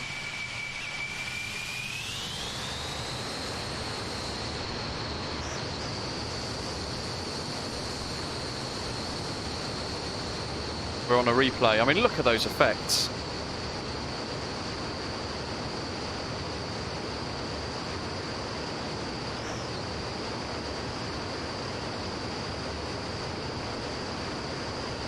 And if you're in the passenger cabin, you could imagine like you're sat there. Look how high up the angle of attack is.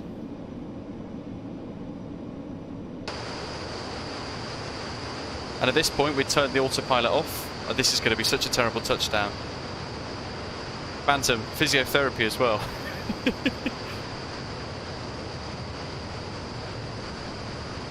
What a beautiful aeroplane. It's grown on me more and more as we've flown along today.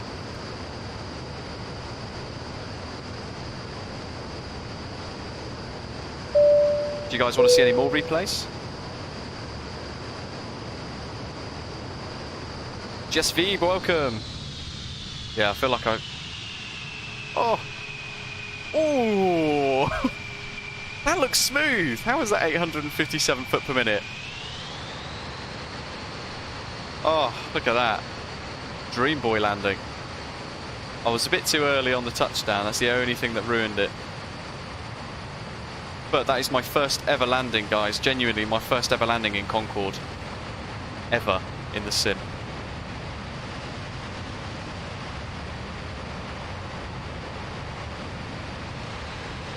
Look at that animation.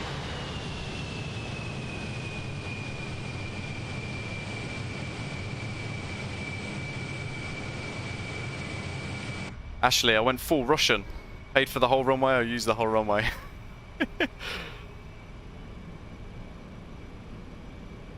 Woofa woo. There you go. Right. Should we get the scenery back up to date? We'll put everything back on the front onto sort of ultra high and ultra settings.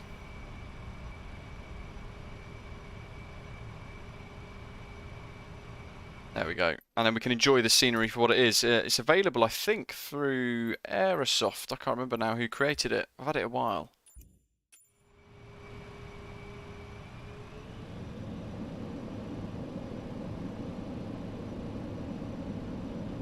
I'll control it. Does indeed, yeah. You get some great screenshots with it. So let's turn the main landing lights off.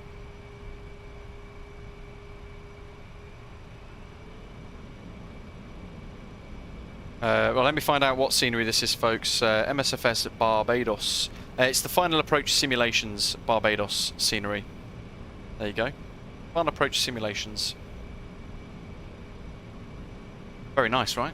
Well, that's the other reason why I wanted to come here with Concorde, because it's a historic route from BA many years ago, but naturally as well, it looked like fantastic payware.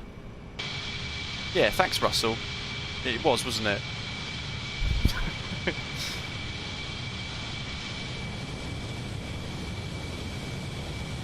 I'll spray you. Concorde 1 runway vacated. Matai, hello. Why didn't I attend Across the Pond? Sadly, I was working, so I wasn't able to. Taxi lights, taxi turn off. Don't forget we are 30 meters ahead of the nose wheel, so we're trying to sort of turn with that in mind.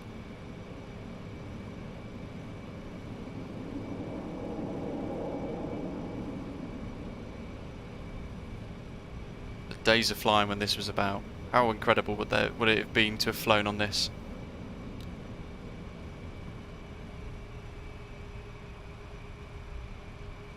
I'm buzzing about that first landing. I've done a couple of takeoffs with it. I've never done a full flight with Concorde. This is the first time live doing it, while we've sort of discussed it, worked it all out, and everything. And that was my first ever approach and landing in Concorde.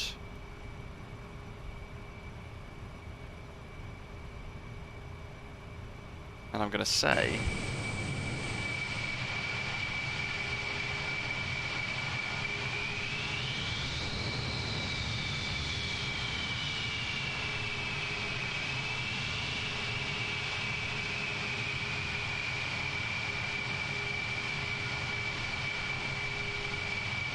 Heart brake on.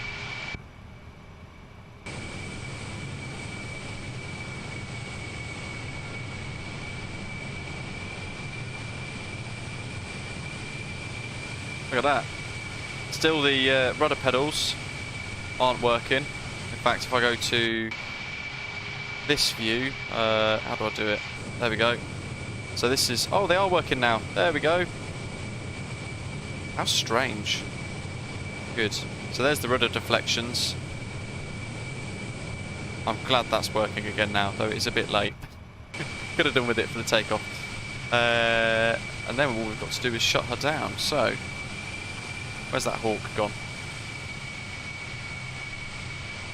I think from memory they bring the nose and everything back up, don't they? Smooth flying, would love to see some more Concorde streams. Look at that animation. Very nice.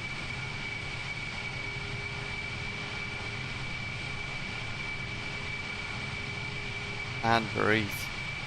Yeah, in fact, there is a Concorde Museum in Barbados because it was one of its famous routes. One thing I've not worked out yet.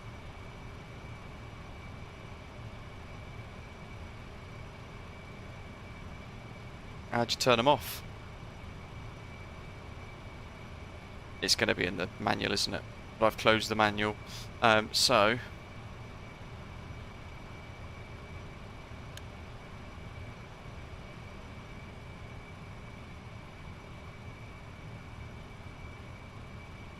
Oh well, you know what, if in doubt, cut the fuel.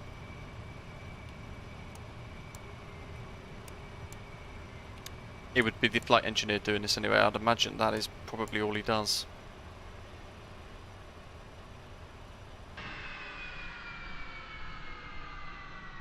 Those sounds, so good. Now I don't know if the scenery is going to have stairs. No. Doesn't have any ground power stuff or anything. Oh well, there we go, Concorde.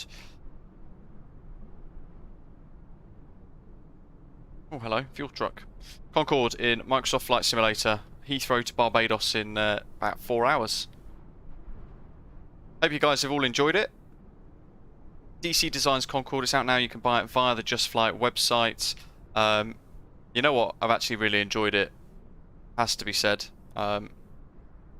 A very cool aeroplane for Microsoft Flight Simulator. Brings back a lot of memories. That one time I saw it sort of fly over the house as a kid, as they were leaving service basically and retiring. But yeah, really nice that it's living on inside the sim. And yeah, it's a Concorde for everybody. Very enjoyable. The sonic boom never got boring. Let's face it, we did it how many times? And it was very enjoyable. And look how good it looked on approach too. Yeah, without a shadow of a doubt, something I can recommend. Whether it's good enough for VATSIM, probably not. That you know, it could do with a properly functioning flight planner inside the aircraft, really, for it to work well on VATSIM and sort of without carnage for everybody else involved. But otherwise, all round, a very enjoyable and complex aeroplane to try and fly, try and learn, and a huge sense of achievement. Actually, I felt quite rewarded when I managed to get it down fairly smoothly on the ground.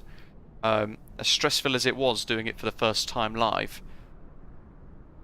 actually it was quite a rewarding feeling to be able to sort of park up at the end and think, you know what, I've just flown across the channel, Mach 2.0, flight level 600, we've managed the fuel and everything else. Yeah, remarkable. Blue's saying there it's kind of smaller than it looks, and you're right actually. It's probably not much bigger than I think it's about sort of similar size to an Airbus A321, I think. Those of you who've seen the one at Heathrow, you see it looks absolutely tiny. Yeah, what do you think? Hopefully you guys have enjoyed it. Hope you've loved the stream so far. 146 likes, thank you guys, really appreciate all of you that have pressed the thumbs up button. Dan for rejoining as a channel member. DC Designs, thank you very much for joining us throughout the stream today as well in the live chat. Really appreciate coming along and answering questions. And giving us some hints, tips, tricks and some information for what to expect going forward. And a very warm welcome to all of our new subscribers. Tomorrow we are taking part in Singapore Friday Rush, one of their overload events. We're departing Singapore to Koh Samui, and that's going to be cool. First time flying there.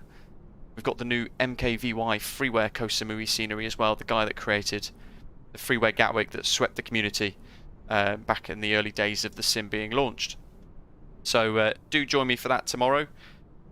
If you've not already done so, smash the like button before you head off, and do tickle that subscribe button as well if you've not become a subscriber already. Thank you very much for watching.